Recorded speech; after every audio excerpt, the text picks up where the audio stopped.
Had 24 hours.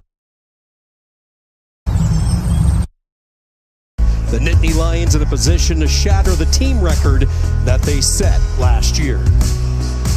And a pleasant good afternoon. Sean Kinney alongside Hall of Famer Tim Johnson. So great to have you with us. TJ, Penn State has been on top of this sport for the majority of the past decade, yet they took it to a different dominant level yesterday.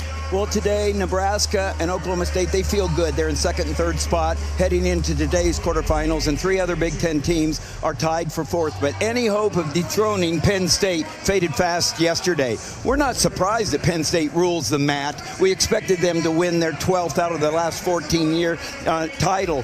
But what they did, sending 10 athletes into the quarterfinals, that's rare air in these championships. What we witnessed yesterday in Philadelphia was something profoundly beautiful. Athletic perfection is, it is just something that, is incredible expression of human potential. And it's not just about the victories. It's about the way the Lions hunt, their pursuit, the way they peak at just the right time. Yesterday, it was a sight to behold. Will the Penn State Nittany Lions continue their stunning display of perfection? Well, I don't know, but I can't wait to find out. It's going to be a lot of fun as it all unfolds. We welcome back former UVA wrestler, Division I official Rock Harrison to the broadcast booth. Rock, we love this round. A win in the quarterfinals means that you're going to be an All-American. You've had 24 hours to digest what you've seen. What's your takeaway so far? My biggest takeaway are the #1 seeds. They've done what they're supposed to do. They had a great regular season. They were seeded, and they're dominating, doing what was anticipated to get themselves to the finals. But it's those upper weights that have really jumped out to me. When you look at 174, Keegan O'Toole, he's the one that's expected to be there. Started off with his cradle. He's been doing that, and you're thinking he's going to just blow through his first 2 rounds on Thursday. However, he ran into a voracious freshman named Lorenzo Norman. He had to get 2 takedowns in the third period to win 10-8. But it doesn't matter, he's progressing. We move up to the next weight class, 184 pounds. They are crushing. Tech falls, major decisions, Tech falls. The top 3 seeds are moving along and dominating as they move towards that coveted 184-pound national championship. And then the big boys, they didn't disappoint. Gable Stevenson, Wyatt Hendrickson, Greg Kirkfleet, Tech falls, DQs, yes. Gable Stevenson did something that I've never seen before in my career as a wrestler, as an official. What he did, he stalled out his opponent in the first period. I have never seen that before in my wrestling career. Gable Stevenson is must-see TV. He's just different. For the second straight day, we are ready to deliver ESPN MatCast over on ESPN Plus, and this is the place to see every match this week here at the NCAA Wrestling Championships. Be sure to check out MatCast right now. You take a look at the bracket at 125. Luke Lillendahl headlining the pack, the freshman for Penn State. Matt Ramos, the Big Ten runner-up, at the bottom of the bracket, coming in as the #2 seed. Another full house here in Philadelphia. The quarterfinal round underway. Penn State, 10 quarterfinalists this afternoon. That's only been done twice in the long history of this sport of wrestling. Iowa, Iowa State, the other 2 teams that have accomplished that feat. What the Nittany Lions were able to do yesterday, as TJ described, no surprise. And now how will they deliver in the spotlight of the quarters? And what a good way to start with Luke Lillendahl. He is just one of the quickest guys at 125, and you want him to start off. But you have Seymour, who is not just a Lehigh wrestler, but he's a 5th year. He's been in the trenches for a long time. Seymour in on that leg. Lillendahl with that whizzer applied near the edge. Now Lillendahl works his way back up to his feet. Seymour still has that leg elevated, and Lillendahl able to clear it out. So scoreless a minute in, first period. Meanwhile, on the right side of the screen, Oklahoma State, one of those teams in the race. Troy Spratley, the 7 seed. Matt Ramos, the 2 seed for Purdue. When I look at both these mats right here, I see something that's just amazing. Lillendahl and Ramos both are world class. They have been on world teams in age groups. They are world class on their feet. And you don't find that often, especially with Lilladal being a true freshman. He's not like a true freshman. He comes in seasoned.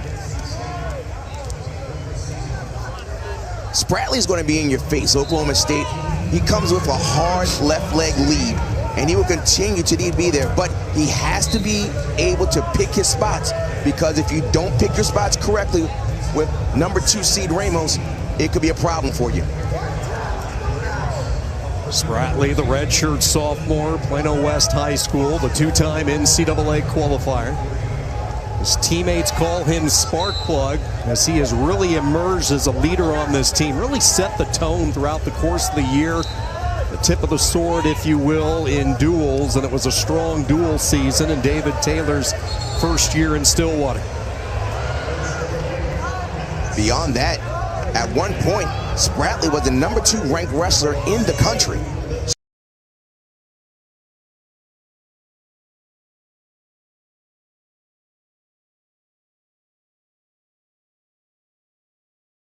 He went to Port Washington High School, wrestled for Angelo La Rosa.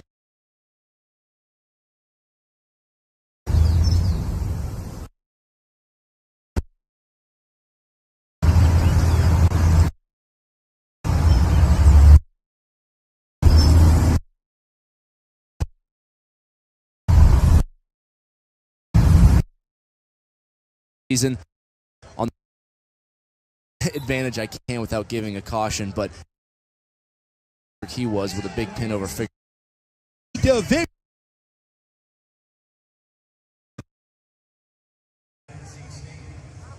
All 4 quarterfinals are scoreless.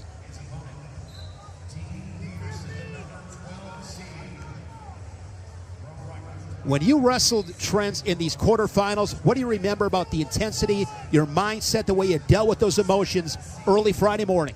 Well, I think, you know, when you make the quarterfinals, obviously those first 2 rounds are extremely important, but you know, as the younger kids like to say, it's time to lock in. When you hit that quarterfinal round, everything elevates. The intensity elevates, your focus has to elevate. The little things that you do on the mat, your wrestling IQ, you almost have to be perfect, but you also want to let it fly. You don't want to get caught into this, you don't want to get caught into not wrestling hard enough because you're nervous to lose. You've got to go out, just like we talked all day yesterday. The guys that are aggressive and go to score points, you'll get rewarded in this round. We talked about it a lot yesterday. We'll do it again today. The championship habits, doing those little things, staying disciplined in your position and in your mindset. Still scoreless in all quarterfinals, and now we have Spratley and Ramos in a good scramble. Spratley slides that left leg in, and the Cowboy with the takedown. It comes in short time, Trent, inside 20 seconds. Yeah, that was really great. Ramos took a blast double from space, and Spratley caught it, threw him to his back. Ramos did a good job wrestling out to not get back points, but Spratley, great job of throwing his leg in to get the takedown, and now with 13 seconds, Spratley's got to ride this period out to go up 3-0. Huge 13-second sequence on mat 6. Quick escape, so critical. On the flip side, finishing periods on top. If you are Spratley, it'd be huge to take a 3-0 lead to the second. Roll there from Ramos. Spratley, a nice job to stay behind the hips, going to bring him back down to the Resolite. And Spratley gets the takedown and the ride out, a 3-0 lead. That's exactly what you want if you're Spratley, and that all came off of his position. One thing I'm huge on, and if you're a younger wrestler listening, watch Troy Spratley's position. He was ready for Ramos' shot from the from out of space. His head was in good position. He was able to catch that underhook and whip it over for that easy takedown.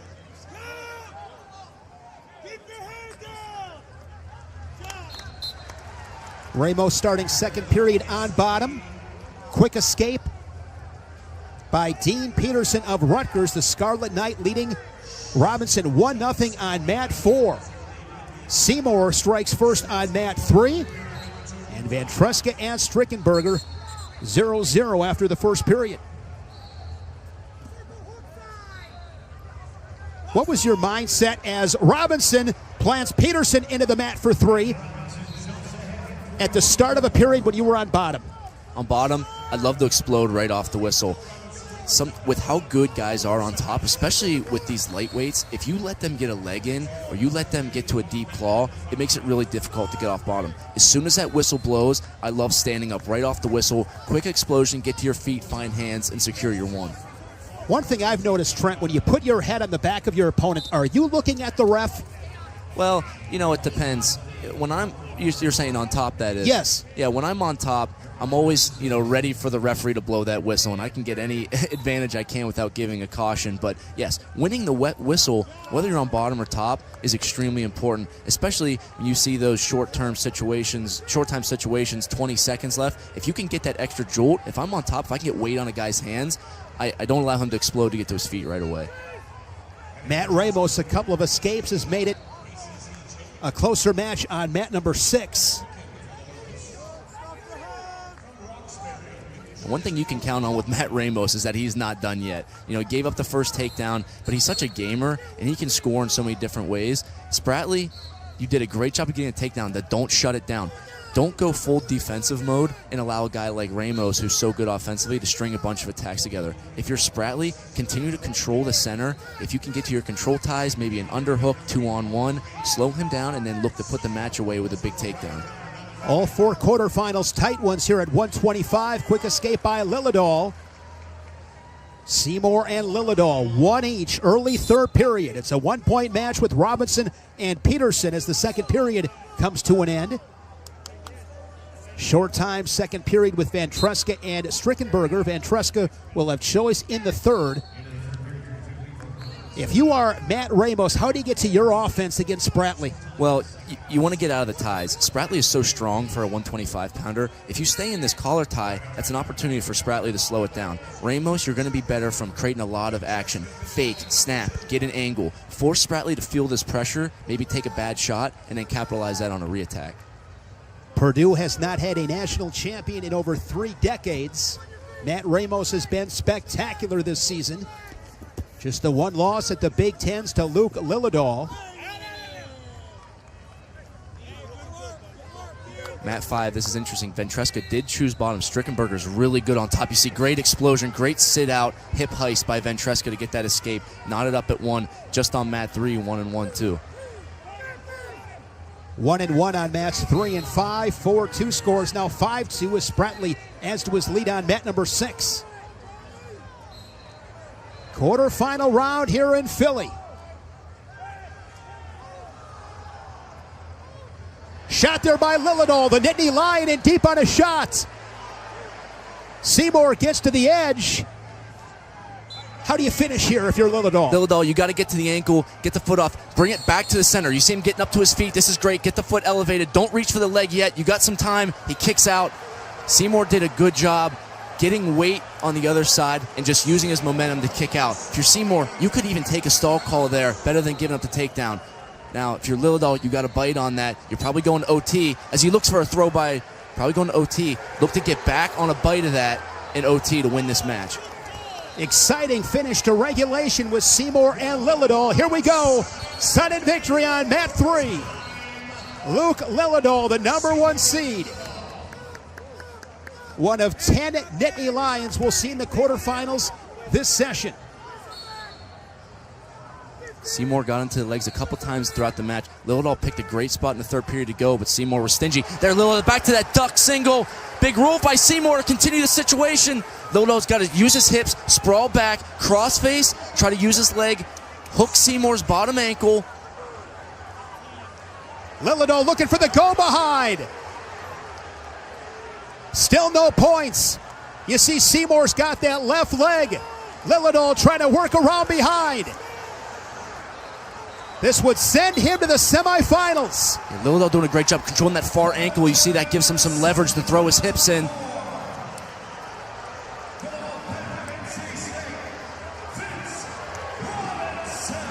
Vince Robinson is into the semifinals. What great action on mat number 3. Troy Spratley is into the semifinals. They are going to sudden victory with Van Treska and Strickenberger. What great fight from Seymour. Lillidahl draped over the top, 40 seconds and sudden victory. Yeah, now Lillido's in a position where he's going to try to get out of bounds. Now he's looking for neutral danger, nothing here. Seymour's in on a leg, no takedown yet. Looking for almost a Peterson situation. They're out of bounds, referee calls it, no takedown. And we are coming back to the center, 30 seconds.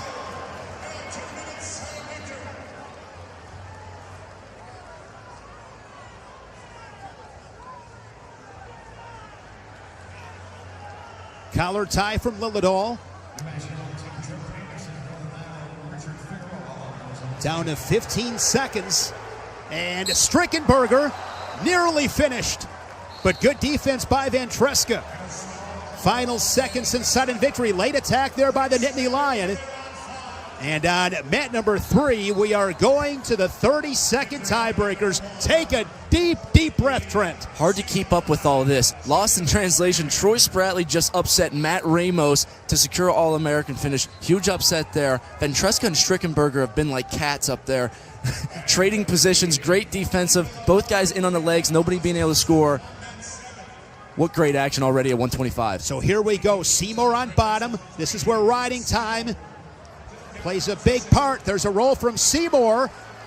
Lillido looking to recover. Now Seymour in position for a reversal. So keep in mind, Lillido was still on top there when he had the leg. Seymour did a great job of letting go of the leg to making sure Lillido didn't get any more riding time. Exactly.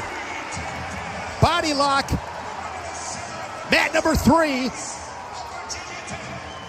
Eddie Van Treska wins in sudden victory. The Hokie into the semifinals. 2 ACC guys at 125 just punched their tickets to the semis. 11 seconds of riding time.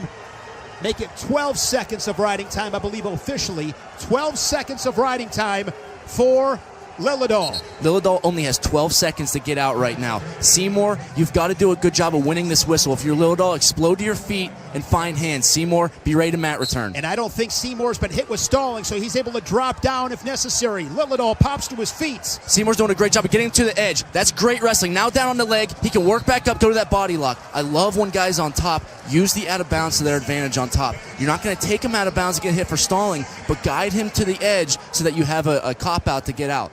2 seconds of riding time advantage for Lillido.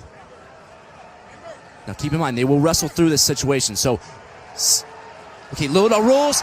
Seymour in on a leg. He can stay here as long as he needs to. Lillido's going to try to kick and go away. He's going to try to get a reversal. I'd like to see Lillido just kick and go. Seymour's going to build his riding time.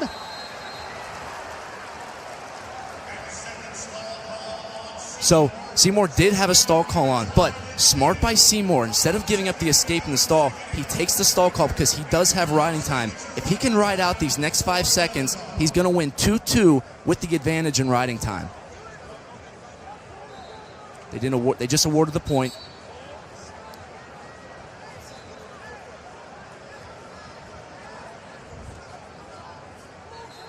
Two, final seconds. And Sheldon Seymour of Lehigh is into the semifinals. What a match. What a moment for Lehigh. A lot of talk on Penn State, 10 guys in the quarters. A lot of people are saying, could they put 10 guys in the semis? Sheldon Seymour, great job, gritty on top. He knew he had a stall call to give. Good IQ, too, knowing that he could give up that point and still win on riding time. Match tactics. Great tactics there by Seymour, knowing the situation, being aware of the cautions, the stalls. Where are we on the mats? What's the riding time situation there on those tiebreakers? I said everything elevates a little bit. You have got to know the situation. Seymour did a great job. He got out and, let's see, Lillido only had 12 seconds of riding time. To give yourself an opportunity to win going back on top, he knew he needed to ride for at least 13, and he could give up a stall. Just great wrestling by Seymour. He continued to wrestle, and you go back to the end of that third period when Lillido was in on that single. He did such a good job of getting himself to the edge, doing the splits, and when Lillido tried to pull him back in, he used that momentum and kicked out. Seymour and Robinson, top half of the bracket, Van Treska and Spratley. In the bottom half, the semifinals tonight at 125 pounds. What a start. Shane, I'll tell you what, and I heard that national anthem going off today, and I started shaking like I was getting ready to compete. I am so fired up right now. We will be back with 133 pounds. It's coming up next. Matcast coverage here on ESPN+.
Stage is set for the 133-pound quarterfinals.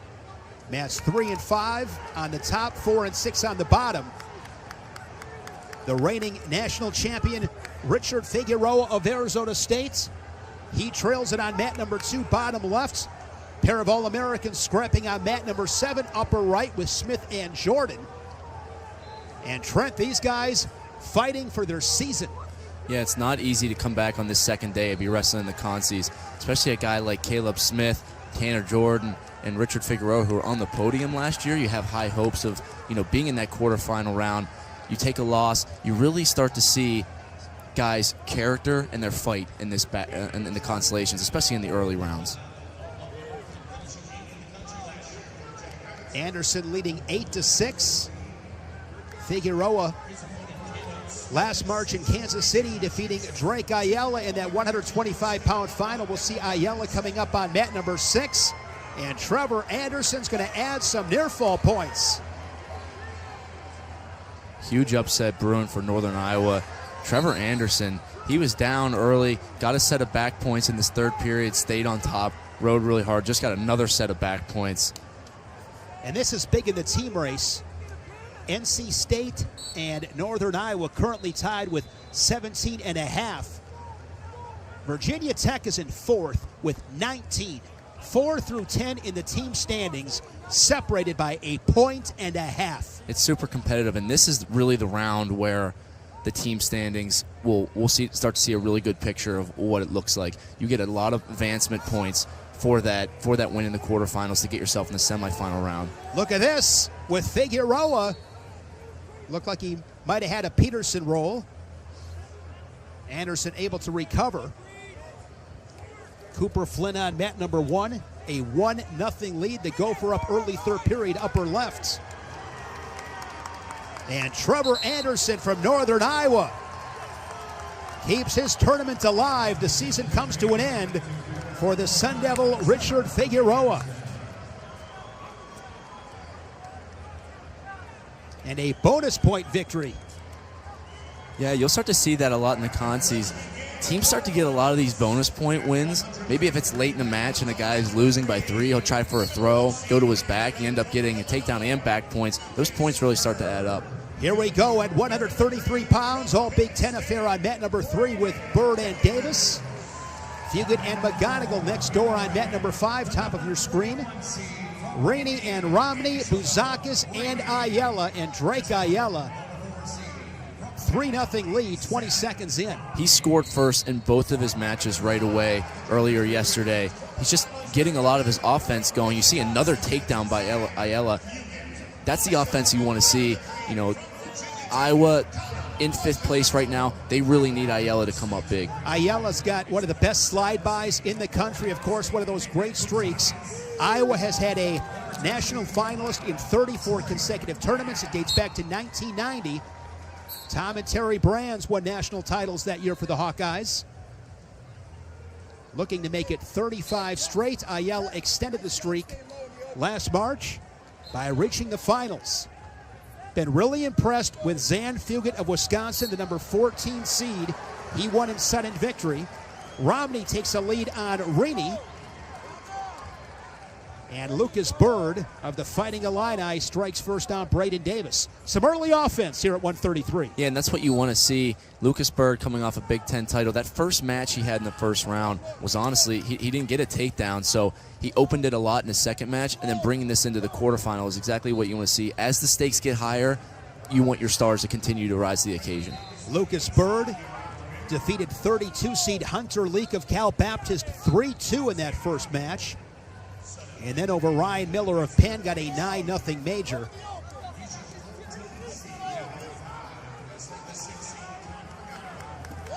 Ayala 9-3, and Bouzakis has been hot. Well, Ayala's just doing a great job of getting quick scores, but Bouzakis is responding on bottom, getting these escapes. And all of a sudden, you know, you're down 9-3, you've got taken down 3 times, but because you got off bottom quickly, you don't have a lot of riding time, and now he's looking for an attack of his own. If he gets this takedown, which he does, you're only down 9-6, and that is all based on the response of Bouzakis. Sometimes guys get taken down, and it throws them off. They stay on bottom. He pops right back up. He gets his escape. He's in this match. Quick escapes are so critical because you bring up some great points. It keeps you in the game. Quick escapes. Well, and when you're good on bottom, it gives you the advantage that you don't really have to worry about getting taken down because you know that it doesn't matter what happens. I can get my escape, and I can always come back. Look at this mat number 5. Zan Fugit looking for a fall. He's got McGonigal tight. He's got to try to lift his head a little bit, get that arm deeper, lift his head. There's the fall. Zan Fugit of Wisconsin gives the Badgers a semifinalist. And he had a bite on that cement job. McGonigal was fighting it really hard. He just really sunk his arm deep, secured the head. Big fall for Wisconsin. I know that fires you up. I'm a big fan of Zan Fugit. I've been watching him all season long. He's gotten noticeably better. Him and Nicolau Rivera at 125 pounds, those two guys, those are the faces of the Wisconsin program. And he's just a redshirt freshman, got a bright future, but in this sport, the future's today. Forget tomorrow and next year. You have an opportunity, get it done now, and he's doing that. It absolutely is. Romney leading Rainey 6-2 after the first period.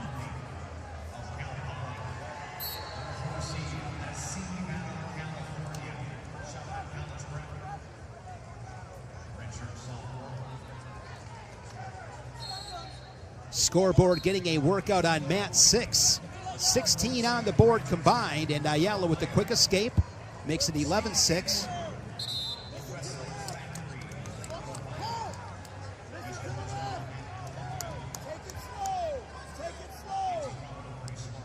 Caleb Smith and Tanner Jordan, mat number 7, upper right again, couple of All-Americans. And Drake Ayala going to town with his offense. Yeah, I talked about Bouzakis responding really well. Ayala did the same thing. He got those 3 takedowns, and then he got taken down, got back up to his feet. He does that slide by so well. And what I like that he does to it, he's not just doing a slide by to a takedown. He's setting it up to his single leg. You see he's back in on his single here. He's going to try to get his head under the leg, posture up a little bit, get big, coming out, control the ankle. Bouzakis doing a good job of rubber knee, referee's going to stop it for potentially dangerous. Lucas Bird getting some swipes on mat number 3. He came out with a vengeance in this match. Takedown early, another takedown, now looking for back points. Lucas Bird looks like he's a man on a mission this morning. Lucas Bird, a guy that can wrestle in all positions. Talk about championship habits. He's one of those guys. Good on top, very gritty, great wrestling IQ. Not going to give you anything free. That's one thing I've noticed, Trent. I am not going to give you anything for free. Nothing easy. When you're an elite wrestler, it doesn't matter if you're winning by 14, if you're up by 1, you never conceive a point. If I'm going to cut a guy and I'm going to give you a free point, I'm going to make sure I put my hands on you and make you work every second to get that free point. It's a mentality thing that I'm going to be the toughest guy on the mat for as long as I need to. Romney over Rini, 39 seconds, second period. Romney's a leech on top. You see him get that deep claw, and his arms are so long, especially for 133. But he also has been doing a good job of looking for his mat returns. There he drops down to the claw, stays on the foot. This is just gritty work on top. Sure, he could kick Rini loose, but when you can stay on top, there you see that cutback.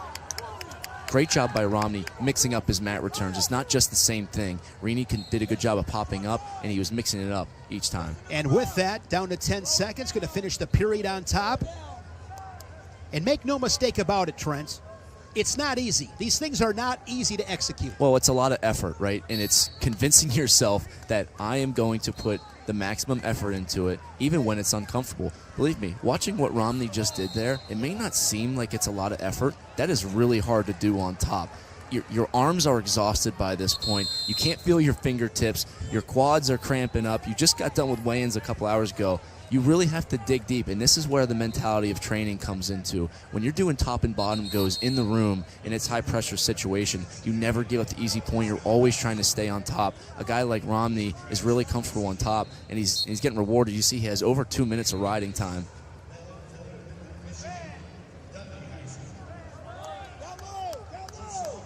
Lucas Bird, 35 seconds away from a berth in the semifinals.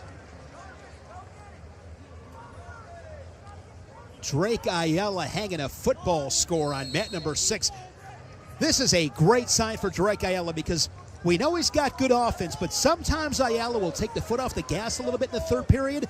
This is no breaks Drake Ayala. This is a great version. He just did a great job of controlling the match, and he got his takedowns early. He hit that slide by a couple of times. Buzakis wasn't able to make the adjustment, and if you know you're scoring with something over and over again, I'm going to keep going back to it until you stop it. But with the emotion of the match, scoring a lot of points, he did a good job of controlling his composure. Once Buzakis got down early, he really had to put a lot of pressure on it, and that started opening up that slide by. Lucas Bird, major decision victory on mat number 3, now a 3-time All-American. Guys that win in the quarterfinals guarantee themselves All-American status. So Lucas Bird, he has placed 5th on a couple of occasions. Did not wrestle last year due to injury. The year previous was a round of 12 guy. Pinned Drake Ayala to win a Big Ten title. So Bird, the number 1 seed, most likely will get the 4 seed Romney, who is up by 5 with 20 seconds left and over 2 minutes of riding time, so that is locked up.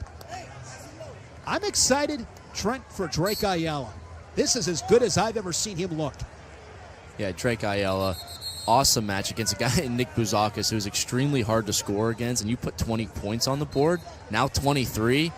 Man, it is a really impressive showing. I have a phrase that I love, Trent. It's called exhaust the scoreboard. I'll tell you what, Drake Ayala exhausted the scoreboard.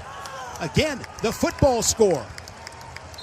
23-10, Ayala over Buzakis. It'll be Ayala and the 14 seed Zan Fugit of Wisconsin. Up top, Bird and Romney in a 1-4 matchup as Romney gets the win over Rini of Indiana. It seems pretty crazy going off this tournament that we are going to see a 1 and 4 seed in the semis. It just, nothing really seems like it's going chalk, but there it is. You and I talked about it earlier, Trent. It's about winning 5 matches. You don't got to beat a number 1 seed. You don't have to beat an All-American. You don't have to beat necessarily a conference champion. You got to beat 5 guys. How hard is it, Trent? I'm going to use you as an example. You and Aaron Brooks, many would say collision course with you two. Happened a couple of times. 3 times, correct? 4. In your career, 4 Yep. times. How hard was it for you not to think about Aaron Brooks too much and stay focused with that one match at a time mentality? Well, it certainly was there. In my sophomore and junior year, we were on the same side of the bracket, so I knew that, if we were to make the semis, we would wrestle each other. And obviously, Aaron being the top guy at the weight, that's somebody that you have your eyes on, somebody that I trained for, specifically at some points during the season. But you can't get caught up in looking too far ahead. I think that we see that with the matches yesterday and this morning. You can't overlook anybody. And sometimes we get caught up in, well, he's not from the Big Ten, he's not from the Big 12, he's not from the ACC, I might not have to worry about him. That's nonsense, right?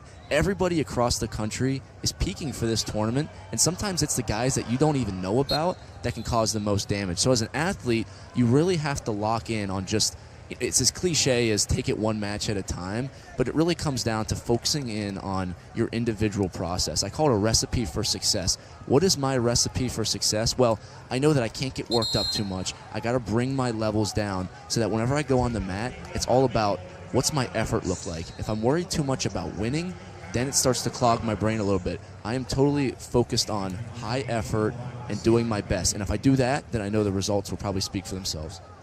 Fantastic stuff. 4-time ACC champion, 5-time All-American, 2-time finalist Trent Hidley,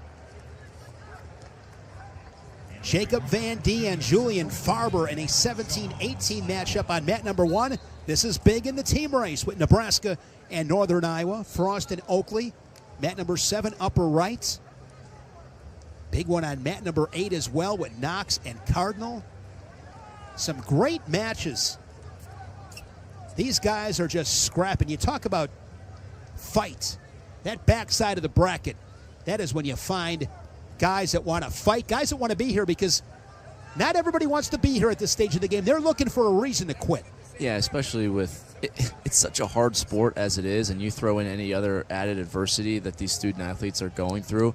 Sometimes, in the consolations, it doesn't take a whole lot for you to start, maybe rethinking what your priorities are. The guys that can stay really focused on the task at hand and stay in the present and not try to make it bigger than it is and just compete as hard as you can, they're often really successful. And the thing about the consolations, they're so unpredictable, right? You just saw Figueroa drop down at 125 and wrestle Trevor Anderson from UNI, and you'd say, well, Figueroa is a he's a big favorite in that match. But Trevor Anderson, a guy from UNI, those guys fight for everything, right? Those are not guys that you really want to see on the backside in a tournament like this, and it really sets up the stage for great performances. It is a final on mat number 1. Jacob Van D. Scoreboard reads 4-2. There you see Doug Schwab. I believe they may look at some video. That's on mat number 1, upper left. Tyler Wells, the 22 seed for Minnesota, and Dominic Serrano of Northern Colorado. They're on mat number 2, bottom left. Knox and Cardinal. No score. 60 seconds into the first period on 8. The quarterfinals at 141 pounds. The number 1 seed, Brock Hardy, the Big Ten champion, 2-time All-American for Nebraska. Jacob Frost, the 9th seed. He beat Andrew Aliras last night, 6-1. Mendez and Vombar, a couple of All-Americans. Mendez, of course, the reigning national champion here at 141. Happel and Coderhans on 4. Composto and Bartlett on mat number 6. Brock Hardy has been phenomenal. Won that Big Ten title. Pinned Vance Vombar with the cradle. His opening round match, a 12-3 major decision over Nash Singleton of Oregon State. And then over Wyatt Henson last night, another Tech fall. So Hardy is really rolling, Trent. And when you talk to Brock, you can just hear he's made a switch mentally. He really believes in himself, and you can see it in the freedom in which he's wrestling with. He really does, and you said it, freedom. I love the way that Hardy is mentality wise. You listen to any of his interviews, he has his priorities in order, right? So many times, and I talked about it a little bit earlier, we get so caught up in the wins and losses and wanting to be perfect out there and being afraid to lose. Hardy's competing for the love of the sport, and he knows that, and he'll tell you, he trains as hard as he can. He prepares himself as hard as he can. He wants to go out there and give himself a chance to show that. And that's what he's been doing these past couple weeks. He's been really dominant. He had a great Big Ten tournament, avenged some losses against some guys that have really kind of been a thorn in his side. And that's great confidence going into NCAAs, knowing that, you know, I can be myself. I can wrestle free and get great results. Jesse Mendez, the Buckeye, scores a takedown quickly on Von Bar, 3-1 score. Yeah, Brock Hardy wears a hat that says wrestling is fun. That's kind of his mantra. Wrestling is fun. Sometimes oversimplify. Yeah, wrestling's fun. Yeah, and I think that's something that I kind of had to learn in my career a little bit, maybe not taking myself as serious all the time. I was still really enjoying what I did, but it takes a little bit of pressure off you, because if you're trying to be perfect, you're going to make more mistakes than what you would be if you're just trying to let it fly and compete the way that you train. So Hardy's really figured this out mentally, and you watch him wrestle. The other thing that it does, and people don't realize this, is when you're really high stress and you're really serious all the time, it really wears you out, right? So by being free, by being relaxed, you can wrestle so much harder. Your conditioning is way better. And oftentimes people say, man, I trained so hard, but I'm getting so tired. That can often be from being so mentally locked in that it starts to affect the way that you perform physically. Brock Hardy, nice technique there to get to 3. Takedown for the Cornhusker. And Hardy is so dangerous. Mendez, another takedown, his second of the contest. And now up 6-1. That was an amazing re-attack. And Mendez is one of my favorite guys in the country. And I said it earlier yesterday. A lot of people maybe be counting him out because of Big Tens. Jesse Mendez is one of the best competitors in this tournament. And he got the first takedown. Von Bar took a shot. He used that to his advantage, set up, got the angle, got to an easy re-attack, got to a double, big takedown. Now up 6-1. He's looking to go get more points. Inside of the minute there with Mendez and Von Bar on mat number 5. Von Bar had a great run a season ago. Finished as an All-American, was seated in the 20s. Hardy, really tough in the top position, very tricky, looking for that cradle, Trent. I think Hardy's got it locked on mat 3. Short time here in the first. Yeah, you see what he does? He likes throwing his leg in there, and he can use his length. Frost does a good job of breaking the grip, but look for Hardy to go back to that cradle. He'll either set it up, or he'll throw his leg in at first, and then as guys start to base up, he'll use his length and get that cradle and look for a pin. Jesse Mendez, his 3rd takedown in the first period. And with those takedowns, riding time about 30 seconds for Mendez. Hardy gets a takedown, finishes the period on top, and over a minute of riding time, it's at 117. Happel and Coderhunt, Composto and Bartlett, both scoreless after the first period. Cale Happel, the Big 12 champion. Coderhunt, 2-time EIWA champ. Happel scoring first. See that underhook by Happel. He was doing a good job of getting Coderhunt towards the end. Coderhunt circled back in to avoid the stall call. Nittany Lion Bartlett, the 1-0 lead.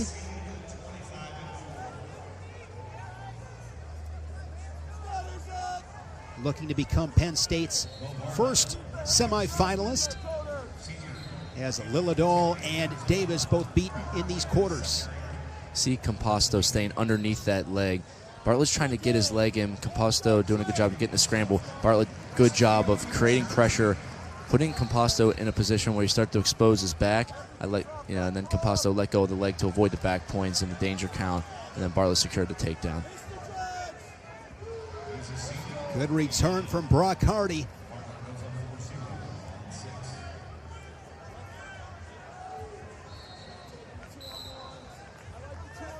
When did things click in your career for you, Trent? Is there a moment or a time period where you really had something click in your mind and elevated your level? Yeah, back whenever COVID canceled the NCAA tournament, I'll come back to this thought. Brock Hardy just had Frost at a tilt and got a pin. See some of that freedom and creativity coming out of Hardy. Brock Hardy with a major decision, a tech fall, and now a fall. Brock Hardy is into the semifinals. Brock Hardy is white hot right now. And so is Nebraska. following up that momentum from yesterday, they just keep winning and they keep getting pins. But back to my thought on, when did I really start to feel like I made, a positive adjustment in mentality that wise? When NCAA's was canceled to COVID a couple years back, when wrestling finally picked up, we had the U.S. Open in the Extreme Arena in Iowa City, and that was my first time competing since NCAA's had been canceled. And throughout that summer, I worked with our sports psychologist a lot, really just trying to understand what I talked about earlier, what my recipe for success was. And that's when I really started to realize that, I needed to calm down a little bit. I needed to bring my heart rate down. I started implementing some deep breath techniques, when I was on deck or in the hole, and that really helped me. I was able to compete really well in the freestyle tournament, and, people call it finding a flow state. I was in some really tight matches where I felt like in the past I would have been really tight, but in these matches I still felt good, my conditioning felt good, and I was able to execute late. So that was a big milestone for me. I really felt like I turned a corner there, and then to be able to bring that into the NCAA season was huge. You love it. Born to win. Born to win. And it's interesting, that saying for me I think has kind of taken on different meanings.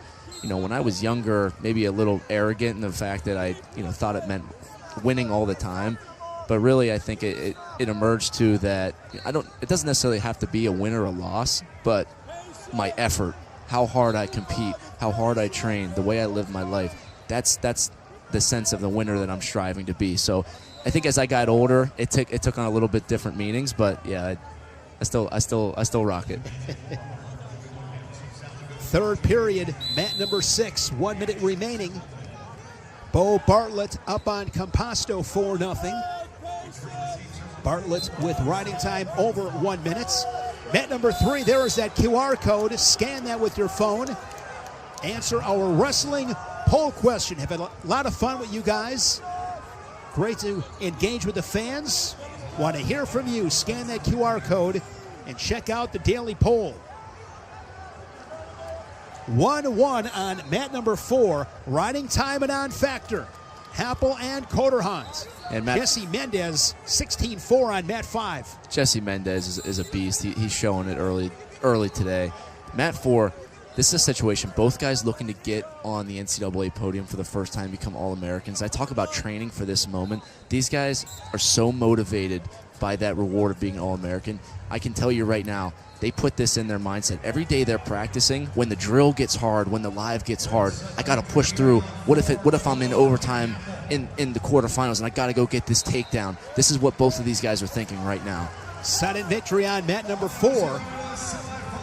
Bo Bartlett, the number 2 seed, is into the semifinals. That great mustache. National finalist. Last year at the weight class, fell to Mendez, was oh so close. Jesse Mendez in command on mat number 5. Keeping an eye on mat number 4. 1-1. And Coderhunt did get hit with stalling a couple seconds ago. Great job by Happel pushing the pace in overtime. He did a good job in the third period and bringing that into overtime to show the ref that I'm the one doing the work, get a stall call. Now it opens up a couple of paths of victory for you if you don't get a takedown, and it goes to the 30-second rideouts. This is a big position here. You see Happel in the over-under. Coderhunt can't just walk out or he'll get hit for stalling again. He's doing a good job of digging his underhook, holding his ground so that he can get back into the center of the mat. You are the guy to ask. Most important thing in getting an underhook. Well, I'll just tell you right after. Big shot by Happel. He gets that foot elevated. That makes it hard for Coderhunt to scramble. He's trying to square up.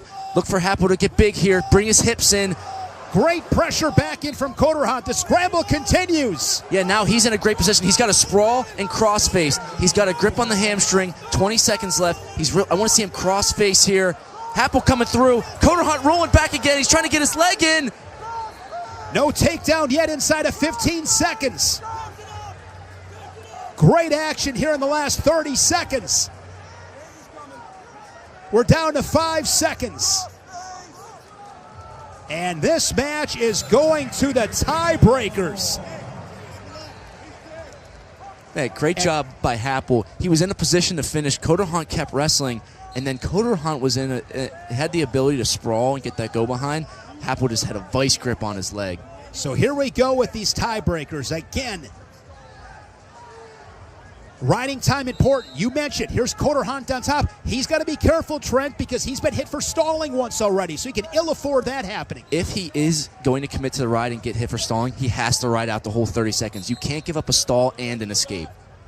That'd be a nightmare scenario for Coder Hunt. And the quick escape, good hip separation there from Happel.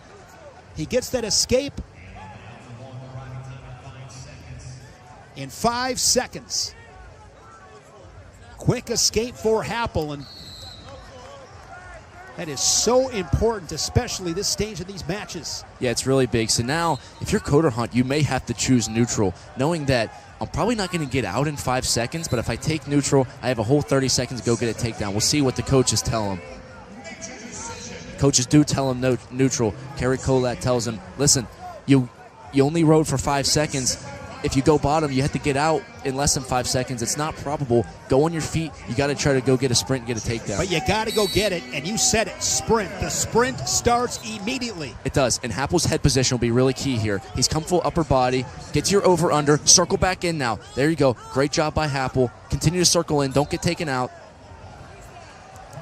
Action called by the ref because Happel was trying to circle in, and Coder Hunt just took him off. Look for Happel to lower his head position, be ready for Coder Hunt to shoot off the whistle, find that underhook, and stand your ground.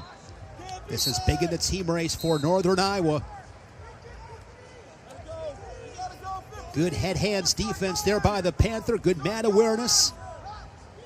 Drifts towards the edge, but he's okay. Hard hand fight from Happel. And there is a stall call on the Panther.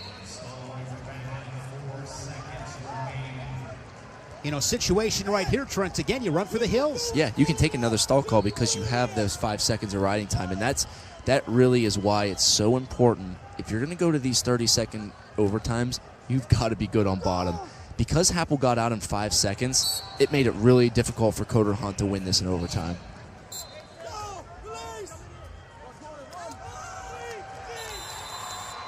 The Panther, Cale Happel, is an All-American. Northern Iowa with a semifinalist. What a moment for Cale Happel, an All-American. You see him really soaking that in. That feeling is really undescribable to people. It's so much hard work gets put into that moment, and when you've been so close and denied it multiple times, and you finally put yourself in the position and you win, it really is unbelievable. There's so much. I don't know what the definition of the feeling is, but just know hard work pays off. What a win for Cale Happel and Northern Iowa. The semis at 141. It'll be Brock Hardy, the number 1 seed, and Cale Happel, the 5. On bottom, it is a rematch of last year's national final here at 141. Bartlett and Mendez.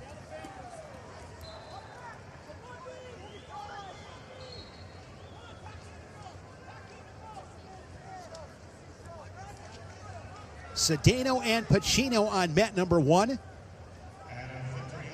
Illinois, Trent. And again, it is a log jam between 4 and 10. But at the moment, Illinois is in 5th place. It's really incredible. They've had a great tournament so far, and you saw Lucas Bird with that huge win in the quarterfinals plus bonus points, and now you want to see a guy like Danny Pacino start to claw his way back in the consies.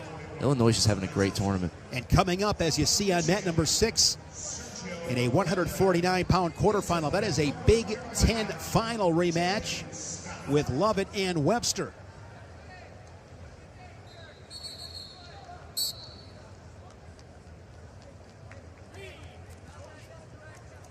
Tagging Jamison of Oklahoma State, mat number 2. Again, situation right here. Trent, of course, on mat 2. Jamison, almost 2 minutes of riding time.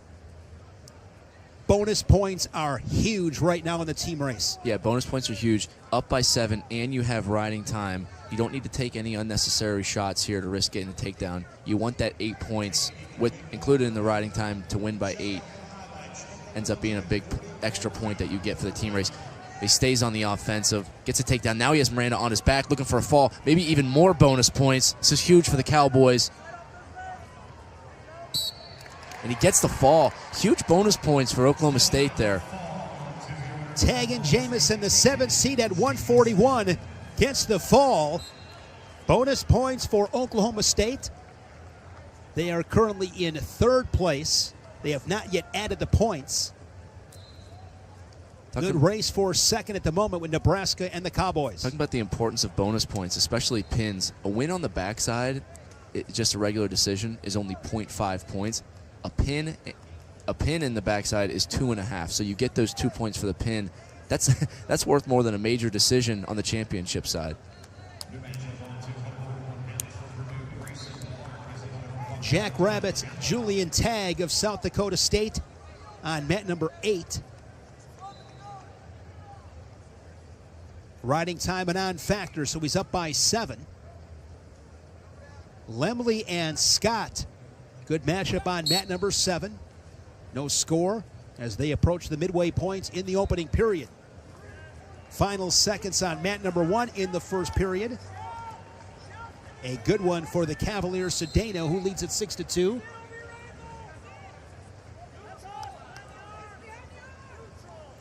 Chappell and Clark on mat number 2, bottom left.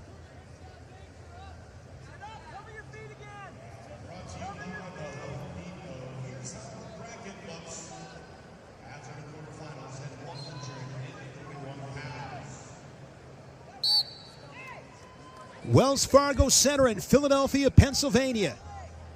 Shane Sparks, Trent Hidley here on Matcast on ESPN+. Division I championships back here in Philly for the first time since 2011. That was Cale Sanderson's first title as head coach of the Nittany Lions. That was their 2nd in program history. And they are on the cusp of making it 12 of 14. Of course, no tournament in 2020. Big Ten has won 17 straight. That streak began back in 2007 with Minnesota. Another big question right now, Trent, is can Penn State get 10 All-Americans? Hasn't been done since 2001. The only time it's been done by Minnesota, who didn't have a finalist in 2001. Yeah, they definitely can. I mean, you put 10 guys in the quarters, you set yourself for a great opportunity to do that. Obviously, Lillidahl and Davis losing in the quarters, but you look at the other, see Bartlett win. The other 7 guys they have are all capable of winning, and I always thought that if I'm going to All-American, I want to make it easier, a little bit easier on myself and win in the quarterfinal round and not have to deal with that blood round stress. So it's kind of lucky to avoid that, but they absolutely can come back and win tonight.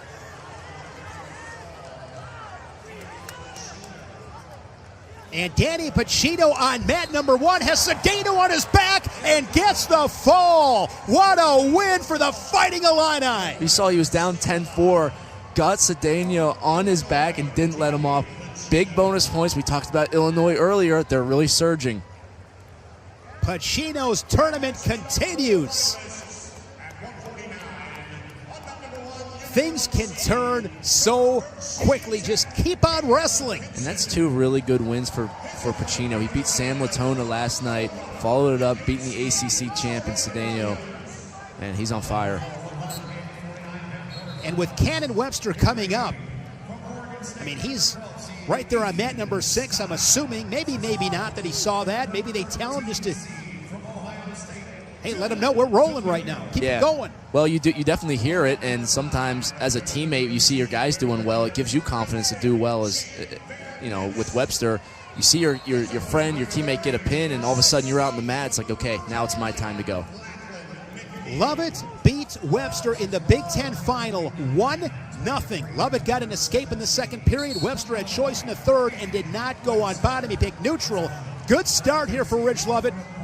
Talked about Lucas Bird before. Had a tough match early on, and since then he's been able to find another gear. Lovett, remember, his back was against the wall. Beat Sam Cartella 10-8. Had to battle back, but he's found another gear as well. That's a good start. And that kind of follows back in the importance of not getting overwhelmed if you have a hard match, taking one match at a time. You don't have to beat everybody in the bracket. You just have to beat the guy that you're wrestling. Ridge Lovett got tested early in the first round, but he didn't panic. okay, reset, get back to that second round, get back to his bread and butter. Now back into the quarterfinals, score early. He wasn't able to take down Webster in the Big Ten finals, already with a takedown in the first minute. That does a lot for your rhythm as you get ready for a match like this. The reigning national champion at the weight class, Caleb Henson of Virginia Tech, with a takedown. Going to be near fall points for Lovett. Van Ness and McNeil on mat number 5. Dylan D'Amelio of Ohio State. Couple of takedowns, 90 seconds into the first period. He's up 6-2. D'Amelio, an All-American a couple of years ago, down at 141. And Rich Lovett, what a start. Yeah, and he's really rewarding himself on top. He did the same thing in his second match last night. He got on top, scored a lot of back points. And when you get a 4-point near fall, man, it is hard to come back from that. A takedown to 4-point near fall. All of a sudden, you look at the scoreboard, you're up 7-0. You're like, okay, now I'm in the driver's seat. I'm going to continue to stay on top and look to build my lead. If I can get another turn and really put this match out of reach, that's what he's going for. He teched Ty Whalen of Princeton last night, 15-0. And already with 1:20 of riding time, a takedown and a 4-point turn. And when you're on bottom right now, Cannon Webster, this takes a lot out of you physically and maybe more importantly, mentally. It really does, and especially being so close in the Big Ten finals, only losing 1-0, and to respond and to come into this match and get taken down right away, you know, all of a sudden you're thinking, okay, well, my game plan's kind of out of the window, what it was like after Big Tens. Now I'm getting turned. It's just the double legs, and Ridge Lovett uses his leverage really well. It's just there's so much pressure on your hands and your hips that people are always like, man, why can't he get up? Well, it's not that easy.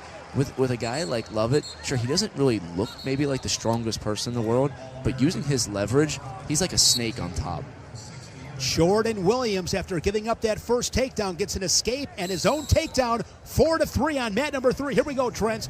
25 seconds left. Can Jordan Williams find a way to finish this period on top? And if you're going to beat a guy like Caleb Henson, you really can't make any mistakes wrestling IQ-wise. So if he can get this ride out huge, and like I said, a guy like Caleb Henson, that point is so big. Henson gets the quick escape to tie the match at 4. Van Ness and McNeil scoreless on mat 5. Couple of All-Americans.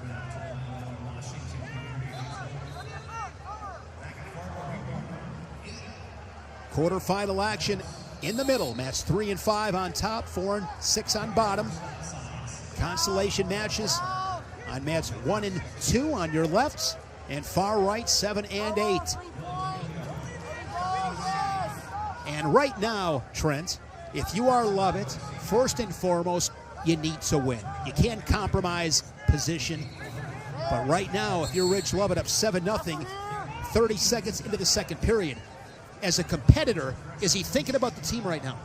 Well, what Ridge Lovett's thinking about right now is I just had a great first period. I set myself up to win this match. I'm ready for Cannon Webster to take a bad shot, and then I'm going to look to put him away. I'm not necessarily going to press the issue and put myself in a position where Webster can do something dangerous, because really the only way I can lose this match is if I, one, either completely fall apart or if I get taken to my back. See, he's really good with this Russian tie. When you're up big like this, you're going to continue to get to your best positions, knowing that this guy has to come to me to score, and I'm going to look to put him away when he makes a mistake. And he's got 2:25 of riding time, so he is in really good shape for a bonus point victory. Still all kinds of time on mat 6. The Buckeye doubling up on Styles on mat number 4, 6-3. Good match on mat number 3. Henson got the first takedown, then Williams took the 4-3 lead. Now Henson back out in front, 5-4. McNeil strikes first with the escape, second period on 5. Sergio Lemley, mat number 7, Wolverine. Upper right gets the win. His tournament continues. We saw it with Figueroa at 125. Similar situation on mat 1. Andrew Alirez, national champion 2 years ago, gets beat last night by Frost of Iowa State, and now trails the 26th seed Rivera of Princeton. Yeah, and this is a position where if you're a guy like Rivera and you have somebody dropping into the consies that's, you know, as accomplished as Alirez is, you really start to get happy with that. You know that he's not used to wrestling down here, and that's when you can take an advantage of a matchup like this and get a big win. He just extended his lead to 9-2, and you see Alirez's body language really just having a hard time to stay in it.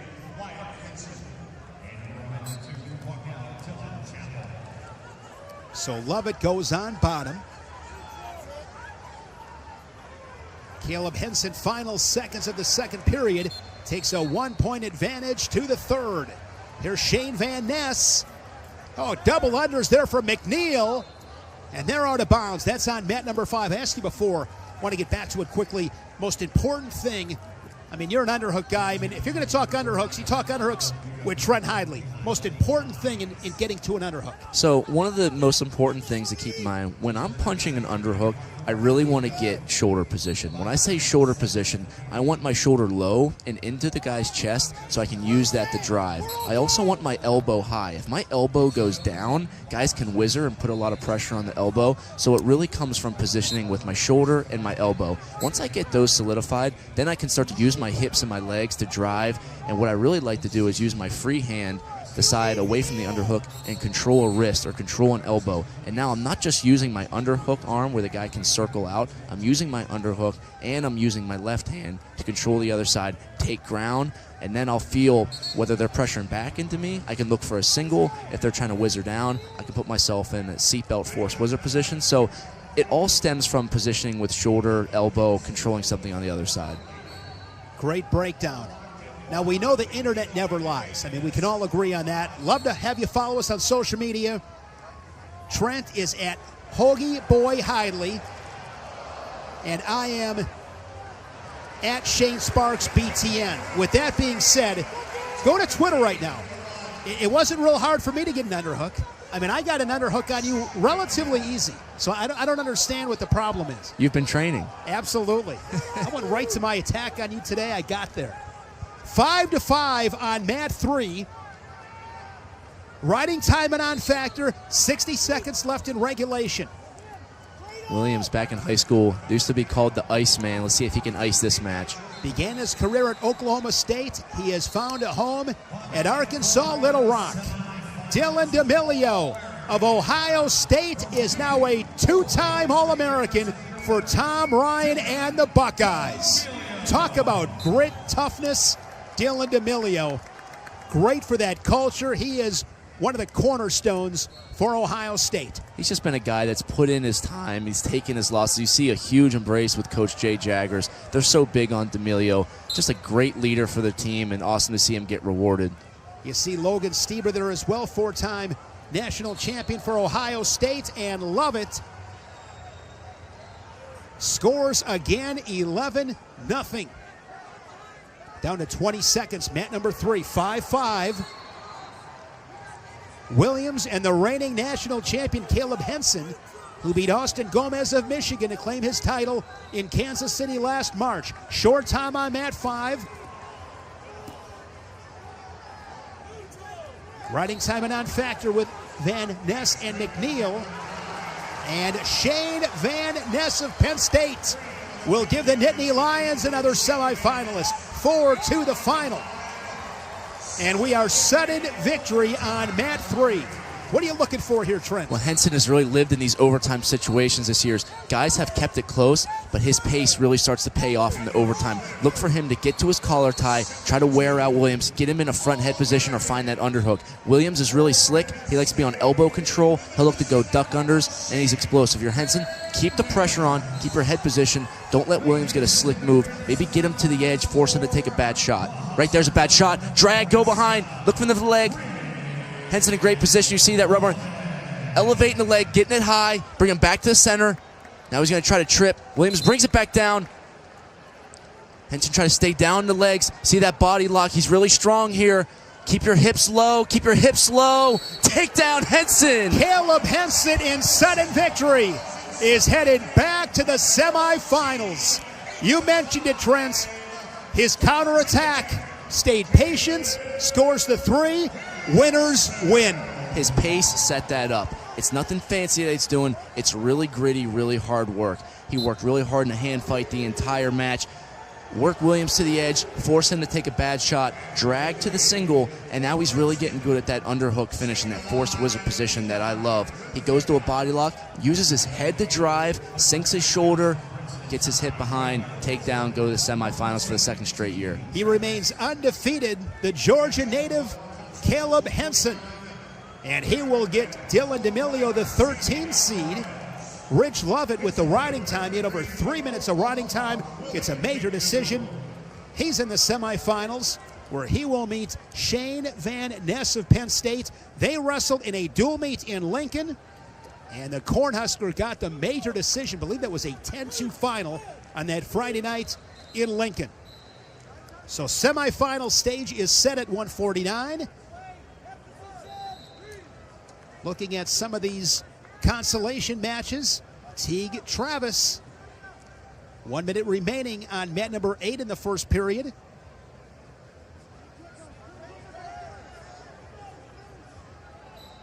Travis and Whalen. Oliveri leading Henson, mat number 7, upper right.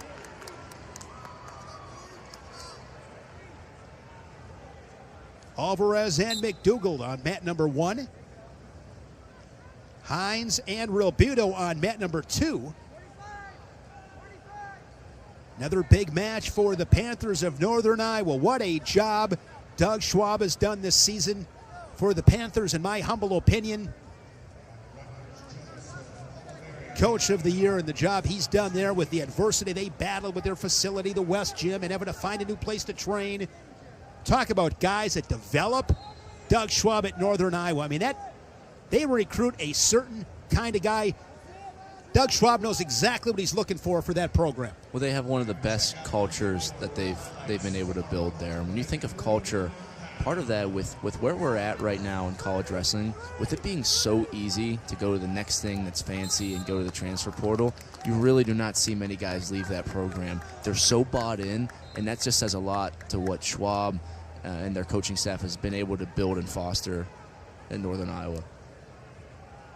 It's like at Northern Iowa, Trent, it's 10 rusty pickup trucks that got about 300,000 miles each that just keep on working. And they not sexy, not flashy, but it's efficient. And they still work really well. Yes, they do. What do you drive? I drive a really boring Hyundai Elantra. Look, I'm still trying to figure out this adulting stuff. I got to get a new car, about to turn 26, get kicked off my parents' health insurance. There's a lot of things I still got to learn. Mat number 2, riding time is a non-factor. 5-5 with Hines and Rilbuto. Teague Travis up for Oklahoma State on mat number 8.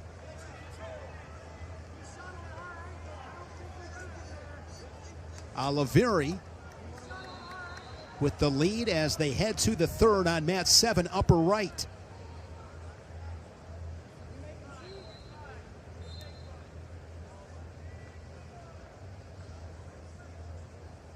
Quarterfinal round, of course, tonight.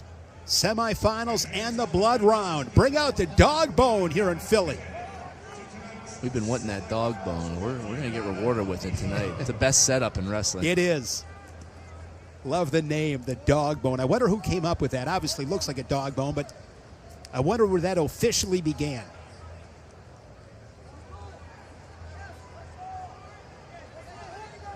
Rilbuto with the escape. The Panther takes a 1-point lead, 60 seconds left in the third. That is bottom left on mat 2.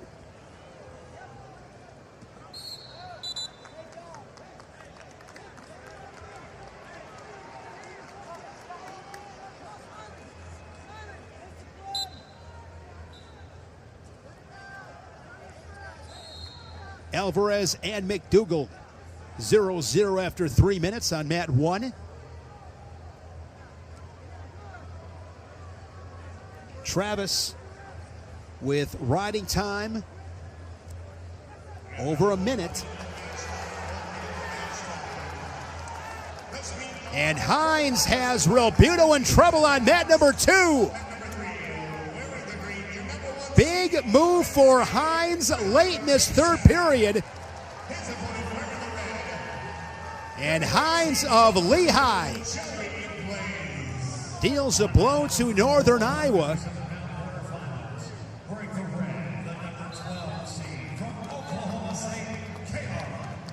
Those Lehigh guys, too, they fight. They do. Lehigh, all their wrestlers, thing I love about Lehigh is they all seem to have their own individual style, and the coaching staff does a great job catering to those skills and getting them ready to be the best version of themselves. See Malik Hines, huge win over Colin Real Budo. 10-7 final. And unfortunately for Lehigh, Ryan Crookham, 133-pound superstar, suffered an injury earlier this season. There was some talk about him coming back. Ultimately was not able to make it back, but you add him to this mix. This is a really scary, talented team. They have a really good team coming back next year. Ryan Crookham comes back from injury. Luke Stanich, an All-American last year, returns to the lineup. Another redshirt, Bricknola at 165, that's had a great year. You're adding a lot of firepower to that already good Lehigh lineup. Speaking of firepower, here we go with the quarterfinals at 157. The Big Ten champion All-American Tyler Ncaa, the #1 seed, him and Blaze on mat 3. Antrell Taylor and Maddie Bianchi on mat number 5. Maddie Bianchi, the number 11 seed, knocked off Ryder Downey 5-4. That match last night, it went to review. They gave Bianchi the 3, and that cemented his place in these quarterfinals. Antrell Taylor has looked good, the number 3 seed for Nebraska. Caleb Fish had that big toss last night. Trevor Chumbley, a big win, a 20 seed. Chumbley knocked off the 4 seed Rafael Hippolito of Virginia Tech. Talk about the old rusty pickup truck. Meyer Shapiro, that's a shiny red Ferrari with his slickness. Shapiro is really fun to watch. If there's anybody that you want to watch, and it's always kind of funny when I watch, guys like Shapiro wrestle and they do some of these moves, and I just realized watching it that that's just never going to be me. I can really enjoy watching them do this type of stuff, but know that my body is just not going to allow me to do that. Vinny Zerbin from Northern Colorado, the 7th seed. Little Vinny Zerbin stat for you. In Levi Haynes, I believe it was his first competition. It was an open tournament. Of course, then he was down at 157. Vinny Zerbin beat him. Vinny Zerbin's a competitor. You don't see his name that often. He doesn't compete all the time, but when he does, he is a competitor. He's really slick as well. He's a great scrambler. He can also go big. He puts people in dangerous situations and is always looking for a fall. He got a fall in his first round match against Saito of Brown, and then beat Chase Eldate 5-1 last night. Shapiro a tech fall and a 10-4 decision over Johnny Lovett of Central Michigan. See this position by Shapiro. One thing I really liked, he goes to the body, great job. When you're in that whizzer position, seatbelt, if you stay by the hip, it puts a lot of pressure on your shoulder. One thing I always really like to do is, instead of being at the hip, my hand shifts up to the shoulder, and you can start pushing away at the face a little bit. Take some pressure off your shoulder.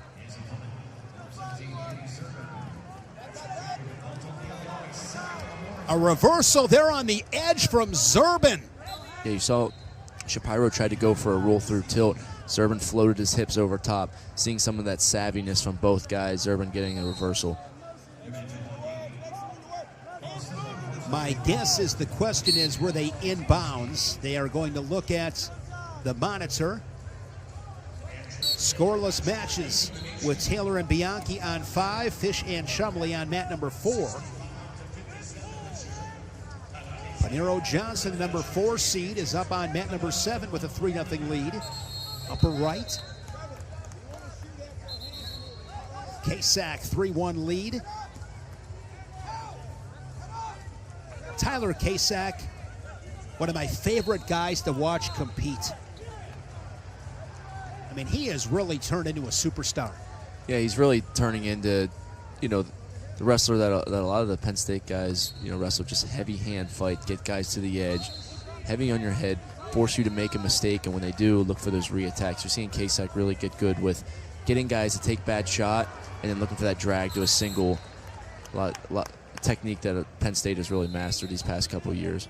Ncaa, a true sophomore, last year as a true freshman, lost in the first round, came back, won 7 straight to place 3rd. I told Tyler, I said, Tyler, when it's all said and done, you might be a national champ. Maybe you win a couple. But when I think about Tyler Ncaa, the first place my mind will always go to is true freshman, winning 7 straight to place third. Those consolation matches are really big for character development, and you see guys on mat 1, 2, 7, and 8 are going through that right now. Some of these guys lost round 1 and are having to grind their way back through, and it does seem, when you lose first round, it seems really daunting. You know, I got to win how many matches to get third place, but you chip away at it. One match here, you get your moves going, you get your rhythm in check, and all of a sudden, you look back and you've rattled off 3 or 4 wins, maybe get some bonus points in there, put yourself in the blood round. You really just chip away at it inch by inch.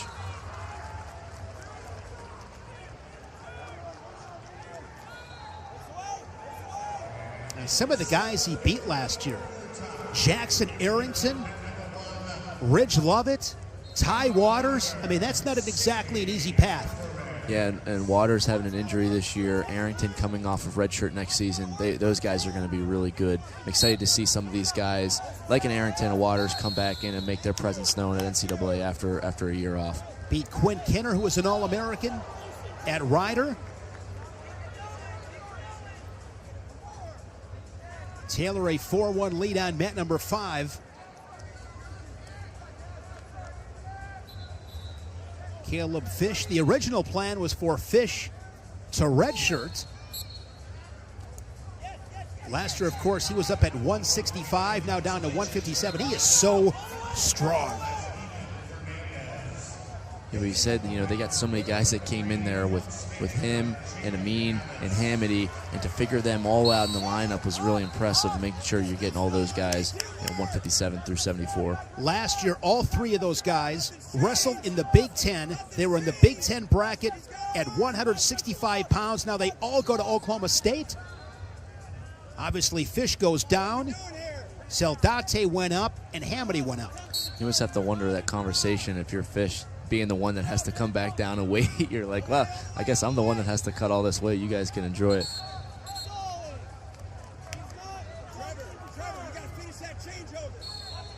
Actually, I think I misspoke. Get these guys confused. He had Fish.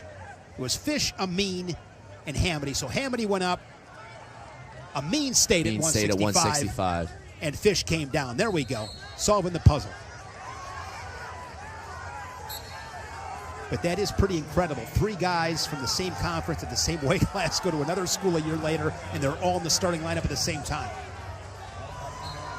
Mentioned before with Tyler Kasek losing in the first round, the guy that beat him is on mat number 1, Jaden Abbas, who's in trouble. He's in deep trouble. It is a fall for Ethan Fernandez of Cornell.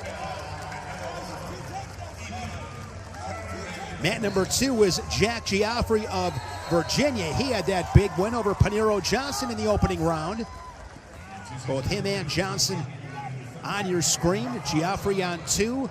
Panero up on mat number 7.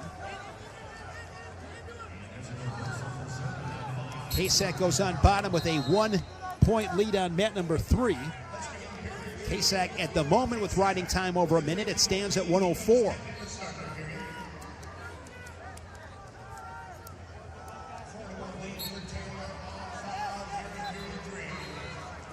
Talk about this situation with Blaze and Kasek. Down by 1, now down by 2. You got the riding time taken off, and a good job by Blaze and cutting him early in the second period to give yourself almost a full period to work for a takedown. You know you have to score. There's no use in riding and wasting that time on top when you know that you need it. Against a guy like Kasek, you're going to need as much time as you can to go get a takedown. Tyler Kasek battling the brother by future teammate in Marcus Blaze. Joey Blaze, single leg. Kasek looking to roll him through and elevate with some height. And Blaze is a great scrambler. Now we're in the sit the corner position. If you're Blaze, make sure Kasek doesn't beat your shoulder. What I mean by that is you got to make sure you keep your shoulder in his hip bone there. Now Blaze is looking to free his legs. He was going to try to shelf Kasek's leg. You see him double off, but Kasek's going to be able to roll that through. No danger count yet. Ref should be in position to count for that. Blaze floats his hips over the top, gets the takedown. And they give the takedown to Blaze, and he takes a 5-4 lead with 40 seconds left. Now, if you're Ksak, you got to get out of bounds right now. The clock is still ticking, and the referee hasn't called a stalemate. Blaze, try to stay in as long as you can. At 30 seconds, if you can get another 10 off here, that's big. See him dragging his foot. They finally go out. 27 seconds. That was a big 6 seconds. That was a huge 6 seconds, Trent. So here we go. So the riding time's a non-factor. It is a 1-point match. 27 seconds left. Now, you got to be careful if you're Blaze. If you have a stall call, I'm not sure if he does have one right now. If you have a stall call, you can't give up the stall and the escape. But if you don't have one, be aware of that. Maybe you got to drop down. I mean, you wrestle accordingly. Sinks in a claw right off the whistle. Quad pot up here for Ksak. Ksak to his feet. There's a roll by the Nittany Lion. Nice job there by Blaze to stay below the hips. He stopped the roll. He's back into this claw position. 15 seconds. Good job of bringing him to the edge. Ksak, roll again. Stay in bounds. This is a huge win for Joey Blaze and the Boilermaker, Shane. Joey Blaze keeps that toe inside the cylinder as they go out of bounds. 1 second left.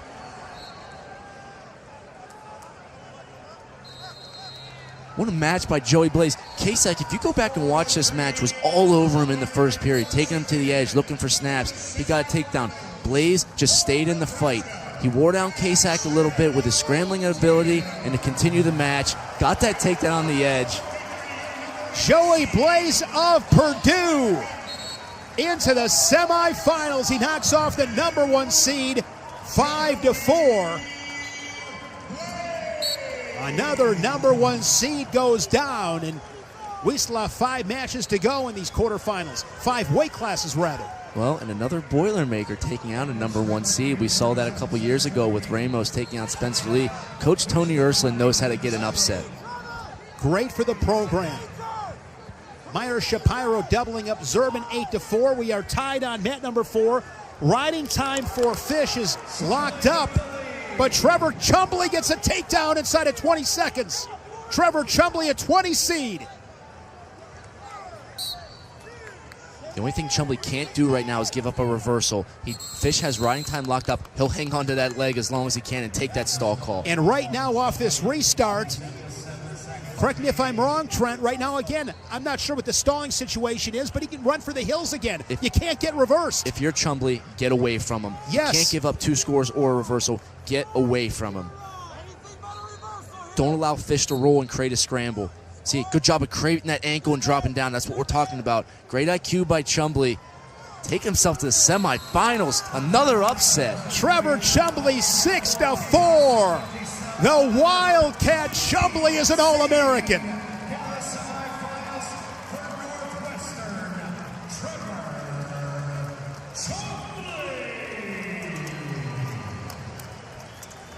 $157 pounds. In one word, combustible. What's so fun, and you always talk about not wanting to look ahead in matches. If you're a guy in this bracket and you were worrying, man, to see Ksak in the semis, now he's in the constellation. So you really never know who's going to get upset, and that's why it's so important to focus on your match at hand. And now if you're on the bottom side, Shapiro just won. A lot of people anticipated that matchup between Ksak and Shapiro. Shapiro's one more match away from making the national finals. I'm excited for that match between him and Antrell Taylor. So on the bottom half, you have him and Taylor. That's a 2-3 matchup. On the top, an 8-20 matchup. Doesn't happen all the time, but that doesn't make it so fun. Love it. We having a good time or what? This has been fantastic. Happy for a guy like Trevor Chumbley. He's had a really solid career at Northwestern, and an All-American who will wrestle tonight in the semifinals. Purdue and Northwestern in the semis tonight at this weight class. Happy for both Tony Ursuline and Matt Storniolo, because in the Big Ten it's tough. I mean, Purdue and Northwestern come dual meet schedule, it's tough sledding. Yeah, well, it is tough sledding, and you're looking at, obviously, Penn State has been really dominant recently, and then you throw in the likes of Michigan and Ohio State and Minnesota. Some of those teams, sometimes, and I wouldn't say people badmouth them, but they really don't respect, the toughness of some of those programs, and a guy like Joey Blaze, and he just, and Trevor Chumbley, and these guys just, they hear that stuff. Xanfield at Wisconsin. Yeah, they know they're not favored. They know that, people want to see Penn State win, but that is the motivation you get. When you go to a Big Ten school, you go to a school like Purdue, you want to knock on the door and do something for the first time. That's exactly what guys like Matt Ramos is doing. That's what Joey Blaze is doing. And, coming out of high school, that was something that I always thought was really important is, I want to go to a school where I feel like I can do something for the first time and make history. And that's why I love to see schools like Northwestern and Purdue get these big wins in the semis. Jude Swisher of Penn leading on mat number 1. Another Panther in Ryder Downey wrestling on mat 8, bottom right. Lovett and McGee. No score first period. Mat 7, upper right. Yeah, Tony Ersland in 2023 got a pair of All-Americans. And now another one here with Marcus Blaze.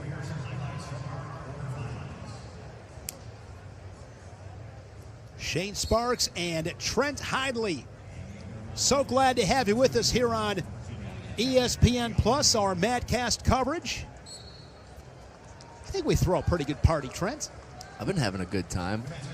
Appreciate everybody listening in. A lot of great feedback. And, Shane, these really are the best true fans that we have in the sport. Tuning into the Madcast, taking in all 8 mats. And it's not just the quarterfinals. We've got some great consolation matches. These guys vying for their opportunity to get back into that blood round later tonight, give themselves a chance of being an All-American. This really is what the essence of college wrestling is. I've been there. I felt it. And as a fan, it's even more fun being able to take in all the action. This is a great event. And I always tell people, if you come here once, you're going to want to come back every single year. It is so good, the intensity, the emotion, the highs and lows, especially tonight.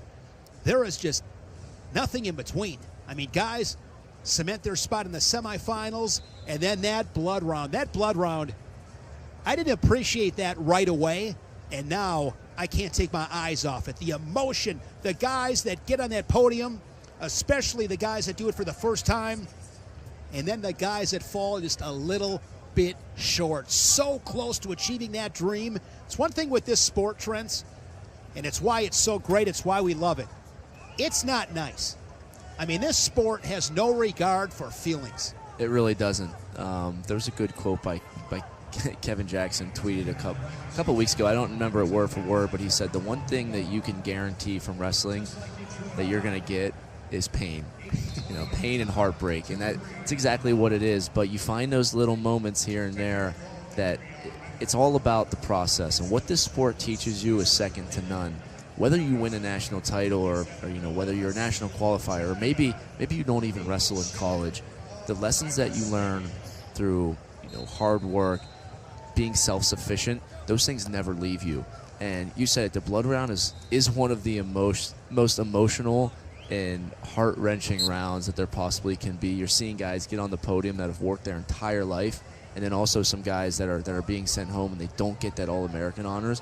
And that's a really hard thing for a student-athlete to deal with when you've put in this award almost on a pedestal your whole life, and all of a sudden it's ripped away from you. You really have to do some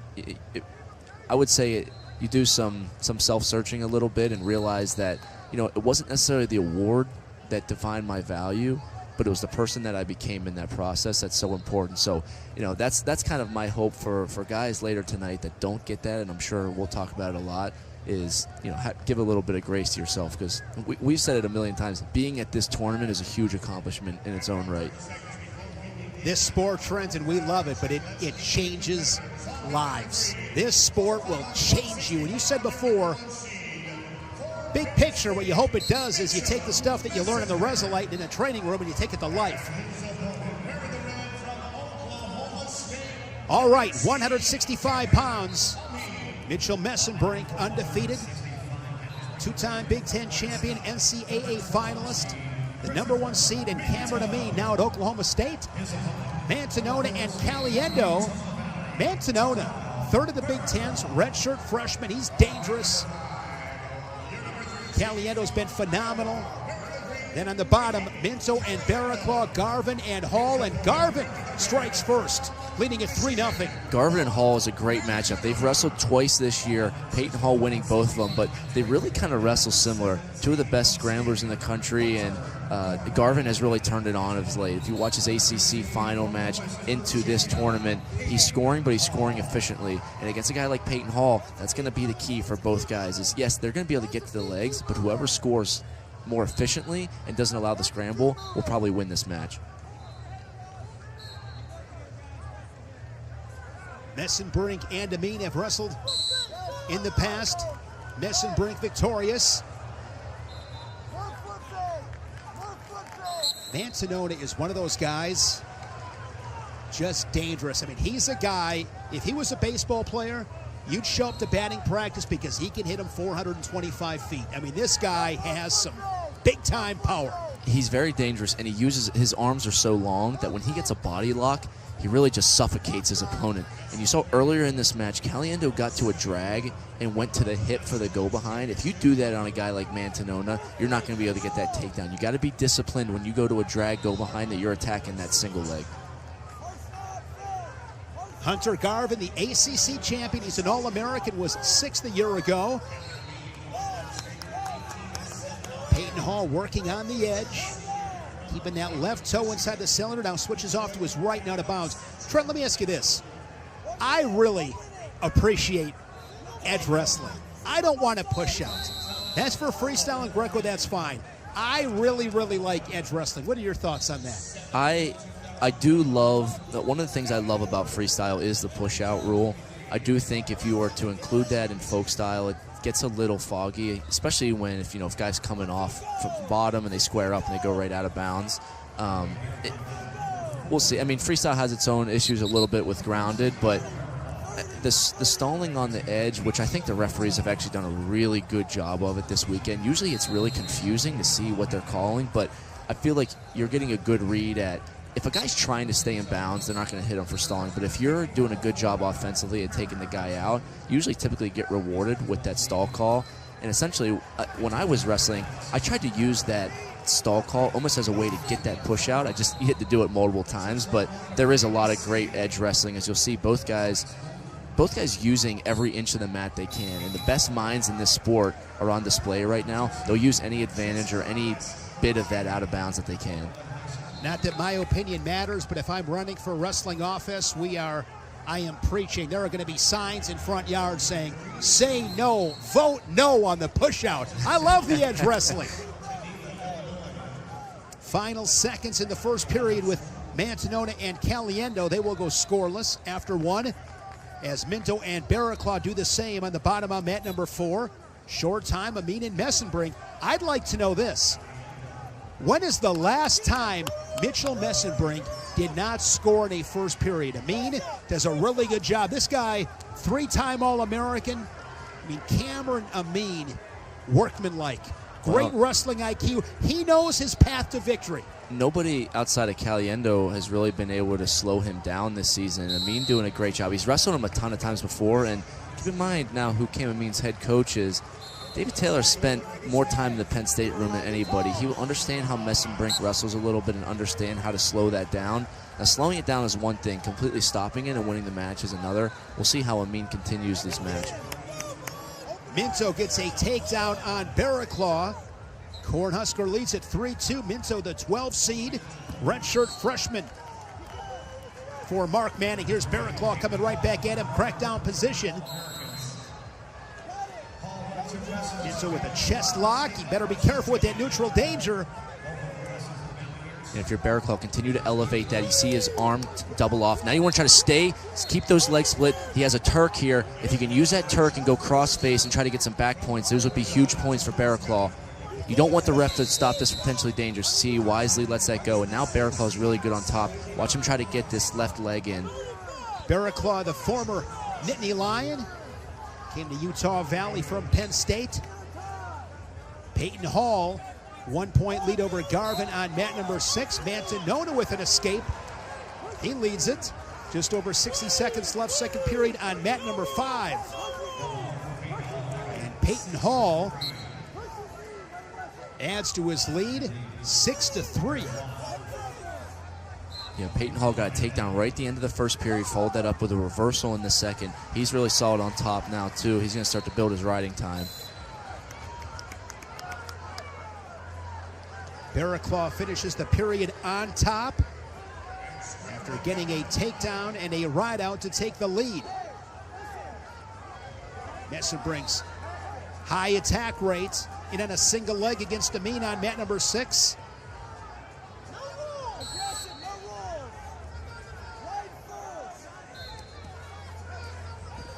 Amin's best finish is a pair of 4th place finishes in 2022 and 2023. Good flexibility there by the Cowboy Amin. Action continues, 45 seconds, second period. See Messenbrink bringing him back into the center. Amin was in the splits. Because Messenbrink got him on his feet and brought him back to the center, it took away that out of bounds issue. He was able to sit him back down for the takedown. Great finish by Messenbrink. A Hawkeye takedown by Caliendo. Mat number 5 gives him the lead as he'll go on bottom, third period. On mat 4, Barraclough with riding time now over a minute. Ed Scott and Brandon Cannon upper right on mat 7. Cody Chittum of Iowa State leading Noah Castillo of Chattanooga. Castillo getting a win last night over Ja'Cory Teamer. Head coach Kyle Rochelle.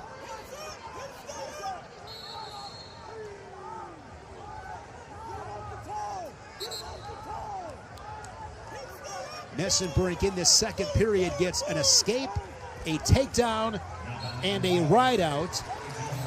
And he's 4-0 after 5 minutes. Yeah, Means kept himself in this match, gave up that takedown, but he built up a decent amount of riding time. So if he can get out, down 4-1, go try to find a takedown, tie this up, see where you can take it. Minto, no answer on bottom. Terrell Barraclough, beast in that top position, leg in, cross body. Caliendo has opened things up on Mantanona on mat number 5. Close one on 6. The Mountaineer up 6-4.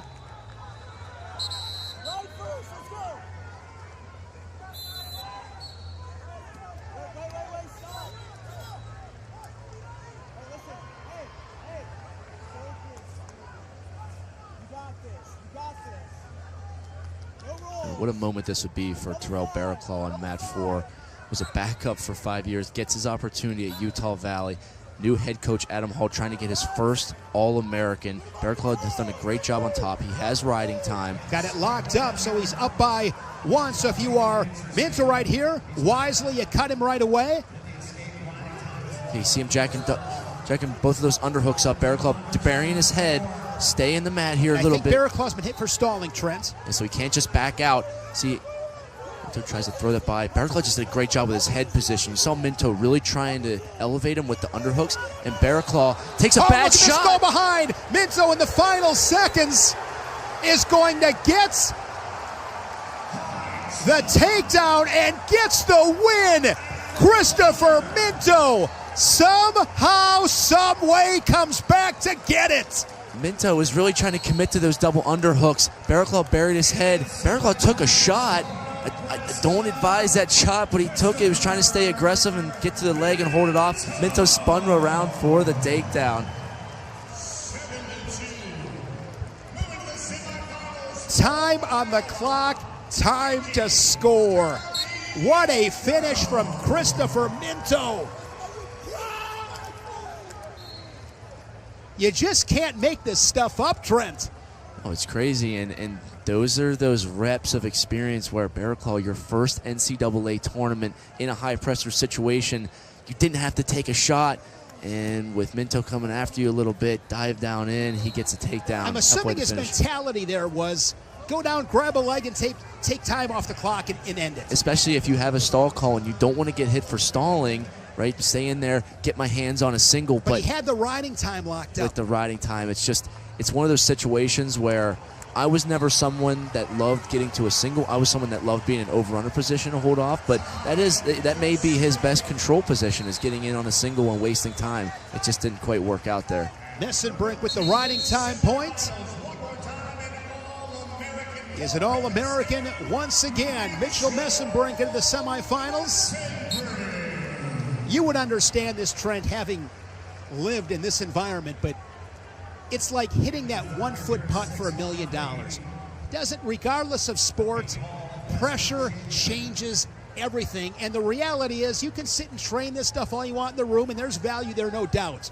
But you just can't duplicate this environment. No, and you need experience. And I said that was what Barraclough, his first trip to the NCAA tournament. That was his first time being in a situation like that. Obviously, he's been wrestling his whole life, and you're in a great conference tournament. But to be there and actually get those reps, sometimes you have to learn those lessons to next time know that, hey, when I'm up with 20 seconds left, I'm not going to dive in. I'm going to get to a control tie. So experience is a huge thing. And when you get into moments like that, especially short time situations, up late, you got to know where you want to go. 6-5 match, Hall up by 1. 1:05 third period, riding time does not factor into the equation. Garvin had a great single leg early, came to a body lock, and Peyton Hall has some of the best defense in the country. It's going to take a really good setup to an attack for Garvin. Peyton Hall 32-1 this season. Peyton Hall, two-time All-American, the Big 12 champion. His best finish last March, he was 7th. The year previous, he was 8th. He's had a phenomenal career for Coach Flynn in Morgantown, 4-time national qualifier.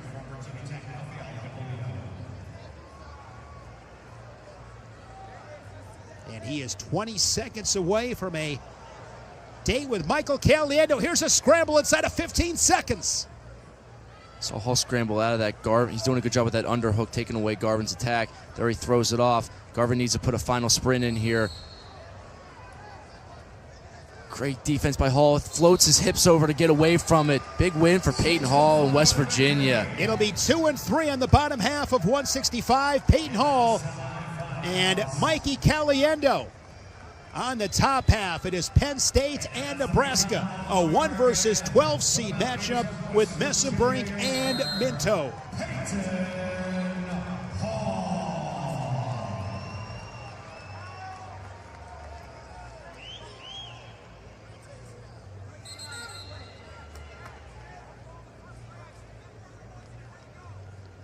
Miller and Askey, bottom right, 1-1 in sudden victory. Cannon and Scotts locked up at 2 apiece on mat 7. Riding time and on factor, that is upper right. 60 seconds left in the third. Amaker and Mayfield, mat number 1. Short time, no score with those two.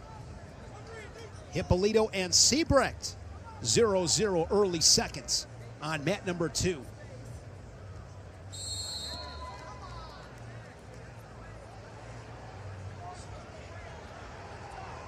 Team standings, Nebraska leads Penn State. Your eyes are better than mine, Trent. Does that say 60 to 53.5? Yep, Nebraska 60, Penn State 53.5. Oklahoma State with 38. They're in third, followed by Iowa in fourth with 33. Iowa a 1-point lead on Ohio State. The Buckeyes in fifth. It's Illinois, Cornell, Northern Iowa, Virginia Tech, and Minnesota rounding out the top 10.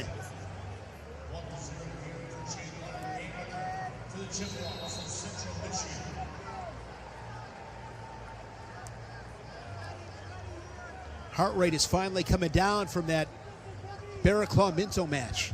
Yeah, that was that's one of those situations that's so hard as an athlete.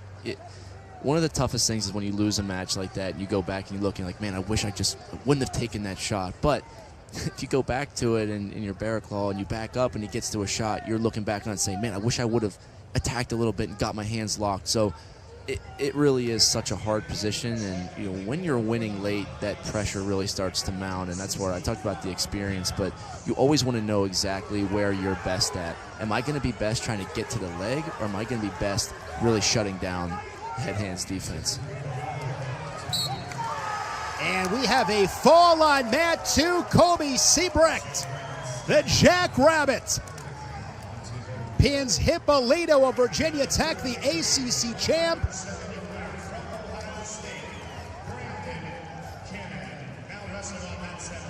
You've alluded to it several times.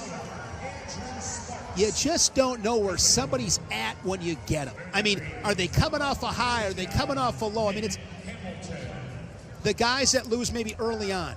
They've been on the backside. They win a couple of matches, feeling good, have some confidence. You lose in the quarterfinals. You've had a really good tournament, but now you're coming off a loss. Got to get yourself back up. I think that's what makes this tournament just so incredible, and it's so unpredictable because you just don't know where somebody's at when you guys toe the line, and things can turn in hours at this event. You're absolutely right, and that's where you hear this term, have a short-term memory, right? If I'm in the championships and championship side and I lose, if I let that affect me into the next match, then that's shame on me. I cannot let the results of my early matches affect the way that I'm going to perform moving forward. The guys that are able to, put it behind them and say, you know what, I'll reflect all of this after the tournament, but for right now, the most important thing for me to do is refocus and get back on the high horse and get ready to compete at a good level again. Because if you let that emotion take over, as soon as what happens is you get into those consies, as soon as something bad happens, it starts to unravel. If you haven't mentally fixed that after the first round, things can unravel quickly. If you're Barraclaw, you got to come back. I mean, you want to be an All-American. Got to switch the mindset. You're thinking national title, and of course in this sport, easier said than done, but go out and get that next best thing. For sure. And if you're Barraclaw, he's a very mature, very, he's an A-plus person. He's got good coaches in his corner. And right now, yes, you let it sting for a little bit, and it's like, you know what? I'm coming back to get third. My junior year, I lost in the semifinals. It really didn't have a great match, and I was really upset leaving the arena. And I was in the van ride going back home, and the only thing I was thinking of was there's nothing going to stop me from getting third place at this tournament. That I'm going to get on the treadmill. I'm going to cut the weight. I'm going to get down the weight. And when I wrestle tomorrow, even if I'm not in the national finals, no one's going to get in my way of finishing the right way. Now, did that happen? No. But that mentality going into that third day, I was so fired up to compete. I didn't care where it was. I was ready to wrestle. I won the Consti semifinal match and lost an overtime third place match. But I think having the ability to shift to that mindset is so important for these athletes as they drop back down. You said it. The next best thing mentality, you have to be able to flip that quick and know that there's still a lot on the line that I'm wrestling for. Getting third place, I love those finishes, especially the guys that lose early and come all the way back when you don't feel like it. But then I think you get that momentum, you start feeling better, get that confidence back, and then it becomes, you can see it. It's got to be really tough in that you lose in the first round, you get on that backside. It probably takes you a few matches before it's like, hey, okay, I can do this. Yeah, I'll tell you what, that story I said would have been a whole lot cooler if I would have finished third. Let's just say that.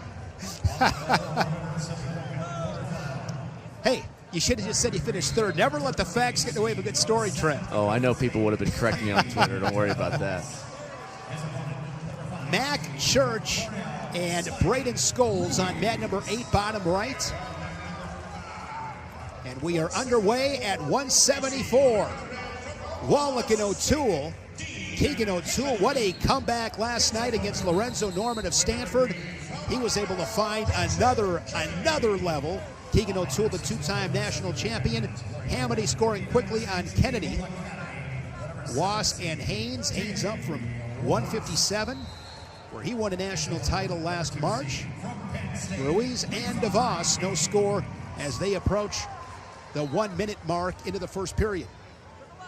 I love what Keegan O'Toole said in his interview last night. He said, I was in a match and I very well, could have lost it, and I'm not in the best shape that I could be in because of an injury, but that doesn't change my toughness, right? Just because I'm not in the best shape doesn't mean I can't be tough. And he was down, I believe it was 6-2 with 9 seconds left in the end of the second period. He got an escape, got some takedowns in the third period, and it's just a definition of toughness.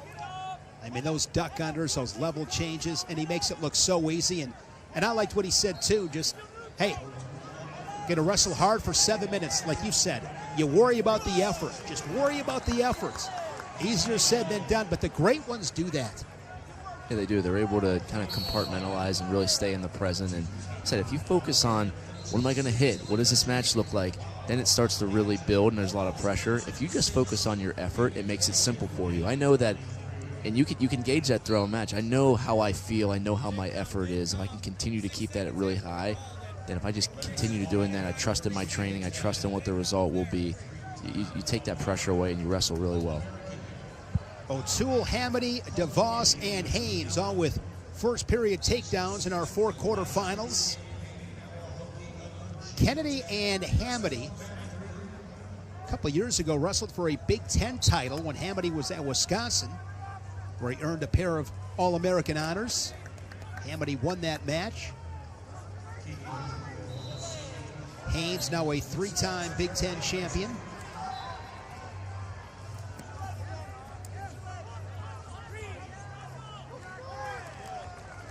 Ruiz with an escape, 3-1 score.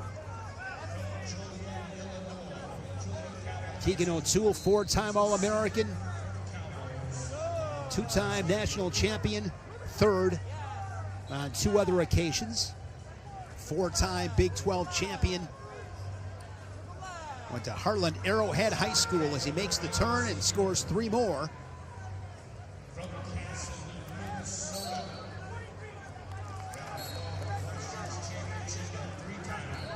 Watching O'Toole last night as well, Trent, his body language, I mean, I'd be curious to know what his heart rate was, because his body language was just, I'm okay, I've been here before, I'm going to be calm. We saw what he did in the Big 12 final against Dean Hamady in sudden victory.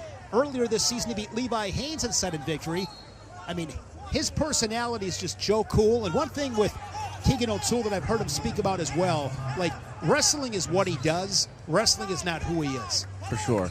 And you never want, when you let wrestling kind of take over your identity, that's when the losses really start to hurt and they compound. So when you separate yourself from that, you relieve that pressure. And with O'Toole last night, you mentioned his heart rate. I guarantee you it was really high, but because of his ability to stay relaxed, he can wrestle through the positions. Obviously, he wrestles and probably trains at extremely high level so that when it gets hard in a wrestling match, he knows that he could fall to that level of what he trains at. And I think that's what you saw last night. And now, getting back to his dominant ways, just getting on the legs and scoring quickly.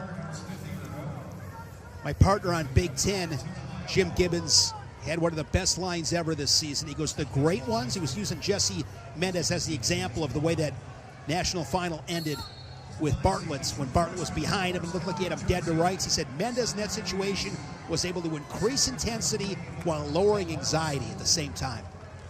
Yeah, when you're wrestling at a really high level and you can remain calm, you stay in the present. You know what you're doing. You don't let that pressure cloud your judgment to where all of a sudden you start making mistakes because you're not thinking. You're able to think clearly while at the same time letting it fly.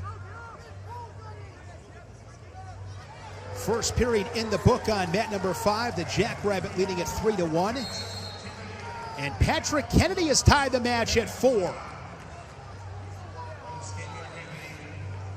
I love Patrick Kennedy's effort. Kennedy wrestles extremely hard. He got a great takedown there. And one thing that Hamady does is anytime if you watch him, when he gets scored on, his next 30 seconds to a minute is really intense. He does not like getting taken down. And when he does, he typically makes it a point to really increase his output and start to work for another takedown. See him diving in on a shot there. Kennedy, good down block. I root for all these guys, Trent. I root for all of them. One guy I really root for, just because of his path, Patrick Kennedy. I would love to see him. He's another one of those guys. He's been close. I'd love to see him get on the stand. Just appreciate what he represents. I think he's a great teammate. Yeah, he's been a great wrestler for Iowa, and he's been extremely loyal. Yes. And Iowa Hawkeye fans really love that.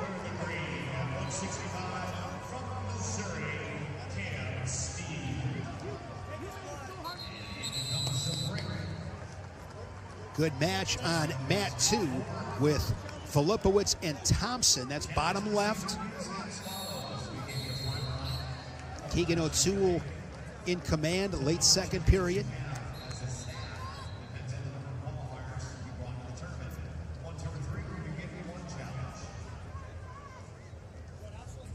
Hamedy's got 14 seconds of riding time. We'll see how committed he is to the top position. 5-5, so riding time a non-factor. It was a good job of Kennedy. He got hand control, he got wrist control, and then as Hamedy tried to go over, he was able to circle out and get his escape. Hamedy back in the legs, great finish to put himself back up 8-5. Now he's going to look to ride to get that riding time. Hamedy just so fluid, crisp attacks. That was a sweet attack and finish by Hamedy. The Cowboy reclaims the lead 8-5.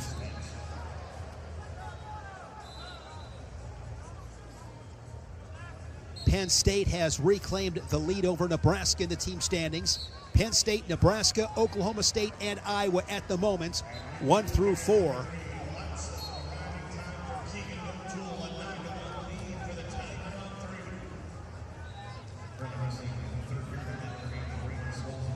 Braden Scholes, big match for the Fighting Illini on mat 8. And Scholes has riding time, so it is bonus point territory for Scholes.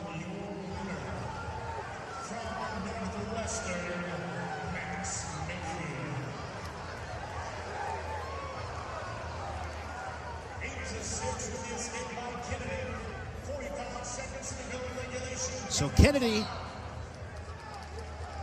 gets out with 49 seconds of riding time for Hamedy, so he's given himself a chance with 42 seconds left. Kennedy has gotten a takedown before. I want to look to see. He used that underhook. Go back to that underhook. Use your strength here. I mean, he's obviously got some leverage. He's been darting it. Use that underhook. See his elbows down. Get your elbow high. He's going to look to try to throw that by or just take him out of bounds. Got a stall call. Kennedy, 26 seconds. Look for a fake to an attack. It's not going to be a one-off shot. You got to chain something together here. Hamedy up 8-6. 20 seconds left in this third period. Shot there by Kennedy.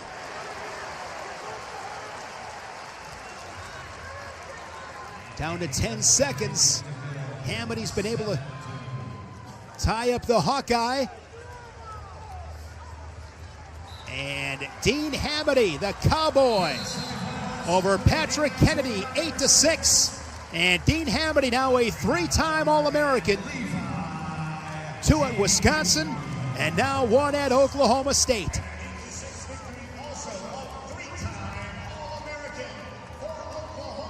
Sets up that semifinal between Hamedy and Levi Haynes. That's really anticipated. Price of admission. Hamedy and Haynes in a semifinal at 174.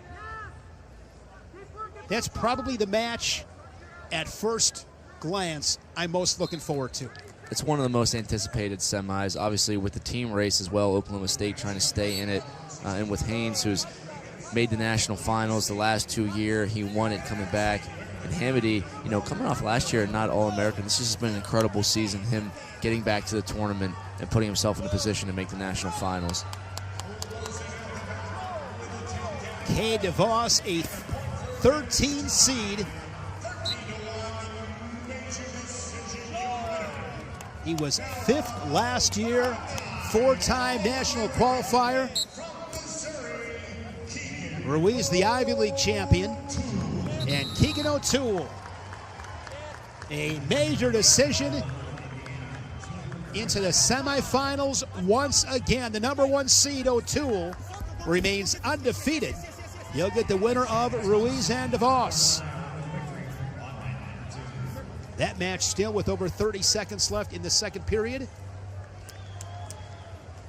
Nico Ruiz of Arizona State.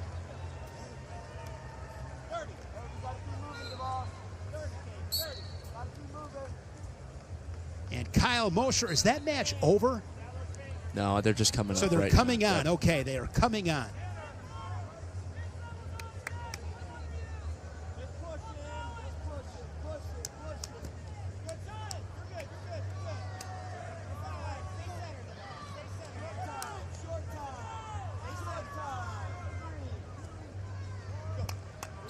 Lenny Pinto and M.J. Gaitan set to battle on mat number 7. Julian Ramirez and Tyler Lillard. Cornell and Indiana matchup on mat 8, bottom right. Midway through the first period on mat number 1, it is Aiden Riggins and Will Miller. And below them on mat number 2, Ruiz and Mosher are underway. Semifinals tonight.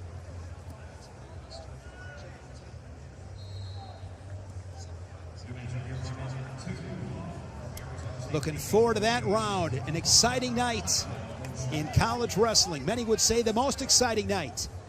All that is on the line.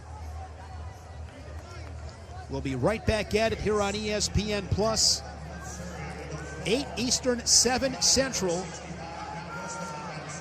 Ruiz has a cradle locked up on mat number 2.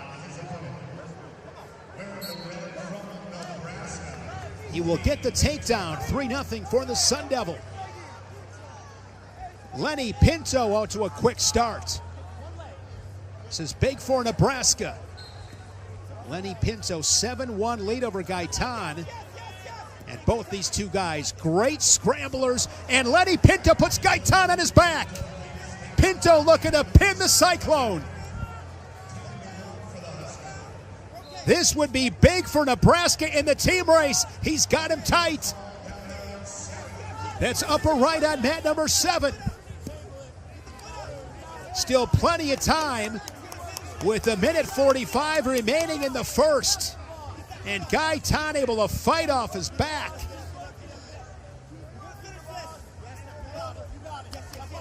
The 4 near fall points makes it 14-1.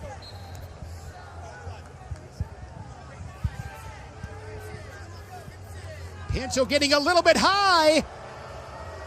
He recovers and is going to get some near fall and a tech fall. It's going to be for Lenny Pinto. When Lenny Pinto wrestles, Trent, it's a bold statement. But from a pure excitement standpoint, I think Lenny Pinto is the most exciting wrestler in college wrestling. He loves to put on a show, and so does MJ Gaitan. And obviously that's a tech fall, but walking around, you hear the crowd going nuts, and you think this is a quarterfinal match. No, these guys are battling it out, putting on a show, always giving their best effort, and scoring a lot of points is Lenny Pinto. Lenny Pinto with a tech fall. I mean, every time he comes out, it's like, let's get at it. I mean, he has no interest in feeling somebody out. Yeah, well, where he's at right now, Nebraska is going to really count on him to get some big wins in the consolations. And bonus points like that, another 1.5 for a tech fall on top of the 0.5 for advancement. It's exactly what Nebraska's been doing all tournament long, is feeding on that momentum, scoring a lot of points and getting bonus.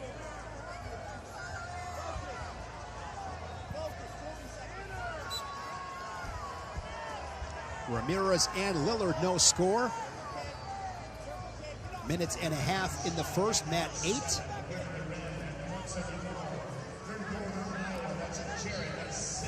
Jared Sima and Garrett Thompson, mat 7.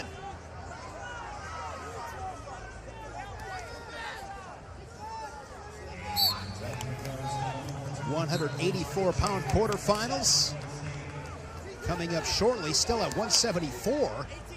Yeah, and no riding time for DeVos, so a takedown for Ruiz will win it. See him moving forward, looking for the fakes.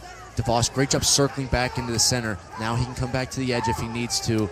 Shut down defense. He can go out of bounds if he needs to, which he does. He gives up the stall point. That's okay with 8 seconds. Now you got to stay in a little bit more. Don't just back out. Look for him to get to a control tie. See him reaching, backing up. Ruiz might try to take him out of bounds, circling back in. Final seconds. Final attack on the edge there by Ruiz, but Kay DeVos, the 13th seed and All-American, once again for South Dakota State. The 13th seed DeVos will get Keegan O'Toole of Missouri. This top half has blown up at 174. 174 has been awesome. We'll see 197 here in a little bit. That's been even crazier, but wow, what a great job by DeVos as the 13th seed, beating a really tough Braunagel, and then beating the 4th seed in Garrett Thompson, and now upsetting number 5, Simon Ruiz. You look at O'Toole's path. He beat the number 33 seed. Then he beat the 16th seed. then a 24 seed. Tonight they'll get a 13 seed. Kind of like what we talked about before. You got to beat who's in front of you. Yeah, and as you get a 1 seed, you never really anticipate who you're going to wrestle too much. But now you're looking at that, it's like for a guy like O'Toole that is coming off an injury, that's a good thing for him. He's maybe wrestling some guys that he's favored in. He can get to his offense. We saw him just do that with Wolick and now with DeVos. Big test for DeVos, but listen, if you're going to try to get Keegan O'Toole, DeVos has been wrestling really, really well. Okay, but that's O'Toole's another issue to solve. So you're going to have to see a lot of offense out of DeVos. Norman was able to score on O'Toole, but he wasn't able to finish the match. You have to be able to do both aspects of the game. And at this stage, forget the seeds. It's how's a guy wrestling? How does he feel? That number at this stage of the tournament doesn't mean a whole lot. No, it doesn't, because you could, in the old story of Mark Branch back in the day coming into NCAAs with a losing record and wins a national title. It really is not how your season has been, but it's how are you wrestling this Thursday, Friday, Saturday. You could have a really rough season and put it all together, and we've seen that time and time again. There you see this team standings at the moment. Penn State, Nebraska, Oklahoma State, and Iowa. 1 through 4. Buckeyes right on Iowa's heels.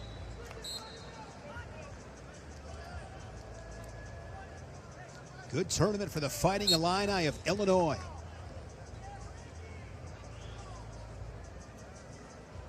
Top 4 teams get a trophy. Remember last year they said it was going to be 3. And then Iowa State ended up getting a trophy. I'm assuming, don't quote me on this, that all 4 teams get a trophy again, which I think is awesome.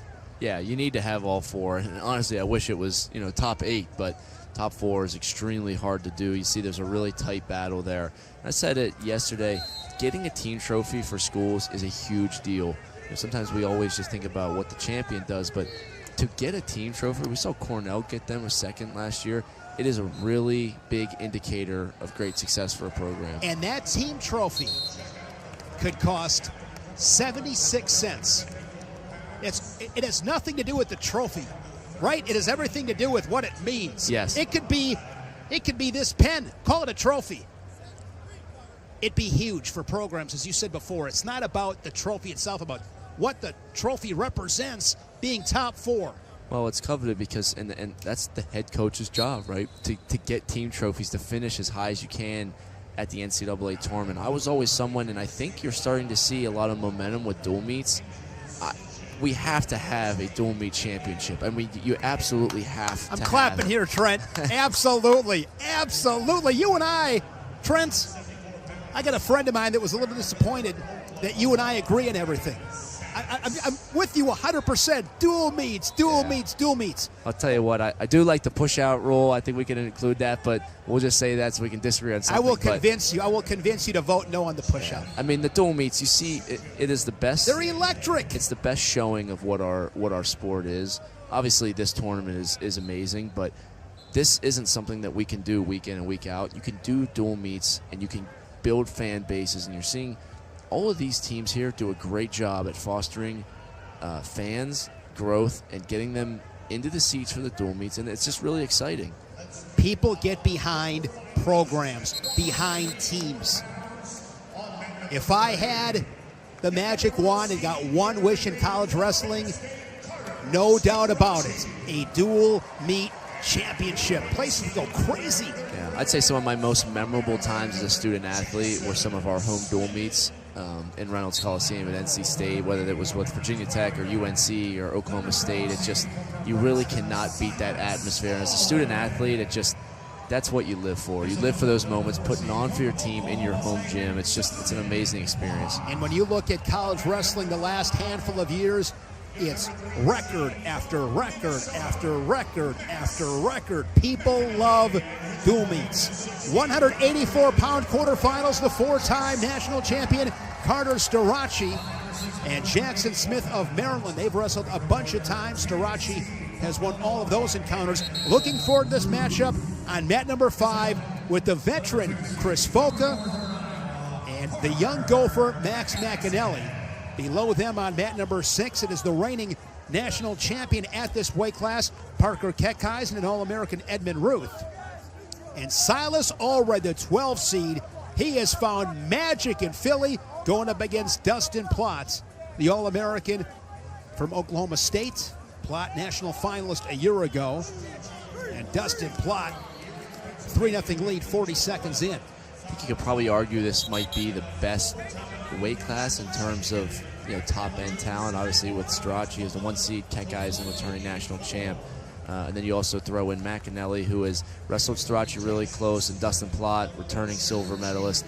And then Chris Foca, who is an All-American. And that matchup on mat 5 is really intriguing. McAnally is someone who holds a really good position, doesn't make many mistakes, hand fights really well, and Foca is someone who's dangerous and can score a lot of bonus points. So keep an eye on that. We'll see if Foca can kind of figure out that case. McAnally, great single, and that's that position I'm talking about. Because his positioning is so good, when he takes a shot, he doesn't really have to work to recover as well because his hips are in, his head is up, is able to double up, get his head up for an easy finish.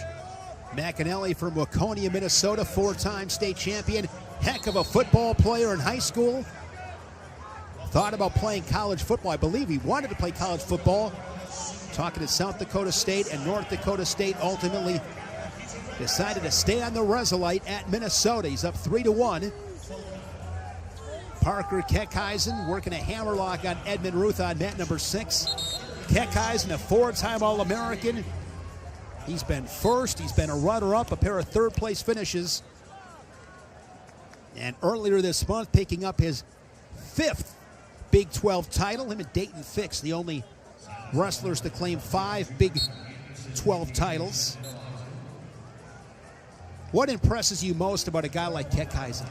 I think it's the fact that he's continuing to grow. Right, he's been on this scene for, this is his 6th year now. He's been an All-American 4 times before. He's just continuing to grow and get better in a lot of positions. You saw his first takedown was an underhook throw by. That's something that he's added into his game this season, and he's just continuing to evolve. Smith and Starocci scoreless on mat 3 as Starocci darts in on a single leg. Jackson Smith in this tournament, the number 8 seed, a pair of falls, a pair of first period falls for Jackson Smith as Starocci gets that takedown. Good savviness by Starocci, the Nittany Lion leading at 3-0. Smith is a hard guy to wrestle. I wrestled him last season in the Cliff Keen finals, and he's got a great feel for things like wizard kicks, and he does some really slick slide bys. So, Starocci's going to be a guy that's hard to hit those moves on, but Smith is very dangerous. Like you noted, 2 pinfalls already. He's got a great skill set, and now he's got to compete, right? You got taken down. Starocci is one of the best hand fighters and mat control wrestlers in the NCAA. You just got to continue to compete and respond. Chris Foca gave up that first takedown, and he gets the escape and the takedown to take the lead. But here's McAnally looking for a second takedown. Good scramble here, and McAnally scores again. This one going back and forth in the early going. The Gopher reclaims the advantage. Let's say something. I think in NCAA wrestling, the art of being able to finish leg attacks is becoming so important. McAnally's on a great single, and because guys are so good at rolling and creating scrambles, if you can maintain position and really focus on the details of finishes and the technique of it, that's starting to work a lot. So I think scrambling is becoming really important, and now more than ever, being able to finish leg attacks and stop the scrambles and stop the rolls is what the elite guys are doing. If you were teaching a 12-year-old wrestler about finishing takedowns, what's the first thing that you're teaching them? What technique are you teaching them? Well, it all comes down to position, right? If I'm in a high C, obviously looking to get hips in, head up, working the shelf. And always, I think, with a high C and a single, I'd say one of the biggest principles is get the foot off the mat, right? If I stay down on the mat, the longer I stay down there, the better chance they have to scramble. If I can get the foot off the mat and get their leg in the air, it's really hard to defend that. So just from a positioning standpoint, right, if I have your leg in the air, it's going to be hard to scramble. If I let you stay down there, then we'll see. 6-6 on mat number 5. 45 seconds as they wrestle neutral second period. Foca and McAnally. Carter Starocci, a 4-0 advantage. 6-1 period for Dustin Plott. The Cowboys starting second period on bottom. Good mat return there by Silas Allred. Allred in his first match, was he down 10-1? Yeah, down 10-1, comes back, gets the lead, and then gets the fall. And in the second match, losing to Berge, gets a fall again. So not only has he been winning, he's getting those bonus points. So if you're Plott, you know that he's been dangerous. Continue to score points and don't give him the opportunity to create a dangerous situation.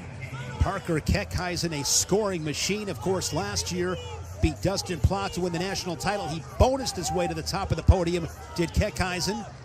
And in this tournament, a tech fall and a major decision. And knocking on the door of double digits once again. You talk about a guy, Trent, that exhausts the scoreboard. When that scoreboard sees Keckisen coming to the Resolite, you can just see it move and taking deep breaths. It knows what's coming. Yeah, he scores a lot, and he does a good job of, when he gets takedowns, riding for a little bit, getting his recovery, and then as he gets back to the center, he's ready to go quick again to score. Am I seeing that correctly? He's got 3 minutes and 37 seconds of riding time already? He's been riding a lot, and that first takedown that he got, he spent a really long time trying to get that, what they call cowboy ride, hammer lock, turn on top, and he's just been efficient with his riding, right? He's riding out period, so you see 10-2, he's got 3 takedowns. He's going to continue to, this third period, he's going to look to really light it up. The total package, Parker Keckisen. Keckisen and Carter Starocci did meet at the NWCA All-Star Classic. That was inside Red Call back in November. And Starocci won that match, unofficial of course, but he won it 4-1 in sudden victory. It was a spectacular match. 184, one of 4 weight classes that has had multiple national champions entering the tournament. And I was really glad when the seeds came out that we got McAnally at 3 instead of Plott at 3. We've seen Plott and Keckisen a ton of times. We haven't seen McAnally and Keckisen. Obviously, McAnally and Starocci had a great match at Big Ten. So you want to see McAnally and Keckisen really fight to get that opportunity to see Starocci in the finals. Riding time and on factor with McAnally and Folka. It's a 1-point match. Down to 50 ticks in the third as they wrestle neutral. McAnally looking for that go behind. There's a roll from Folka, and McAnally chases it down. He gets behind for 3 more. I talked about stopping the roll. You saw him drag. He went to the hip, usually when to go to the leg. Folka did the roll, and McAnally timed it and circled around for the takedown. Starocci, one of those guys, Trent, that can beat you 4 or 5-0 and absolutely own you. Yeah, it's dominant, right? You look at the scoreboard, you say, well, 5-0, but he's dominated the hand fight. He's dominated on top. He's got off on bottom quickly, and we talked about him really trying to advance his top game. He's going to work for a turn. Max McAnally, the redshirt freshman for Minnesota, is going to the national semifinals. Redshirt freshman All-American is extremely hard to do.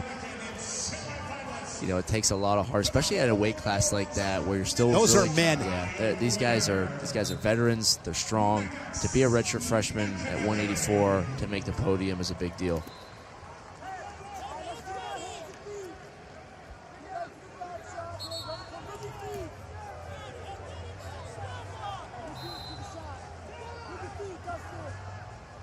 Starocci with riding time locked up. Parker Keckisen, he's heading back to the semifinals. Keckisen gets a major decision. 3 matches, 3 bonus point victories for the face of Northern Iowa, Parker Keckisen.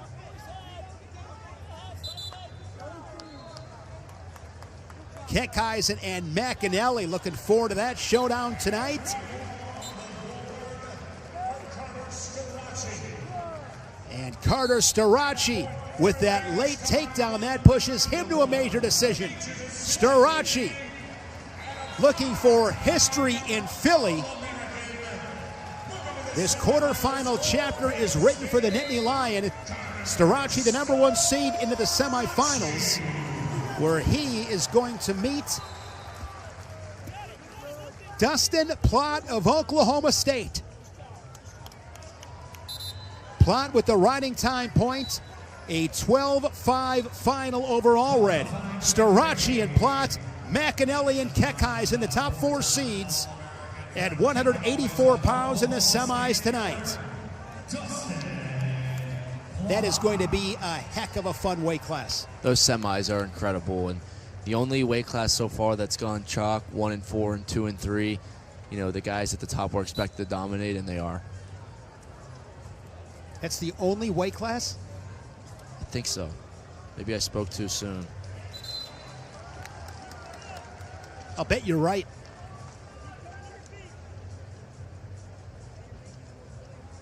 Ncaa and Ogunsanya close out the first period. The Quaker with the 3-0 lead. Matt 1 upper left.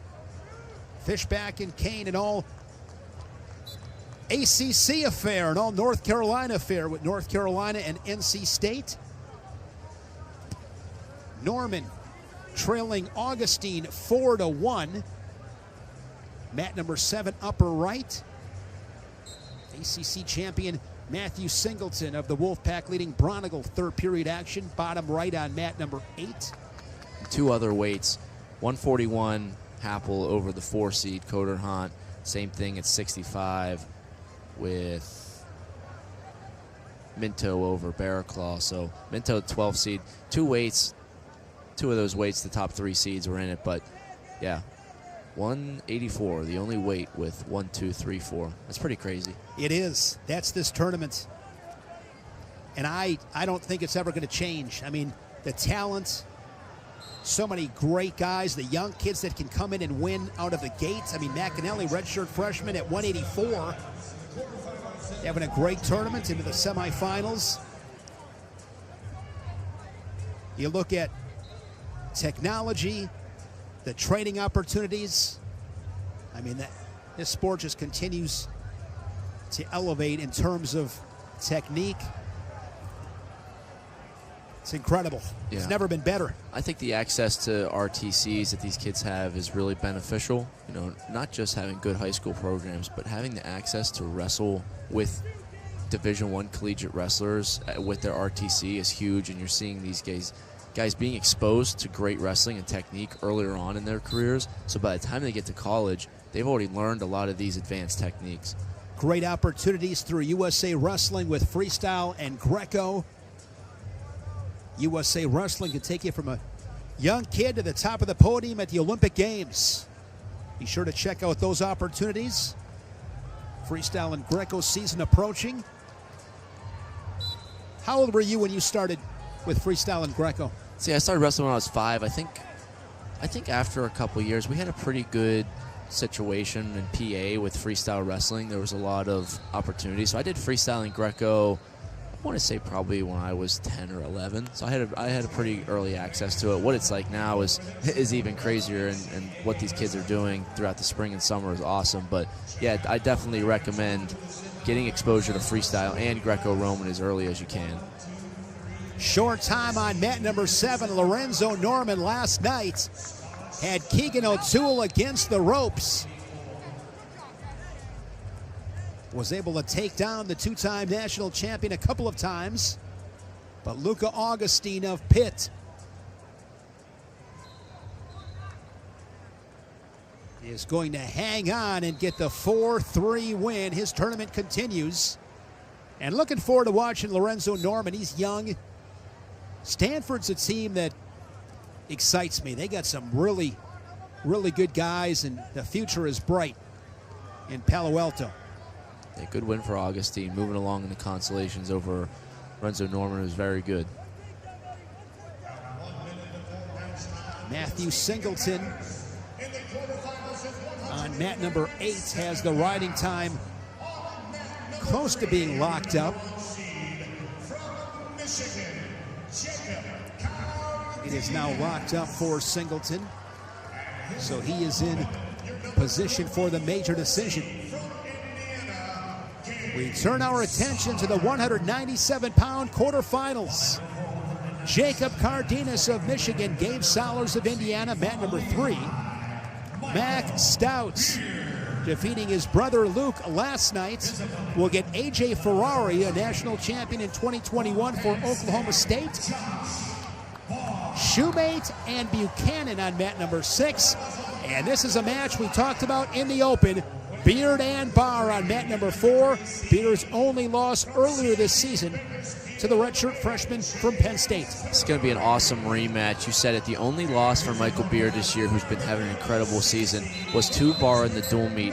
Barr really turned it on late in that third period in that dual meet. See what Beard does in terms of maybe conserving energy early on so that he can finish the match, but it's going to be a great, great, great match.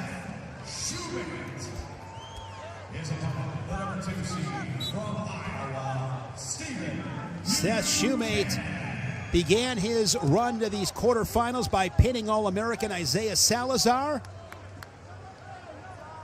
And then he knocked off Brock Zorowski of Ryder 11-6.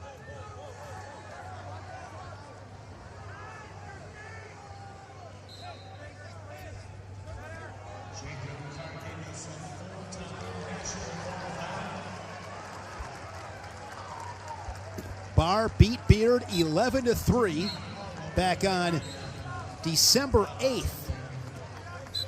Shortly after that, knocked off Stephen Little of Little Rock in sudden victory 4-1. That's really when Barr really put himself on the map as a real threat at the weight class. Yeah, he's burst onto the scene. He kind of took ownership of the weight class with that win over Cardenas in the dual meet.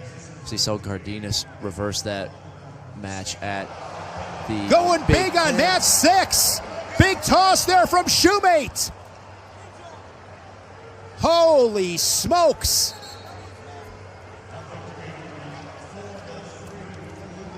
Mat number 6, Shoemate went big on the Hawkeye. He gets the takedown, no near fall as the challenge brick flies in from the Iowa corner. Challenge by Iowa. They're going to say no takedown. It really looked like Shoemate had it and possibly back points. We'll be interested to see a look at that. Josh Barr gets the takedown on Beard. Cardenas an early lead on the Hoosier Sollers. Stout and Ferrari 0-0. I mean, Shoemate clearly feeling it right now. I mean, you can just see the confidence. He's electric. He had that win over Salazar with the pin in the first round. Doubled up on a win over Ryder, Zorowski, and now with an opportunity against Stephen Buchanan, you feel that over-under position. Let it rip. I always make baseball analogies. It's like a hanging curveball. We're going to try to hammer this thing. Talk about guys that aren't afraid to take risks, right? It's calculated risk. Shoemate's a guy that feels comfortable upper body. If you feel that position, if you wait for a second, it usually goes away. You have such a small window of opportunity for something like that. As soon as you feel it, go for it right away. My guess is him and Ryder Rogotsky in the practice room, two guys that go big. I mean, those guys are always looking for something big. I was looking at mat number 4. All of a sudden, I glanced at 6 like, whoa, what was that? Keeping us on our toes here on the Matcast.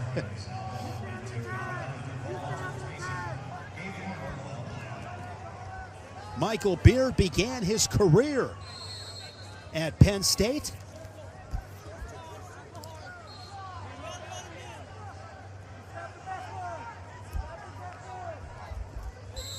So it'll be interesting to see how this match develops. In the dual meet, it was really close until the third period when Barr kind of opened it up. If you're Beard, you've gotten taken down early, but sometimes that can be a good catalyst for you to wake up a little bit.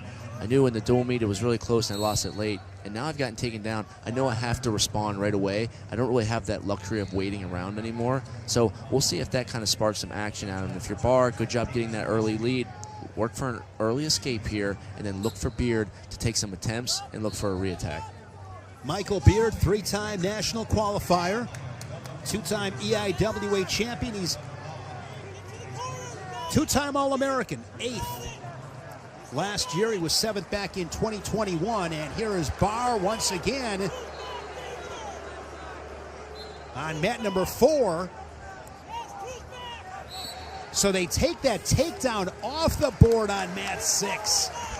As Barr tacks on 3 more, he is up 7-1. Ferrari with an escape. 1-0 for A.J. Ferrari, mat number 5, and Cardenas, the number 1 seed, the Big Ten champion.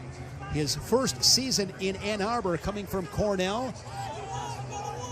Couple-time All-American for the Big Red. He was 4th last March, EIWA champion while with Cornell, and now a Big Ten champ, as I mentioned. If you had to wrestle A.J. Ferrari, how would you go about that? Well, I think Ferrari's somebody that you're not going to be able to go straight forward through. He's so strong. He's so positionally sound. You have to be able to get an angle and hopefully open up a single leg, but he's also very good in the split. So if you're going to take a single, be ready to elevate the foot right away, but it's going to have to be an angle. It can't be a straight-on shot. Seth Shoemate, this time, no question, leading it 3-0.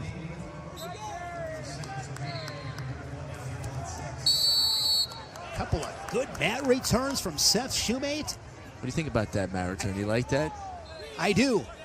I'm with you, though. I mean, it gets over-exaggerated. I like a big booming mat return. That's great. But I also like a front trip. As you said before, it's efficient. It's more of the principle, right? Exactly. That's exactly it. And then you see, we've talked about it all weekend long, 21 seconds. Yes, Shoemate got that takedown. This ride out is extremely important. If you're Buchanan getting this escape, which he's about to do, that's a huge point to keep yourself in the match.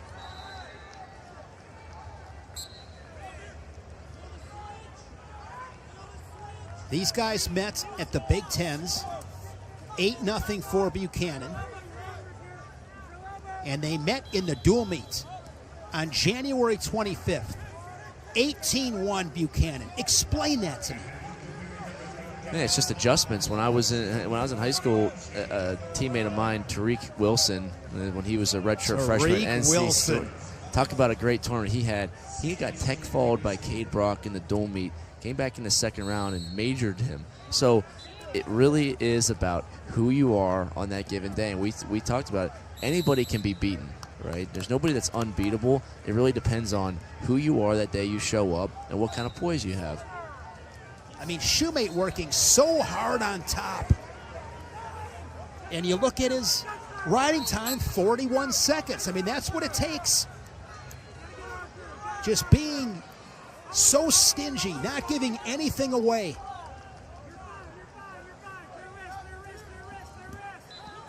Talk about being stingy. Ferrari on top again. He's really mastered this. And yes, he does not doing a ton of stuff flashy on top, but he just stays on top. He grinds you out. He got out really quick in the second period.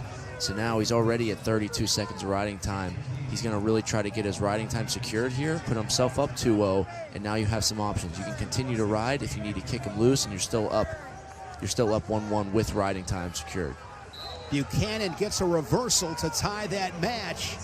Buchanan really good in this top position.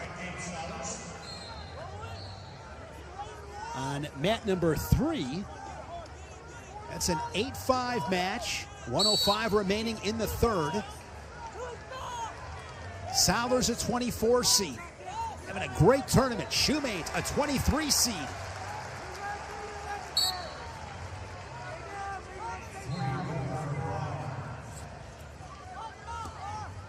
Josh Barr suffered some sort of injury at the Big Tens. That was a little bit of a question mark coming in. He looks fantastic in this quarterfinal.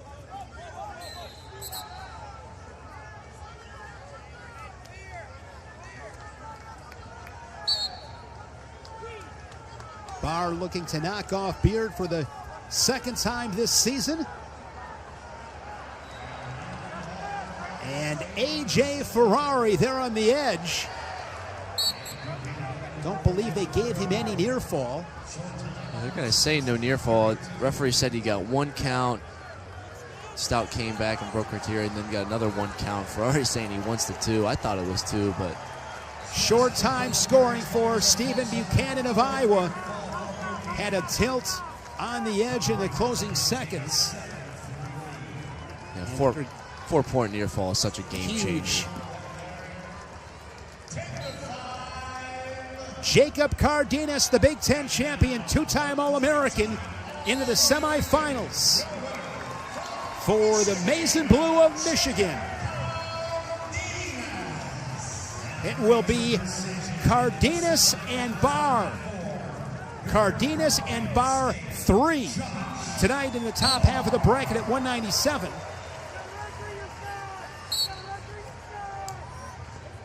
Another weight class that at the moment appears will be the top 4 seeds, as A.J. Ferrari with the riding time points. He punches his ticket. 2-0 for A.J. Ferrari. A.J. Ferrari undefeated for the Jackrabbits. Will we get the splits? See if they keep the camera on. Here we go. Here we go. Yes! And there's the double birds I was talking about yesterday. You see the Roadrunner mascot symbol with the hands. Tell you what, Ferrari looks awesome. He does. Continued to impress during this tournament, get to the semifinals. He's so hard to score on. Here's why I like the splits.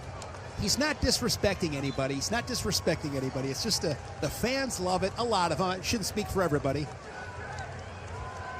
I like a little personality in the sport. I'll tell you what, if I could do a split like that, I'd probably do it a lot more.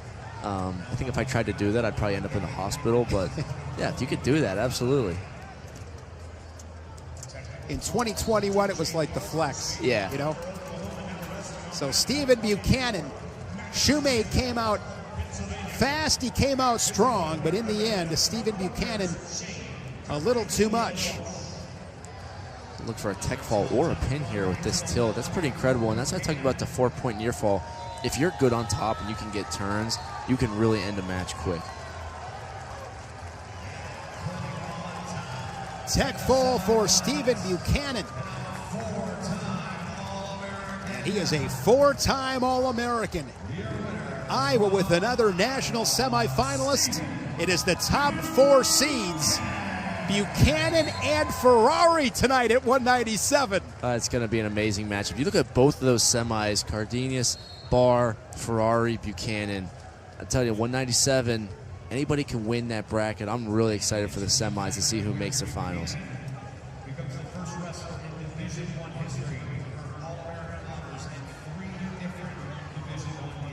I believe I just heard Jason Bryan saying that Stephen Buchanan, the first Division I wrestler to be an All-American at 3 different schools. He began his career at Wyoming, then went to Oklahoma, now at Iowa. He's from Wisconsin, small town in Wisconsin. Stephen Buchanan, what a great career. Of course, looking to finish things off on top of the podium here in the city of brotherly love. Get yourself a cheesesteak yet? I did have a little bit last night, yesterday they had some in their media room. So that was good. I had some of that too. That was really good. Really good. No, Philadelphia, this area, best hoagies in the world. Okay. Yep. And you and I were talking before. You have a place that has a Trent Hidley hoagie. Where do I get that? Yeah, Mitch's Tavern on NC State's campus. That was one of my lucrative NIL deals that we put together. But Van Alston was a huge supporter of the program, and he's the owner of Mitch's Tavern, a really kind of legendary restaurant bar at NC State. And we got the Hidley hoagie on the menu. It's been really fun. When I come to Raleigh, we're going to that place and having one of the Hidley hoagies. You got it. So what makes a great hoagie? A lot of it is the bread. And you'll always hear people say, it's something in the water with the bread. The bread makes it. I'm always someone that loved turkey. I love mayo. My favorite thing is a hot pepper relish. If you can get a hot pepper relish on that, it really seals the deal for me. But the bread, got to have good bread. I can't wait to try it. I can't wait. I'd love to check out some of the Phillies cheesesteaks here in Philly, but we're here all day. Which I love. I love it here, but it's not it's a business trip. I love every minute of it, but there's not a whole lot of time to go out and explore the city and eat the different Philly cheesesteaks. I'd love to, yeah. But we get here early, we leave late. I know Johnny Cool behind the scenes He's had a couple Philly cheesesteaks. It's an interesting weekend when you realize just how exhausting it is, not just for athletes, but I always know my parents were so exhausted by the end of the weekend, especially with athletes wrestling. You're here all day long. You're soaking up a ton of wrestling. You know, people back home have just been glued to the TV. You don't want to miss a match, and then it ends, and you're like, man, I can't wait for next year. Johnny, our director, gives us a chance to thank the people behind the scenes. It's amazing what it takes to do something like this. ESPN Family and Network, so many people play a huge part in making this happen, and they're the ones doing the heavy lifting for sure. We get the fun stuff. I mean, this is fun. They just make us look good. Absolutely. So big thanks to all those on the production side at ESPN for another great event here in 2025 in Philadelphia. Get a look at the updated team standings. Penn State creating some separation from Nebraska and Oklahoma State. You have Iowa in 4th. Northern Iowa in 5th. Possible fall on mat number 2. Believe that is Bruneau from North Dakota State. He's got Heller of Pitt on his back. And he's got him tight, and there's the fall. Crazy stuff happens in the consolations. You're never out of it. You always have a chance.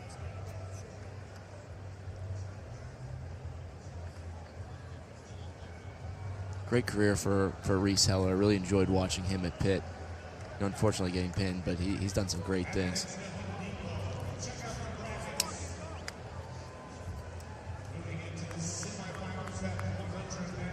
Mat 2, bottom left coming up. Camden McDaniel of Nebraska, Andy Smith of Virginia Tech. Cartagena Walsh of Rutgers gets a takedown, and he is going to stick to Maximus Hale as time expires in the first 3-0. You see the matchups upcoming in the quarterfinals at heavyweight. A rematch of the 2022 National Final in Detroit. Gable Steveson and Colton Schultz, that's on mat number 3. The reigning national champion at the weight class, the number 3 seed Greg Kirkfleet of Penn State, and Joshua Heinzelman of Michigan, the former Oklahoma Sooner, first season at Michigan. He's been fantastic for Sean Borment and the Wolverines. On the bottom, mats 4 and 6. I'm looking forward to this one. Owen Treffin and Ben Keeter. That's on mat number 4. Isaac Trumbull and Wyatt Hendrickson on mat number 6. I say it all the time, Trent. These are not your father's heavyweights. No, they're not. These guys are better than ever. Obviously, Gable Steveson running the show right now, but Greg Kirkfleet, returning national champion, is going to have something to say about it. You alluded to it. Mat 4 is an awesome matchup. Number 4 seed Owen Treffin transferred from NC State halfway through the season, has made the most of it, undefeated, looking for his first All-American honors. But so is Ben Keeter, who's been wrestling really well for Iowa. Hendrickson took about 10 seconds to get on the board with a takedown, and Gable Steveson didn't take long either. I mean, these guys are just incredible. Greg Kirkfleet's impressive takedown. Who says the heavyweights don't score, Trent?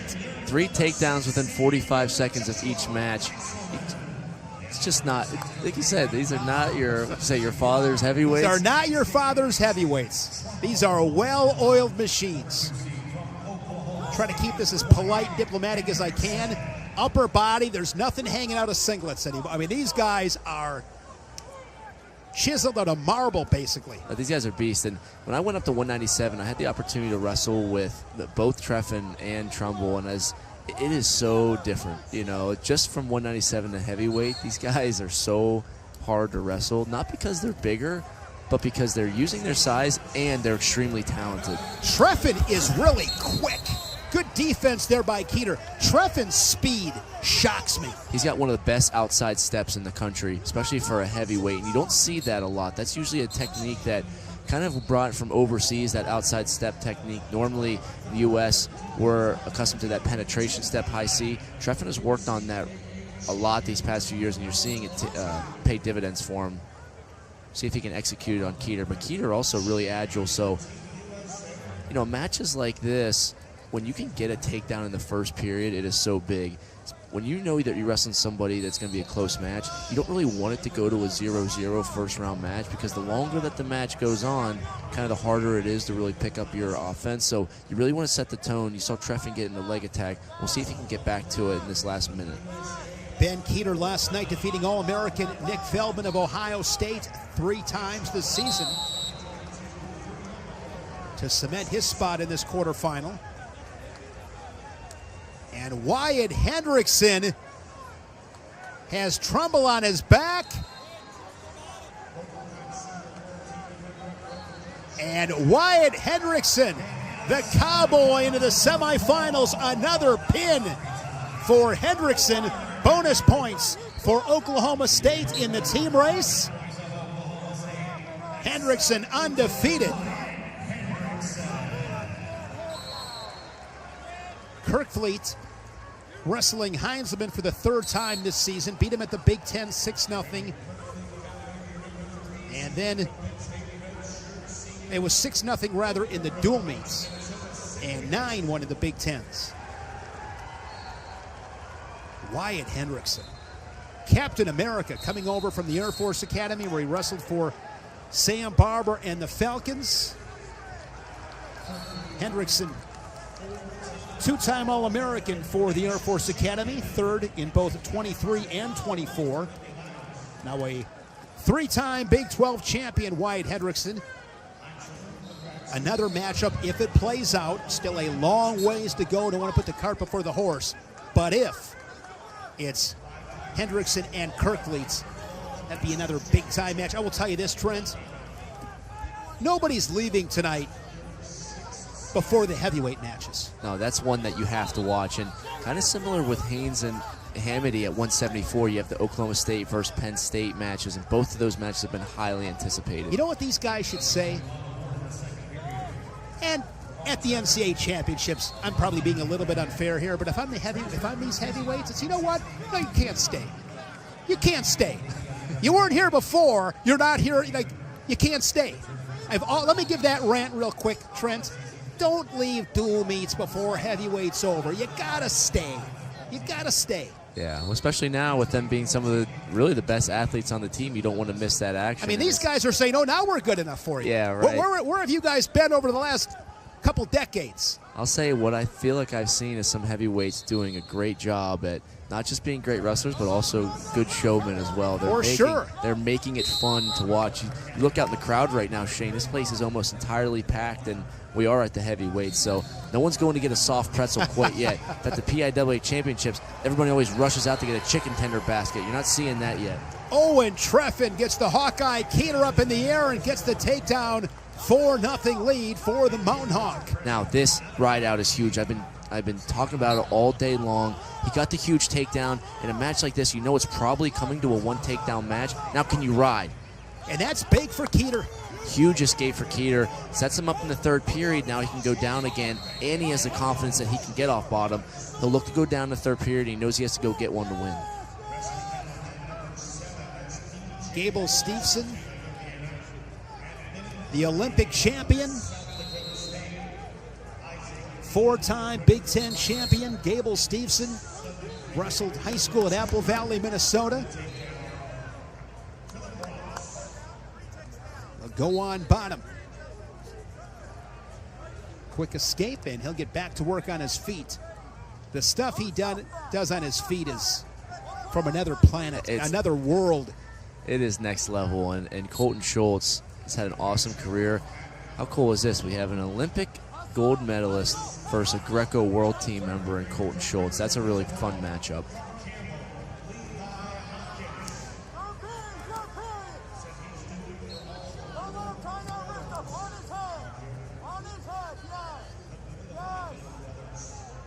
Kerkvliet on mat number 5, over 2 minutes of riding time.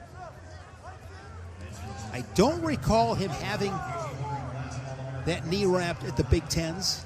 Well, we saw yesterday that he chose to ride for close to 4 minutes. It looks like he committed to a really long ride here. That gives me the idea that you know, he's healthy enough to wrestle, but he also wants to protect himself, and he's doing that by controlling the position on top.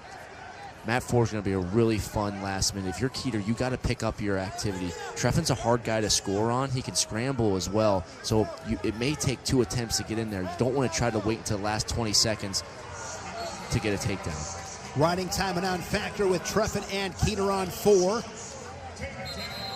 Camden McDaniel, a big win for the Cornhuskers. Pounding his chest, rightfully so, on mat number 2. And Keeter, as you said, you got to begin that sprint right now with 45. You can't be waiting until you got 20. Yeah, and you see how Treffin did a great job of getting off the edge there, not taking a stall call. Now he's back on the edge. Keeter has to come to him, and as soon as he shoots, Treffin's going to work this center back up. He does get hit for a stall. You'll take that with 29 seconds. He can take another stall call, but you can't get taken down. So if you're Treffin, don't back up. Work for your head-hands defense. Good stance discipline. Get your head in the way.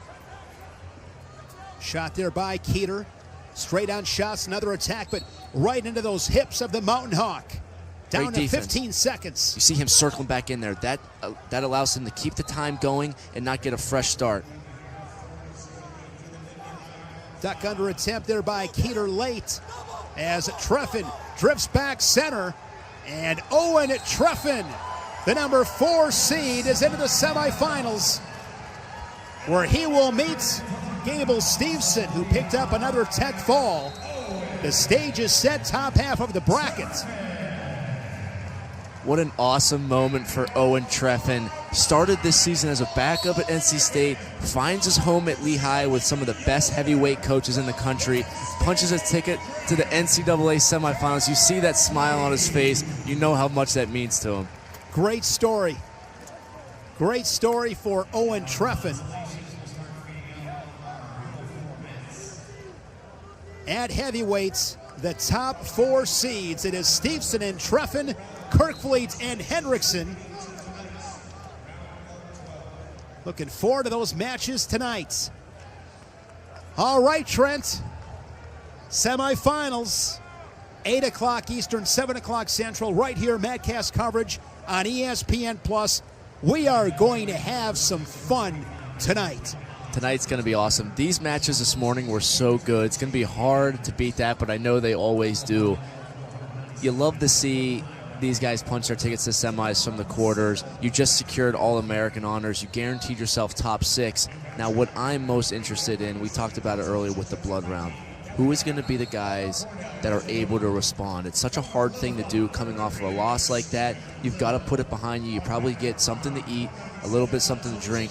Your coaches are critical right now, and all these coaches do a great job at, you know, settling these guys down and saying, listen, I know that was brutal out there, and we can talk about it after, but right now I need you to respond. I need you to lock in. I need you to prepare to go out there and fight for 7 minutes. So oftentimes when you take a loss like that, you're going out and competing, and some guys have different attitudes. Sometimes guys say, you know what, my dreams went up in smoke. I'm going to go give it all I have. I'm going to continue to compete. Some guys get really mad and they say, somebody just took that from me. I have to go back out there and take it from somebody else. And then some guys aren't able to respond, and they have, they take another loss in the consi. So when you take a loss like that, you really want to look at yourself in the mirror. Why did I come to this tournament?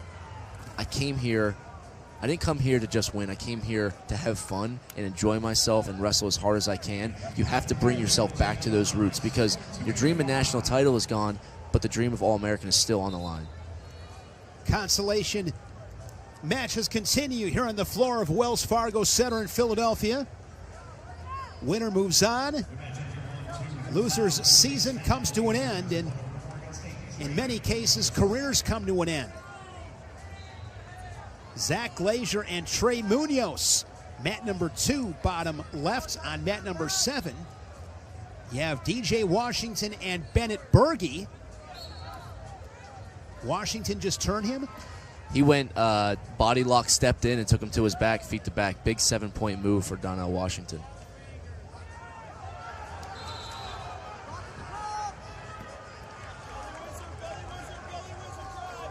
Washington leading it 8-0.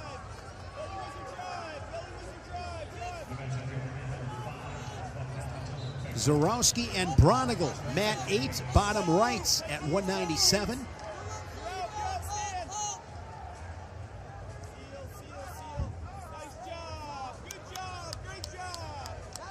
All-American Stephen Little, All-American a year ago for Little Rockies on mat number 3, leading Delegata of Cornell, 50 seconds first period. Really paying attention to the team race. Top 5, Penn State, Nebraska, Oklahoma State, Iowa, and Northern Iowa. So the Panthers with Wyatt Volker on mat number 4, leading Brophy of the Citadel. Glazier on the board, the Jackrabbit with a 1-0 lead on mat number 2. Luke Stout of Princeton. Talk about a good response. Your brother beats you. I mean, that's a different kind of loss. And now he responded well. Yeah, and you heard in Max Stout's interview after I really enjoyed listening to it, he said, you know, the goal right now is to get both of us on the podium. So awesome job by Luke Stout. Obviously a tough moment last night. Regroup, come back today. Match not over, obviously, but up 12-4. He's looking good. I'll give you a team that's really impressed me is Indiana. And I know they're not top 10, but what they've been able to do, I mean, DJ Washington right now on mat number 7. I mean, they have had a really, really good tournament. The job Angel Escobedo was done. His alma mater won national title for the Hoosiers. Phenomenal guy, great leader, culture. He's doing some really good things, and you just want to recognize what he's doing in Bloomington. Yeah, that's a team that you want to see continue to do well and make that next jump and find that next tier in the Big Ten. Going off of memory, I think the last finalist they had was Taylor Walsh. Wow. Remember him ripping the headlocks? He wrestled Alex Dieringer in the final. Yes, he did. There you go, Trent. There you go. I'll tell you one thing that I am strangely good at is college wrestling trivia. Awesome. We used to, one of my favorite things about being a student athlete at NC State is we had dinners at this, it was called Case Dining Hall. We would always eat as a team there every night. And sometimes we'd be there for 4 or 5 hours just quizzing each other on college wrestling. Those are the things you don't forget. Give me a couple of your favorite college wrestling nuggets. Oh, man, on the spot. One of them used to be who were Alex Dieringer's finals victories. Okay, and that's hear what me it out on brought this. me So up. hear me out on this. Dieringer, 3rd place as a redshirt freshman, lost to St. John of Iowa in the semis. Comes back and takes 3rd. So Dieringer beat Dylan Ness. Dieringer beat Taylor Walsh, but I believe that was his 3rd title. And his 2nd title, or one of his titles, Isaac Jordan of Wisconsin. Isaac Jordan, yep, I was going to say. Yep, Jordan was the one from Wisconsin. But Dieringer, what a beast. I got an opportunity to compete against Alex this past summer in freestyle. You talk about one of the best competitors and strongest guys I've ever wrestled. I met Alex Dieringer when he was a freshman, so let's say 14 years old. He went to Port Washington High School, wrestled for Angelo LaRosa. He was a little 103-pounder. I mean, he was 103 pounds, and what I remember is in the regionals in Wisconsin, it goes regionals, sectionals, and then to the state tournament. In the regional, he wrestled a senior from Manitowoc, Lincoln named Alex Becca. Becca was the returning national or state champion. Becca takes him down in the regional, and then Dieringer just put it on him. I mean, yeah. Alex Dieringer, what I remember about him, Trent, it's a tournament called the Marty Loy in Fond du Lac, Wisconsin. I had never heard of him. I had never seen him. And I distinctly remember walking by a mat and stopping, going, who's this guy? And I've always said this. When it comes to Division I wrestlers, they pop. I mean, they pop through the screen. Anybody can see it. You don't have to even know anything about wrestling, and you can look and go, that guy just looks different. Another guy doing the Wisconsin State Tournament several years back. I'm there. I don't know any of these kids. I used to be really involved in Wisconsin wrestling. Not anymore, as my career is shifted more to college. But there was another guy. I watched him he was a freshman, and I'm like, I don't know who this guy is, but he just pops. Aiden Sinclair. Yeah. He was at Milton High School wrestling for Pat Yauk. I mean, you can see it. Yeah. Those guys are going to be, because you got to be so good to go D1. People don't understand how good you got to be D3. Yeah. But, Dieringer's a monster. Yeah, he's awesome. Sinclair going to have a great career for Missouri. At Missouri. I'm excited Yep. to see him take into the lineup next year. Luke Stout on mat number 1 with the riding time 22-6. And Hopkins is tough for Scotty Sentis and the Camels. We wanted a response out of Stout. We got it. Hanging 22 points on the board is a perfect way to bounce back after a loss. Glazier and Munoz on mat number 2 in Sun and Victory, bottom left. What else you got, trivia-wise? Jeez, man, I'm going to have to think of something for the semifinal match. I don't know if I'm as good on the spot. Do you know Kyle Dakes? 4 guys that he beat. Montel Marion, Frank Molinaro, David Taylor, and was it St. John? You are correct. Yes. Well done. Well done. You and I need to be partners at wrestling trivia. Nobody's gonna want a piece of us. Munoz got that takedown in overtime. That's a huge win. The Glaziers had an awesome career. See him wrestling for South Dakota State this year. Transferred from Iowa, got his chance in the lineup this season with South Dakota State. But Trey Munoz moving on.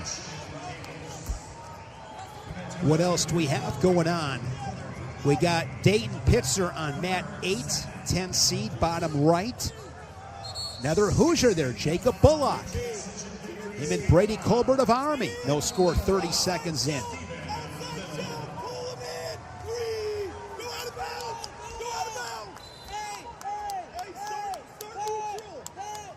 One thing, too, in this tournament is sometimes you'll see guys, wrestling for the second time in the tournament. Don't think that's happened yet. I thought about Volker and Brophy. I'm like, did they wrestle once already before? But yeah, you start to see that, especially tomorrow too, when they come back on the Ncaa semis or that third place match. Those are always fun ones. When you lose on the championship side and then you make your way through the consies and you get a crack at someone that beat you, you could bet that's personal.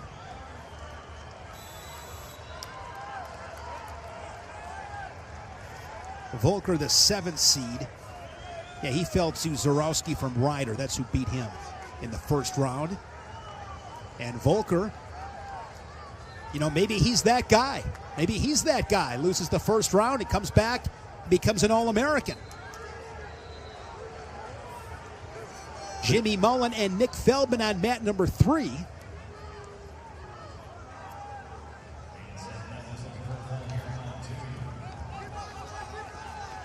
Seth Nevels of Maryland on mat number 2.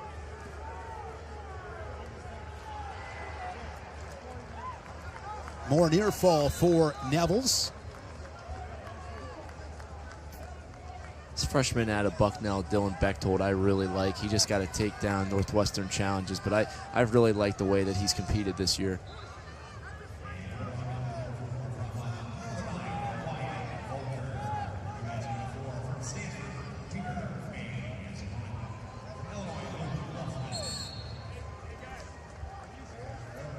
Hoffman of Lock Haven, an All-American a few years back for Ohio State, then down at 197. Wrestling for Coach Moore. Former Penn State's greats, him and his brother. Pinners. Yeah, Josh and Scott, yes. I believe one of them had the record for I most believe you're pins right. I don't know if they still have it or yeah, not. I don't know if they still have it, but they were. I would guess they had that record for a long time. I would guess they probably do. People wrestled way more back then than they do now. Yeah, those guys on wrestled that. a lot. Josh Moore at Cleveland State, Scott at Lock Haven, and I cannot tell those two apart to save my life. You ever see those guys next to each other? I have similar. I have no idea. Yep. It's always crazy, like when you say hi to somebody, you just don't know who they are. It's like, I know it's one of two people, but I don't really know which one it is. Takedown for Ming of Stanford. Leading Luffman. Quick takedown on mat number 4. And Dayton Pitzer of Pitt, your winner on mat number 8. Wyoming Cowboy, your winner on mat number 7. Looking forward to this match on 7 coming up with Ncaa Rivera and Spencer Moore. Start to see these consolation rounds getting really good matchups. Guys that just lost in the quarterfinals coming down, trying to put themselves in the blood round. Or my bad, the round before, trying to advance to the blood round to reach those guys that lost in the quarterfinals. These matchups start getting really good. And I would say this, Trent, the die-hard wrestling fans, these are great matches. Like if this is a dual meet, it's like going to get all kinds of pub and hey, these are great matches. Same with the medal round matches on Saturday. Great sessions. I love this round. Consolation matches. I want to watch these. Slavakovsky and Runyon, going to be a good match. Feldman and Mullen, really good match. All over the place. And then, of course, tomorrow, those placement matches. That arena should be packed. Yeah. From now on to the end of the tournament, you're not going to see a bad wrestling match. And it's really incredible to think of. It's almost wrestling overload. But for people like us, people that are watching MatCast right now, we know that they love it. Jacob Bullock of Indiana, 7-0 lead. You have his teammates Jacob Moran at 125 pounds, wrestling Steve-O Poulin, there we go, on mat number 8, bottom right. Poulin rocking that mohawk. Maybe next year we come with the mohawks. I can see if I can pull it off. I always like when you transition into this consolation round, you have heavyweights wrestling and 125s on the mat. It's like back to back. You want to make sure the refs get in the way if they go into the other mat. Seth Nevels on mat number 2. 15 points on the board. Slavakovsky and Runyon.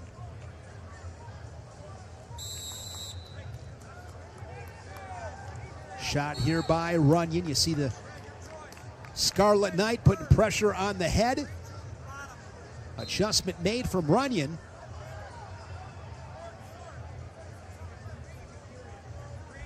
Ncaa Rivera of Wisconsin with the first takedown. Mat number 7, upper right.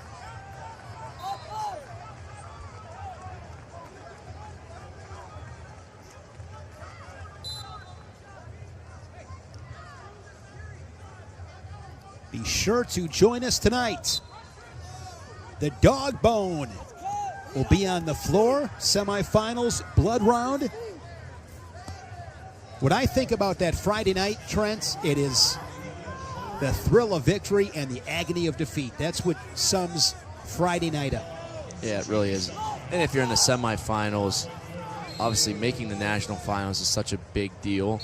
And if you lose that match, that transition to Saturday morning is a really hard transition. Now you also have the guys tonight that are in the blood round. Those are oftentimes even more exciting than the semifinal matches, but it is a long night. It doesn't start till 8, and when you're in the semis, especially if you don't wrestle late, you have to do a good job. I talked a lot about yesterday, managing your emotions, managing your energy.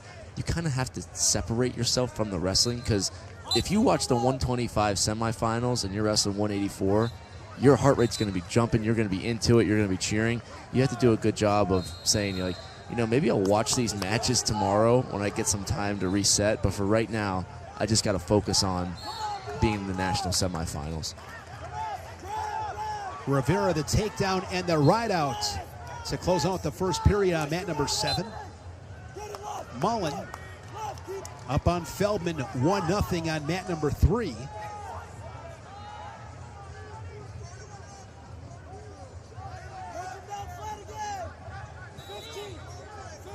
Moran and Poulin.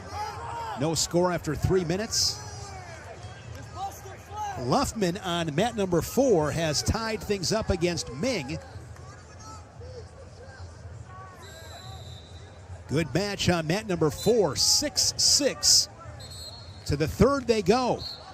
Yeah, Ming had the first 2 takedowns, and then Luffman just got one at the end of the second period.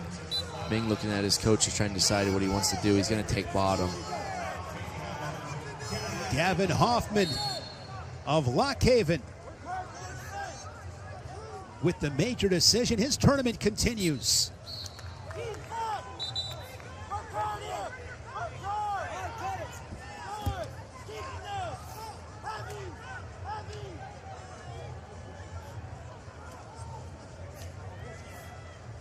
Slavakovsky double unders on mat number 5. And Feldman, short time in the first period on mat number 3, gets a takedown. Big takedown for the Buckeye, 3-1. These are both two heavyweights that I'm really big on. Mullen from Virginia Tech. He's going to Virginia Tech to play football and wrestling. Decided to focus on wrestling right now, so look for him to continue to jump levels. And Nick Feldman, obviously a heralded recruit for Ohio State. You want to see him come into his own. He lost to Keeter on the front side. That's a guy that Ohio State is really counting on to have a big tournament. Feldman, 5th a year ago, an All-American in Kansas City. Caleb Smith and Blake West on mat number 1. Pair of Cornhuskers on the left of your screen. Caleb Smith on mat 1 upper left. And right below him, it is Jacob Van D. Van D got beat in the first round, wrestling Sean Speidel from Central Michigan. Van D's got one of the best whizzers in the country. When guys get to a single leg, he's so hard to score on. He's a Cathedral Prep kid, right? Yes, Van D? yep, Erie Cathedral Prep. Same high school as Carter Starocci, Panero Johnson too, right? Panero Johnson as well. They were in the Northwest Regional. Northwest Regional just got dissolved this year, so I have some fond memories of that. It turned into just the West, but yeah, AAA Northwest Regional in Pennsylvania. I always loved that tournament, the Altoona Fieldhouse. This match trends on mat 4. Luffman's got riding time at 37 seconds. I think Ming had riding time close to a minute. And Luffman in this third period has erased all of that, and now he is 23 seconds away. If he rides Ming out, he'll get the riding time point and win this match 7-6. That'd be a gritty win. Yeah, this would be a big opportunity for Ming. He's got 23 seconds to get an escape. If he can do that, he can win the match. Luffman has to ride. At some point at this tournament, you are going to have to keep a guy down or get the escape. Mat return there by Luffman. Down to 20 seconds. Ming back to his feet. Another big return from Luffman. Just really strong on those mat returns, not giving Ming an opportunity to get to a roll. He's still going to try to work up. There he just has his riding time. Has the riding time down to 7 seconds. And we'll have a restart. So Ming, a quick escape will send this to sudden victory.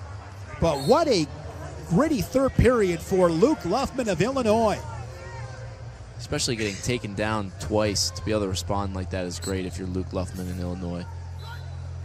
Illinois top 10 in the team standings, and Luke Luffman's quest to become an All-American continues. The riding time point gives us a 7-6 final. Ncaa Rivera on mat number 7 with over 3 minutes of riding time gets the major decision. He's had a really good season. Ncaa Rivera of Wisconsin. Cooper Flynn and Trevor Anderson. Scoreless early first period at mat number 6. They're on the bottom. Van D and Speidel. Short time in the first on mat number 2. Still 0-0. Caleb Smith. First period takedown for Nebraska on mat number 1. Feldman has opened things up on mat number 3. Now up 7-1.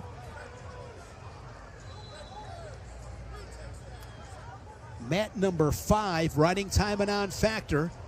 Yaroslav Slavakovsky leading Lance Runyon by 1. 30 seconds left as Runyon, the single leg on the edge, but this is a time hog for the Panther.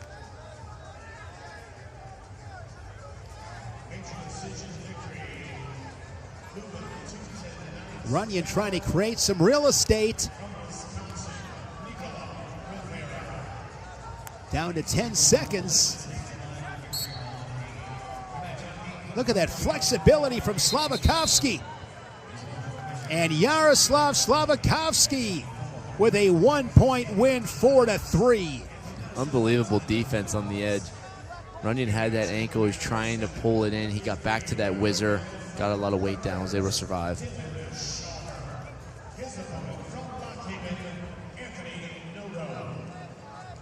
How about that match on 7? An All-American is going home. Dylan Shawver and Anthony Noto Noto, an All-American at 125. I believe he was third last year. Yeah, two-time All-American, Noto. And Shaver, an All-American for Rutgers.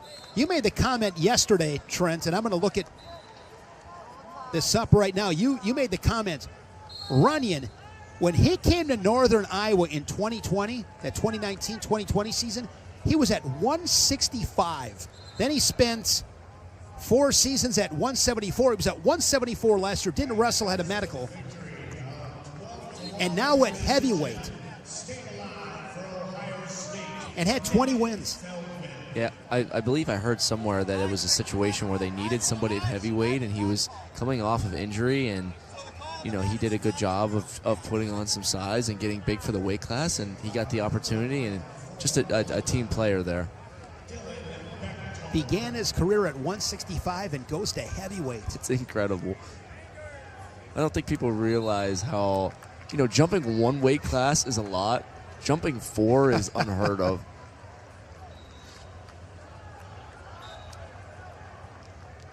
Danny Pacino and Sergio Lemley on mat 8. Shaver, the Scarlet Knight, with a takedown on mat 7. Look at this match on mat 3. Nasir Bailey and Evan Frost. Tyler Knox and Tyler Wells, a solid match. Below them on 4. Okay, so right now, we got Nasir Bailey and Evan Frost and Shaver and Noto. Both matches, 2 returning All-Americans. Consi round of 3. Here we go. Another All-American in Caleb Smith. The Cornhusker leading at 4-0 on mat number 1. As West goes underneath to begin third period.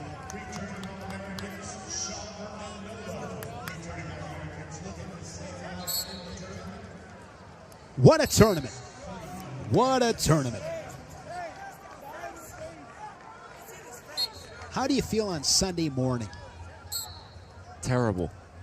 It's like a little depression almost, right? It is. Yeah, it certainly depends on, I think, how the tournament goes. I think you come to terms with things. If you don't have the tournament that you want, you try to reflect as much as you can on what you did well. Obviously, there's always mistakes that you make and matches you wish you had back. But as far as how you feel from a physical standpoint, it is one of the worst times that you feel in your entire life is after the 3-day tournament. But there also is a bit of like pride in it in a weird way. It's like, wow, I was able to put myself through this, and I get to feel this. You kind of try to soak it up as much as you can. Van D had a really good mat return to stay on top. He's been able to ride Spidel. And as I say that, the Chippewa in position for the reversal.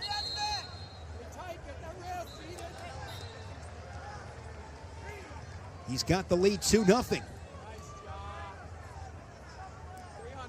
These seasons go by so fast. Yeah, they do. One day you're running sprints on the track in preseason, all of a sudden you're in the last round of the NCAA tournament. It really comes down to those little decisions that you make each day. Obviously, when you think of a whole season, it's kind of overwhelming to think about the work that you have to do, but it all boils down to those simple decisions that you make every day. And a lot of times those little decisions, those simple decisions, end up making the biggest differences when you get into situations like this. Jacob Van D, believe he just got a reversal on mat number 2. Dylan Shaver just got a takedown as time expired in the first period to go up 6-1. Van D was down 2-0, so it must have been escape takedown rather to go up 4-2. That's my assumption. That's on mat number 2. I wish I had 16 eyes, right? Be focused on every single mat. Got to tell you, my neck gets sore a little bit for real. Just sitting there looking all over the place. Yeah, there's so much wrestling to take in that you want to watch all 8. You don't miss much action, but there were a couple of matches I went back yesterday and looked at the brackets like, wow, I missed that match. But I feel like today I've been doing a good job of seeing a little bit here and there. There's just so much. There's so much great wrestling to take in. I mean, this round is, you said it, I mean, this round really is a lot of fun. You look at every single one of these matches, this is one that if it was in a dual meet, you'd sit up in your chair a little bit, get focused for, and you get a treat to watch 8 at a time. Caleb Smith looking to become a two-time All-American. He is your winner on mat number 1.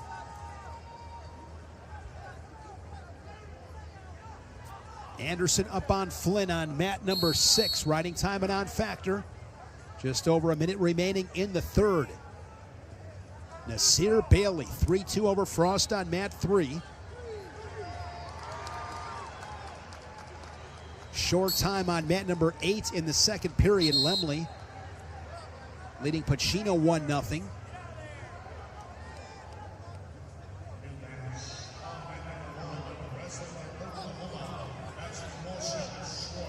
It's hard to tell from here, but I think I saw Speidel this morning. I didn't know who it was. I just said hi to him because his face was just mashed. Yeah. And I think that might be him. I didn't know who it was. I just knew it was a Central Michigan kid, and I'm looking at his face thinking, like, bruised, battered, like, you do not get out of here unscathed. Yeah, that left eye has seen better days. Sometimes you get through the first day unscathed a little bit. By the time you go to bed tonight, you wake up in the morning, your face is basically just a punching bag. Like ground up hamburger. Just those battle scars, though.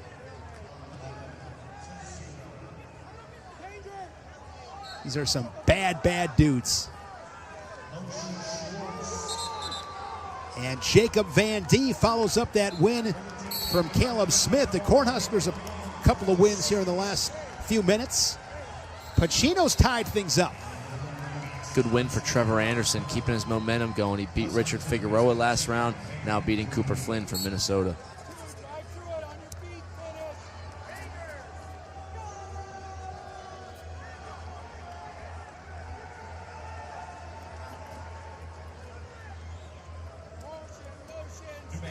It looks like on mat 7 they took away that last takedown from Shawver, so just 3-1 going into the second over Noto. Talk about all these guys having a story. Every one of these guys has a story. So Trevor Anderson, last year, under 500. Under 500. Now, national qualifier. Mentioned that big win against Figueroa. Another win now, and he can smell it. He's one win away from being an All-American, and it happens quickly. You know, we talk about those little details in your life, those decisions that you make start to add up, and when you're someone, it really starts with belief. Do I believe that I can win? If you have that, you can work with that in college wrestling.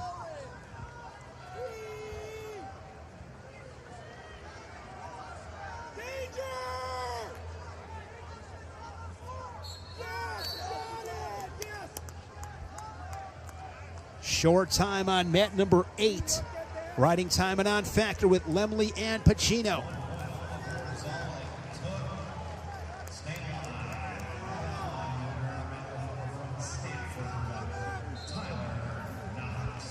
Tyler Knox, a winner for Stanford. Knox won that match 1-0. He got an escape in the second period. Wells decided to go neutral in the third, respect Knox's top game. Knox able to scramble and not give up the takedown in the third period. Moshe Schwartz on mat number 1 leads 7-0 to the second period. His career began back in the 2019-2020 season. He was at Northern Colorado. He's now a 4-time national qualifier, missed last season because of a medical. Again, I mean, these guys are just so tough. The word to me, Trent, if I had to describe this tournament in one word, it's perseverance. Yeah, it is. It's dealing with setbacks. It's dealing with adversity. It's also riding momentum. You know, having perseverance to ride with momentum is a big thing. A lot of guys looking to... My favorite thing about these consies round is when guys start going big. I love to see that action. You start to see, you know, maybe guys were a little tight in early rounds because, you know, nerves or trying to feel it out. At this point, they're like, screw it, I'm going for it. Sergio Lemley in sudden victory with a takedown. The Wolverine continues his run, the 14th seed from Michigan. Noto 5-4 on Shawver on mat 7. Riding time, an on factor.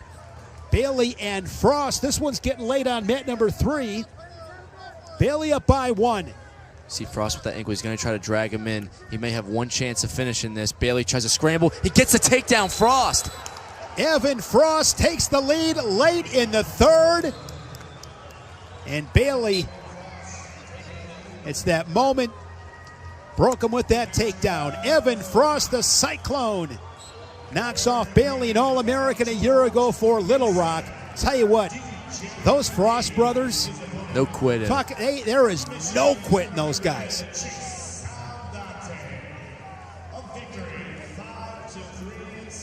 I'll tell you another thing about this tournament is just because you've All-American before, it is not guaranteed. And I think that's something that is sometimes uncommon. You see guys say, well, he All-American this year, he'll do really well this year. Nothing is given at this tournament. If you place one year, it is a total reset this next tournament. It doesn't matter if you're undefeated, if you haven't lost all season. This tournament is a different beast. What did you learn to appreciate, Trent, in being consistent in your success? Because you said it. I mean, if nothing else, it's probably harder in a lot of ways. Yeah, and we talked about this before the show, right? I never did get the ultimate goal of winning a national title, right? I was really close a couple of times. I competed pretty well. And it's easy to look back on that and say, well, you know, it wasn't really that great of a career. I didn't get what I wanted to. But when you really look at it with a broader perspective, and I think I've gotten that perspective as I've gotten, out of the college season this year, you really look back and appreciate the effort that I think I was able to give, or at least I appreciate the effort I was able to give in a lot of moments when it wasn't hard. And being consistent, there's a huge value in that. You're seeing a lot of the teams that will compete for these team trophies, you're having guys that compete consistently, and to be able to do that over 3-4 years in a college season is really impressive. So that's one thing I think I look back on and I actually am more appreciative of than maybe I realized at the time. Just being consistent and being able to do it for a long time. I know it takes more than one thing, but looking back and reflecting, what is something that being out of it a little bit now where you can look back and go, wow, that was so important in my success, being consistent, that you appreciate now that when you were in it, you maybe didn't give as much thought to? I think just realizing that when you're challenged in, maybe it's the regular season, just a normal practice where things get really hard, it's so easy to throw the towel in. And I think looking back to a lot of key moments, especially my redshirt year, I was thrown to the wolves, really. Like I went through a lot of pain my first year, a lot of suffering, and just sacrifices that I knew I needed to make to be good. And in the moment, it was so hard, and I didn't enjoy it. But looking back on it now, just to be able to show up each and every day and always try to get better, no matter how badly you're getting beaten, those lessons that you take and the growth you make there really translate to just being consistent and showing up for yourself every day. On mat number 5, Chase Aldate with the fall for the Wolverines. He's another guy that just a really, really good career, just hasn't quite been able to put it all together and get on the podium. And he inches closer getting that fall. Jude Swisher and Ryder Downey on mat number 3. Travis and Hines, 6-6, bottom left on 2. Sudden victory on mat 7 with Shawver and Noto, a pair of All-Americans. Alvarez and Johnson scoreless. 30 seconds into the second period, they're down on 4. It's a match on mat 8 that we've seen a couple of times, being Ivy League schools. Penn and Cornell wrestle a couple of times, so these guys are going to be familiar with each other. Ethan Fernandez and Cross Wazalewski of Penn.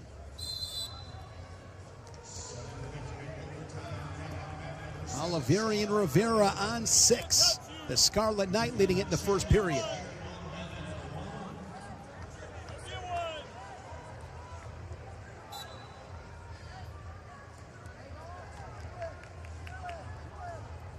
Video review on 1.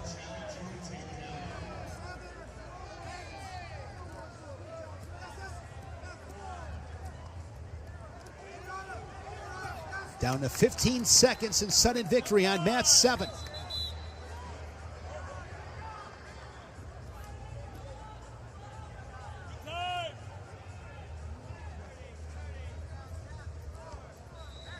And they are going to the tiebreakers on 7.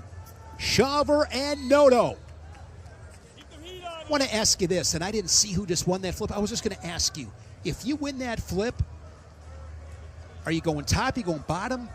Well, it depends. It depends on your skill set on bottom, and it depends on what the guy has on top. I was always someone that loved love to go bottom right away and try to get out as quick as I can. But sometimes it's nice when you're on top, if you can ride out that whole 30 seconds, you give yourself the opportunity to go neutral, so you don't really have to get off bottom. So if you're solid on top, I don't think it's a bad idea to defer if you have the choice.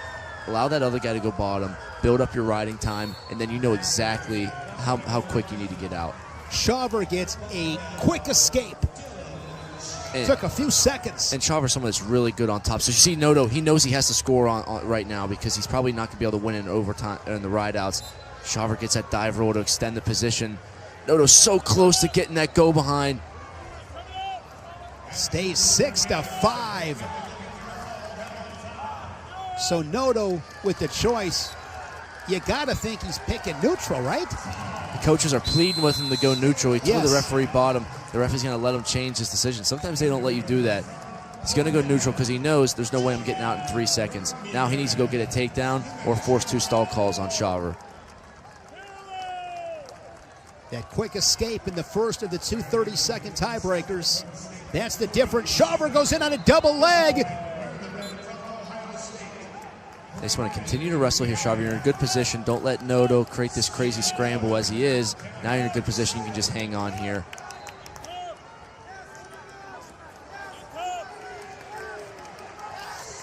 Good win for Dylan Shawver, moving on to the blood round. Dylan Shawver of Rutgers. See some emotion right there, the confidence.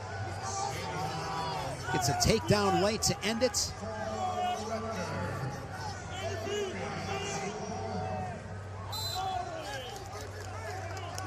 Brandon Cannon, Kobe Sebricht set to wrestle on mat number 1.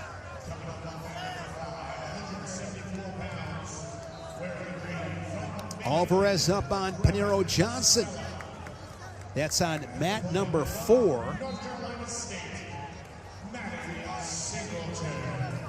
Alvarez with 24 seconds of riding time. Tight match on 3. Downey leading Swisher 1-0. And now Swisher will have choice in the third. He'll go on bottom. Singleton and Casella on mat 5. Casella's been having a good season for Binghamton. Singleton's really hard to score on. His baseline defense is really solid.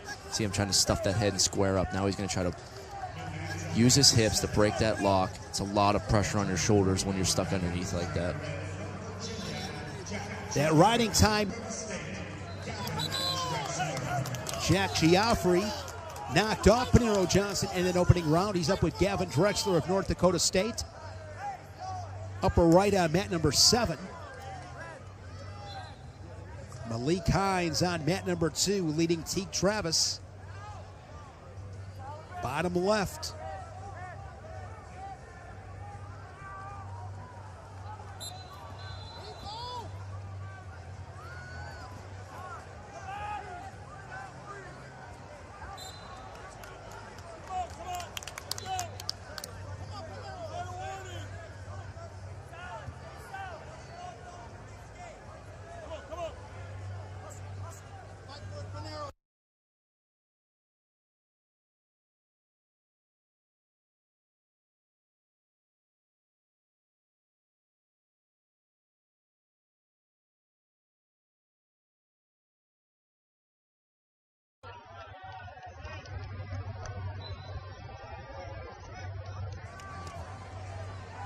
All right, here's the deal. And this is why I'm falling in love with this guy, Trent Hidley. There's no quitting this guy.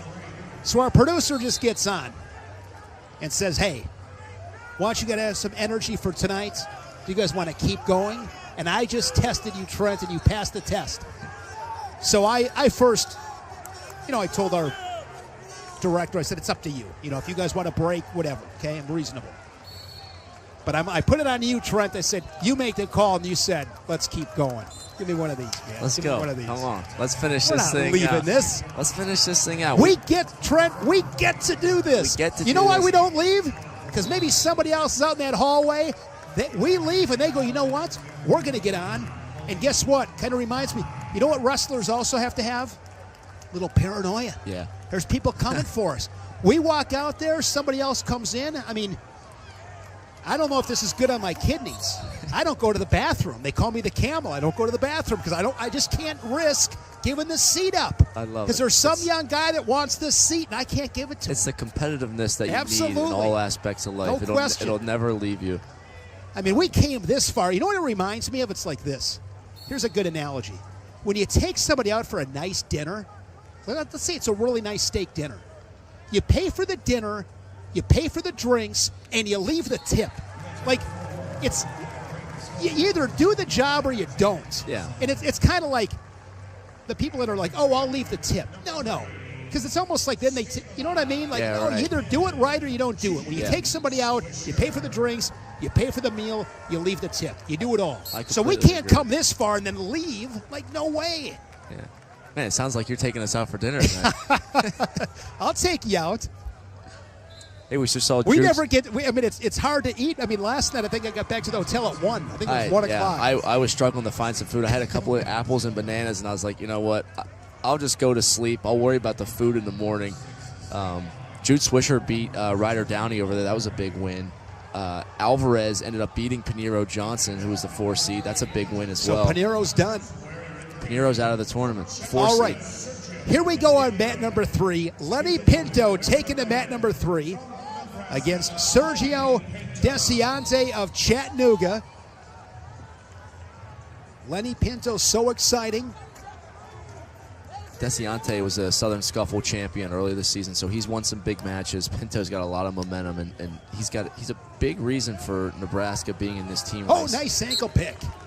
Yeah, if he can continue getting some wins, Nebraska's going to really enjoy that. Desiante's game. Yes, he is. Wrestling at Chattanooga for Kyle Rochelle, doing a great job for the Mocs. Yeah, it's been a lot of fun, Trent. We got a great session tonight in the semis and the blood round. We'll be back at it tomorrow. The placement matches. Yeah, we get to do this. It's been a lot of fun. Pinto, quick score, 3-1 lead. Brandon Cannon hanging 11 in the first period on mat number 1. Cannon lost that tight match to Caleb Fish last night. Came back, beat former All-American Ed Scott, put himself in this position against Seabrecht. Askey and Chittum on mat number 2. Singleton, 1-point lead, 4-3, 50 seconds remaining in the second period.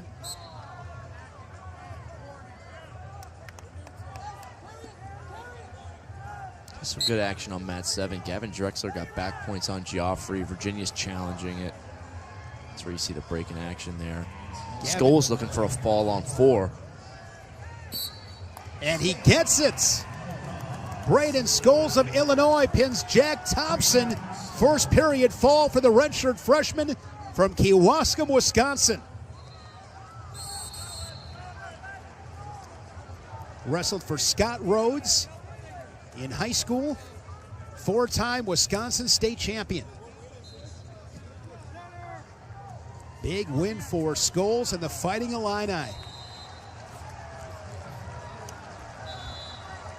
Tommy Askey leading Chittum 3-1. Cross Wazalewski of Penn, the Quaker victorious on mat 8.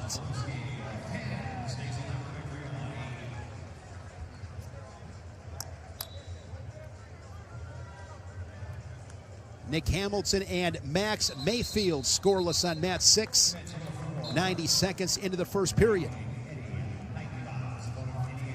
Mat 5, that was a good decision by Casella. He's down 4-3, starting the third. Singleton went down, optional start.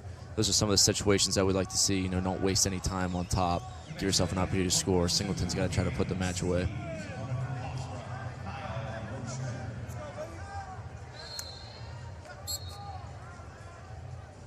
Washington and Knightenbach underway on mat 4.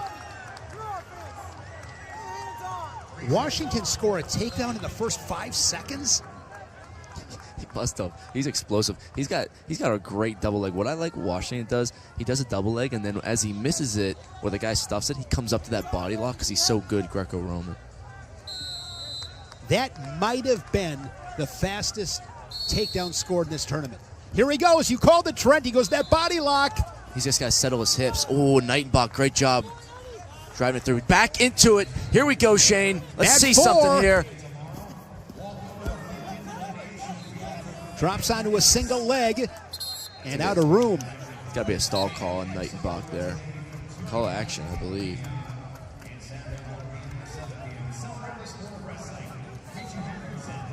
Pinto adds to his lead, 6-2 on mat 3.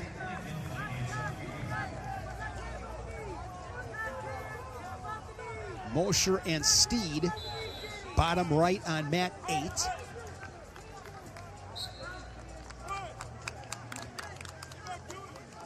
Could be a good end of the match here on mat 5. 40 seconds left. Casella needs a takedown to win. Singleton doesn't. I think he may have one stall call. There's a shot. Singleton good defensively. See that whizzer position. Casella's going to try to get length, get up, get his foot up in the air. Singleton good in the position. See, put weight on the head with his arm. He's going to try to fight hands here for Casella to trip that. 20 seconds remaining. There he goes to reach for it. Back to that whizzer. For Casella, you got to bring it back to the center and get it up in the air. If you let it stay down there, that whizzer's really tight. Time ticking away. We are down to 10 seconds. Going to try to limp arm. Singleton doing a good job controlling that wrist. Gets behind in the final seconds, but Singleton with the flexibility. He defends it and hangs on for the win. 5-3, Matty Singleton. And that's a place that Matty Singleton is really skilled in. Guys get to his legs all the time, but he's good at switching from the whizzer to the splits. And Binghamton's going to challenge it. Probably, one of their last guys wrestling, you got to challenge it. Desiante had Pinto on his back there for a second. I missed it briefly. I just caught it out of the corner of my eye. So Pinto now 6-5. 1 point match with Askey and Shittum second period.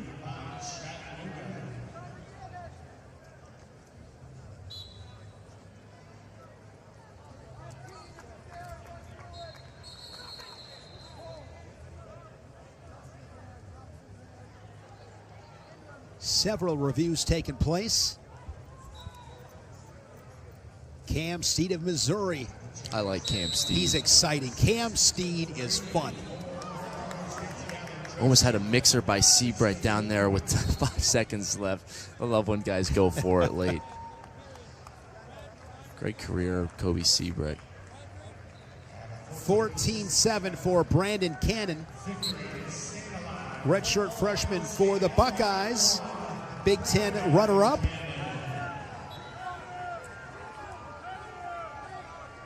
Steed looking for the fall. He gets the fall. All right, Cam Steed. Cam Steed, the fall on mat number 8. Back at it on mat 4 with Washington and Nightenbach. This is a match that it actually is really fun to win because all of a sudden you're like, you know what? Now I am one match away from this All-American. I can do this. So it's like, yes, you have all that coming down and having to lose, but now you're just like, you know what? I'm just going to keep stringing these together. Yeah, these guys are definitely on the uptick after winning this match.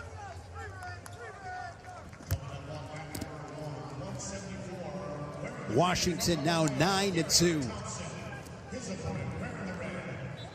DJ Washington, super talented.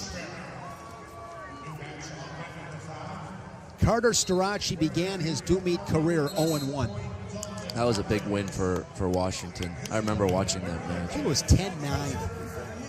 Washington went up big, and Starocci tried to come back. They ran out of time. I had a good quote from an old club coach of mine, legendary Neil Turner. He passed away a couple years ago. He said, "We never lose any wrestling matches. We just run out of time." That always stuck with me. He was a great. I love it. He was a great coach. He was a great man. A lot of people in central Pennsylvania benefited a great deal from him. But that was one of his wise words of wisdom that I'll never forget. You never lose a wrestling match. You just run out of time. Perspective, right? You can look at things any way you want to. Yep. Washington right back in, puts Nightenbach on his back.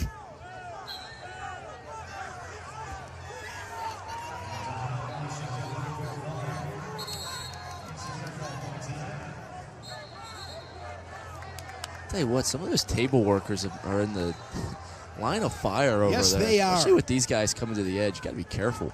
Years back, actually began in 2011. Tommy Askey over Cody Chittum on mat number 2. We did, it was called Live Sports Radio. They were these little earpieces, and that's kind of where I got the start, 2011, right in this arena. And that's where we would sit. And I'm telling you, there were several times, I can promise you, my heart skipped several beats. I can imagine.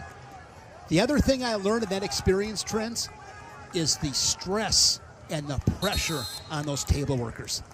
It is a lot. They do a phenomenal job, and when there is a mistake, they really get, hounded for it. But it's a long 3 days, and they do a great job staying composed and doing the right things a lot of times. Every once in a while, there may be a little bit of an issue, and you got these coaches screaming at you. You got referees coming over to you. They do a great job. DJ Washington, your winner on mat number 4. I don't remember if it was 2011. I don't remember the year. Somebody jog my memory on this. Hit me up on Twitter, because I'd love to know I just remember this.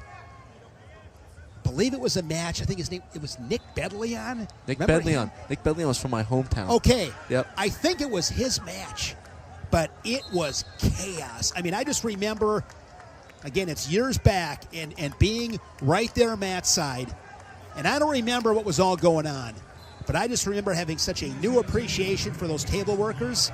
Somebody let me know. I think it was Nick Bedleon. That's one of the guys I remember. But it was a wild scene. Yeah, Nick Bedleon from Mifflin County. Did he wrestle at Kent State? Kent State, an All-American for Kent State. He's now assistant coach at Ryder. Yes. Thought it was Nick Bedleon. Maybe I'm wrong. But Nick Bedleon's younger brother, Tyler, was one of my assistant coaches in high school. Really? He was one of my best coaches I've ever had. Yeah, it is intense. You are right. And the fun thing about being down there is listening to the coaches and the interactions between opposing coaching staffs. That's when it gets good. They really get into it, don't they? It's be a fun match down there. Mat 2, DJ Parker and Gabe Arnold. Arnold lost to Foca. Parker's trying to string some wins together. Parker's got great offense. If you watch him at all, his offensive attacks are very solid. How about mat 8? Stephen Little and Trey Munoz. And look at this. Parker's got Arnold in a cradle, and he gets the slap of the Resolite. The Sooner moves on. I said he's got great offense. He had a great job on that single leg. As soon as Arnold went the roll, he allowed the roll to happen and sunk in that cradle and got a big fall. Mark Hall's fired up for the Oklahoma Sooners.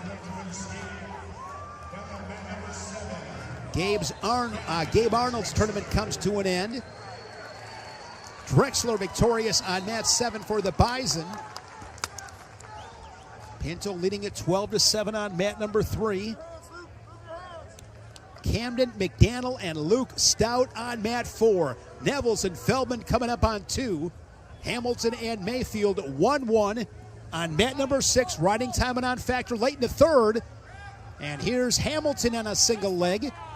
And Mayfield in on that single. He had a great shot. Hamilton feeding good legs. Good defense by Hamilton to limp leg that knee out. There's a double leg. Mayfield drag. Yeah, right. That was Hamilton. Singlets look the same. At any rate, they are going to sudden victory on 6. New action on mat number 7 with Fishback and Dean. You know, one thing I can't stand, I'm so glad college doesn't do this. In high school wrestling and the consolations, they do 1-2-2. Trent. That is the most outrageous thing ever. Give me another one of these. Listen to this. That's what's fun. Can go on some, talk about some opinions. I'm with you. The most important matches of the season? The most important matches of the season. And you go with that? I agree 100%. 100%. I could not agree with you more on that one. Yeah. Especially like high school kids, like they're in good shape. At 1 minute, by the time you shake hands and someone gets a score, it's like you're already in the second period. I don't know. I mean, could you imagine if they went 2-2-2 in college? It would really take away from the product of what the matches are. 2-2-2 might not be horrible in college. just as long as they don't go like 1-2-2. You know, a minute's not enough time. 2 minutes in college, maybe you could argue if it was 2-2-2, these guys would really come out and let it go. Well, I think in the 3-2-2, it's just that's part of what makes college wrestling so hard. Sometimes you finish that first period and you're like, wait a second. I still have 4 minutes of this. That's what kind of makes, that's the legend of college wrestling a little bit. And Mat 1, Nick Ncaa up on Garrett Thompson, the 4 seed. We saw 4 seed and Panero Johnson lose earlier. McDaniel scoring first on Stout on mat number 4. Nevels and Feldman, mat 2, no score. Stephen Little, 4-0 on Munoz, bottom right on mat 8. Yeah, he just got a big takedown there. That's a great matchup in this round. 2 of these guys returning All-Americans. In sudden victory, Nick Hamilton of Virginia. The Cavalier moves on. Hamilton over Mayfield, 4-1. Tight one on mat 5 with Augustine and Harkins. Riding time and on factor with those two. 1:15 remaining in regulation on mat 5.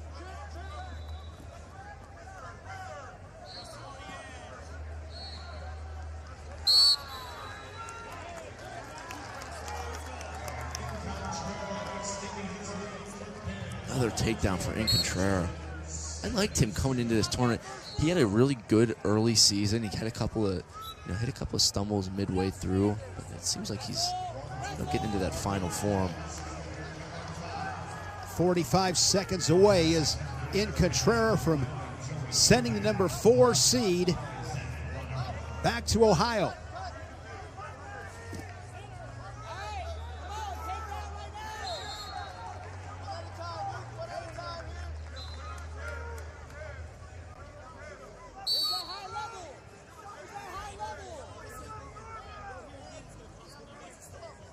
Nevels and Feldman resets on mat number 2.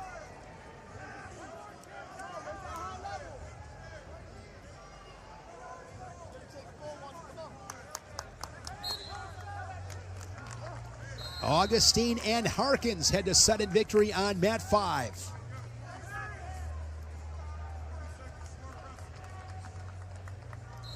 Bronigal and Novak, mat 6 underway. Feels like, Trent, we just saw some of these guys a little while ago. Yeah, it's a quick turnaround. This is probably the quickest transition outside of tomorrow, whenever some of those Conti rounds go. Yeah, some of these guys just won. They're back onto the mat. And honestly, you probably prefer that as an athlete a little bit. Sometimes those big breaks, especially in the consolations, take away. If you get a win, you want to get on the roll, get back on the mat against these guys. Nick Ncaa of Penn, a major decision on mat 1.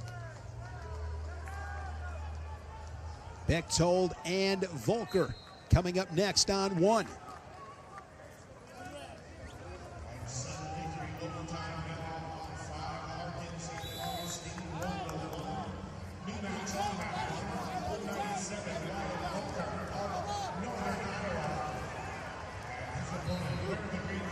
Looking for a fall. Feldman looking for a fall on Nevels over on 2. Going to get some near fall. Feldman now 6-1 lead.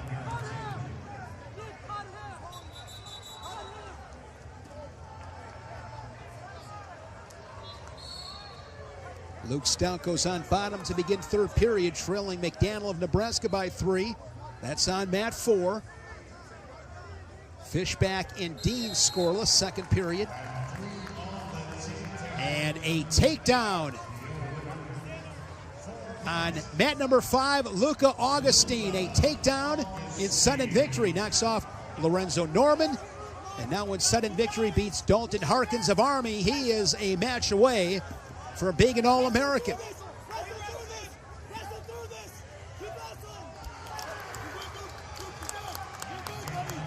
Camden McDaniel tacks on 3 more. Nebraska's just been grinding these wins. I saw Van D win earlier in the consolations. Pinto just won.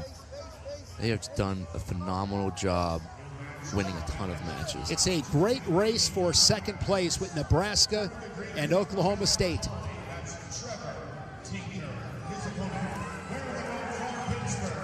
Volker of Northern Iowa with a takedown first period, mat number 1.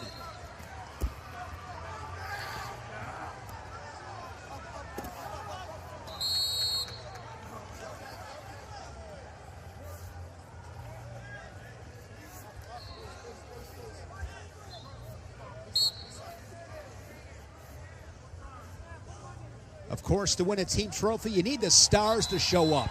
The stars got to do what stars do, but on the backside, it's the guys just grinding away in the backside, getting the points. Stephen Little, your winner on mat number 8, knocks off Trey Munoz.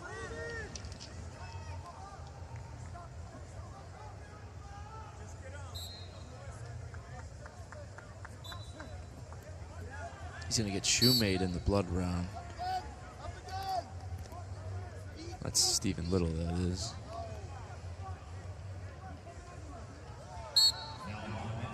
Semifinals and the blood round tonight right here. Be sure to join us.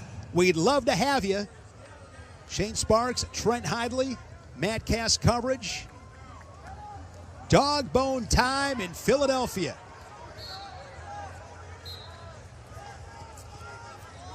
Cartagena Walsh and Bruno 1-1 on mat number 3. Riding time and on factor.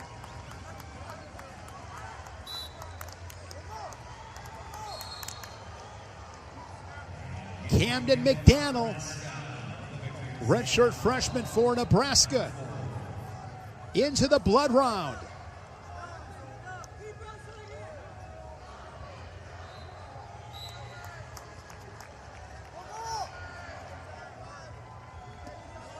Bullock and Hoffman. No score on mat 8. Novak of Wyoming up on Bronigal 1-0. Mat 6. Coming up on mat 4, talking about dual meet strengths, coming up on 4, Yaroslav Slavakovsky and Luke Luffman. They wrestled in a dual meet. Illinois and Rutgers came down to the final match. Slavakovsky in sudden victory gets the job done as Nick Feldman gets a pin on 2.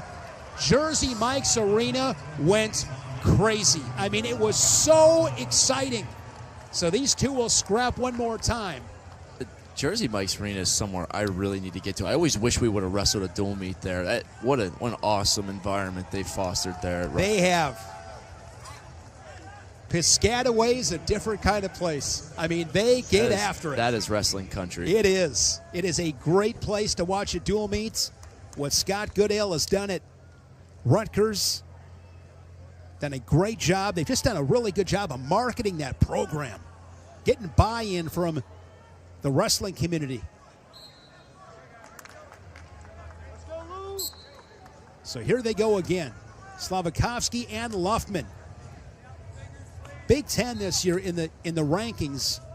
8 of the top 12 in the country from the Big Ten. Very balanced weight class, and here you go. Slavakovsky's been an All-American. Luffman looking to accomplish that feat for the first time in his career. Yeah, Luffman had a good win that last round. Got taken down twice. Came back with a third period ride out to beat Peter Ming of Stanford.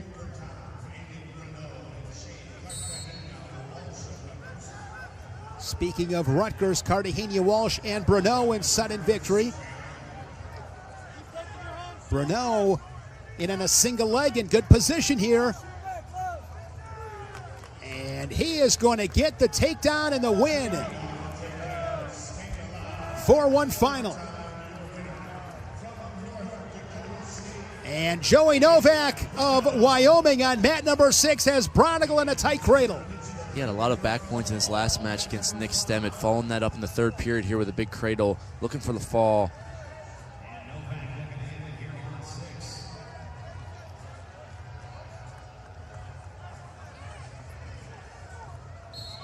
Novak gets the pin.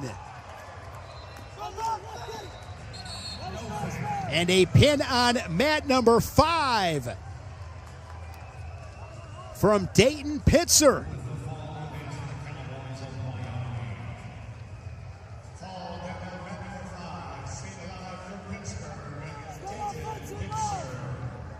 So Feldman, Novak, and Pitzer all with pins in the last 5 minutes.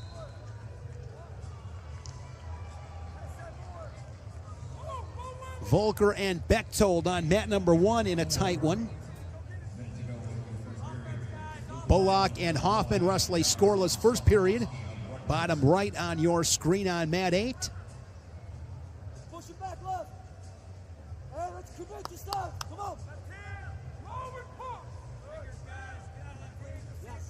Kind of a random question for you, because when I watch this, Trent, no matter who it is out there, it takes an army, right? I mean, it takes a great support system, many people I'm sure that nobody knows of. Who was a teammate that you had that was always there for you, consistent, worked out, just a great teammate that most people would never know? Man, I could give you about 20. There's just so many, and that's one of the special things about being on a team. Like, you have so many people on your team and that support you that a lot of people don't even know about or talk about. I had a teammate, Jacob Ferreira, that transferred to Hofstra and finished out. That was a great teammate to me and was always there. Matty Fields, Jake Cook, these guys they really do make a huge difference. You know, you're going along in 6 years, you need that support. This year on the team, Luke Auberg was one of the best teammates we've had, always saying yes to whatever the coaches need, and those guys are really special. Got to have those guys. Got to have them. All right, on mat number 1, Volker takes the 8-5 lead. Northern Iowa at the moment in 5th place, 5 points behind Iowa. Fishback and Dean on 7. 1-1. Bullock, the 1-0 advantage on mat 8. Riding time a non-factor in both those contests. Luffman up on Slavakovsky, 1-0. Final matches. And what has been a phenomenal session here in Philadelphia. We will ramp it up tonight. 8 Eastern, 7 Central. Right here on ESPN+. Step and reach to the leg. Let's take a big step and reach. Here we go, look. Got 1 minute.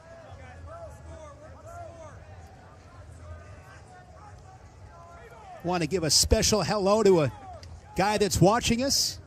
Luke Fickle, head football coach at Wisconsin. Nice. Awesome. Luke Fickle was a boss, one of the best heavyweights in the country, out of Ohio, early 90s. Broadcasted at Spencer Lee Ono Card in Coralville a few weeks back. He came down with Chris Bono and John Reeder to take in that action. Comes to the matches in Wisconsin. That's awesome. I love seeing that. Yeah, that's awesome. See Coach Fickle quite a bit, James Franklin at Penn State. I love seeing people coming out to dual meets again. People love watching dual meets. So thanks for watching us, Coach Fickle. Appreciate it. Yeah, it's awesome. I had the opportunity to watch the Iowa-Oklahoma State duel and Carver Hawkeye a couple weeks ago, and I was sitting right in front of head coach Kirk Ferentz. He was there, yes. That's right. That's right, because you wrestled in that event. Yep.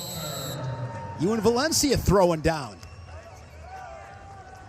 Wyatt Volker, Northern Iowa, your winner on mat number 1.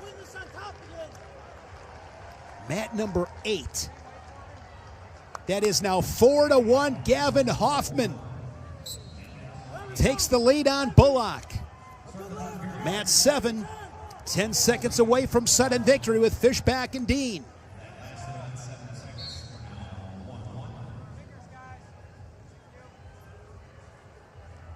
Gavin Hoffman looking to become an All-American at his second school, at his second weight class. He did it for Ohio State at 197.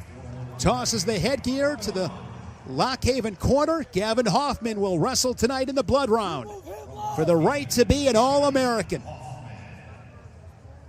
You move him, love.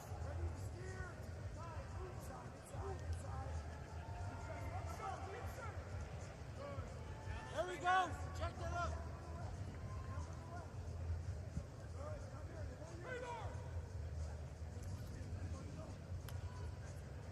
1-1 matches on mats 7 and 4.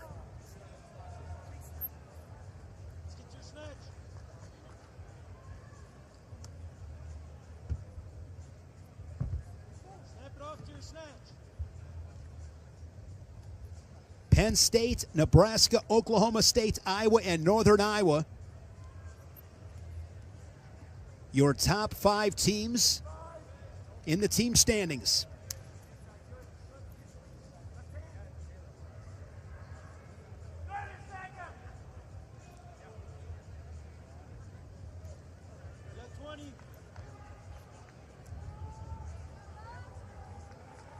Inside of 20 seconds with Slavakovsky and Luffman.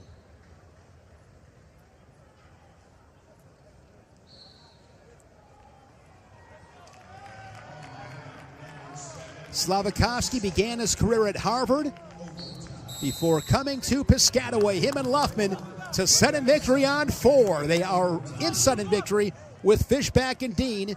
Upper right corner on mat number 7. Final 2 matches in this session.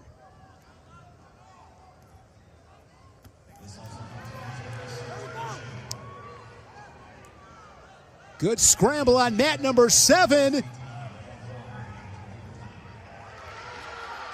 And Dylan Fishback in sudden victory. What a win for Fishback. He was offensive the whole time, just didn't get a grip on the leg. Gets the takedown, going to the blood round for the 2nd year in a row. This year I know he's hungry to get that All-American status. Fishback, the 15th seed, knocks off the 7th seed Isaac Dean of Ryder. Fishback to the blood round.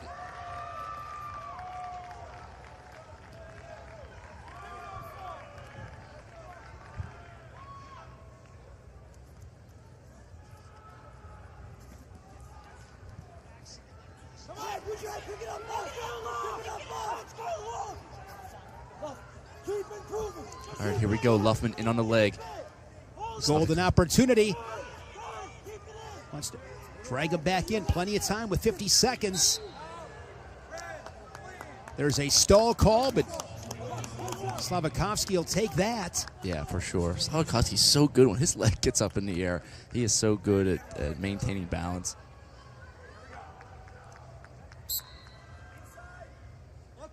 I'll tell you what, that Rutgers black singlet might be one of my favorite in the country. Does look good.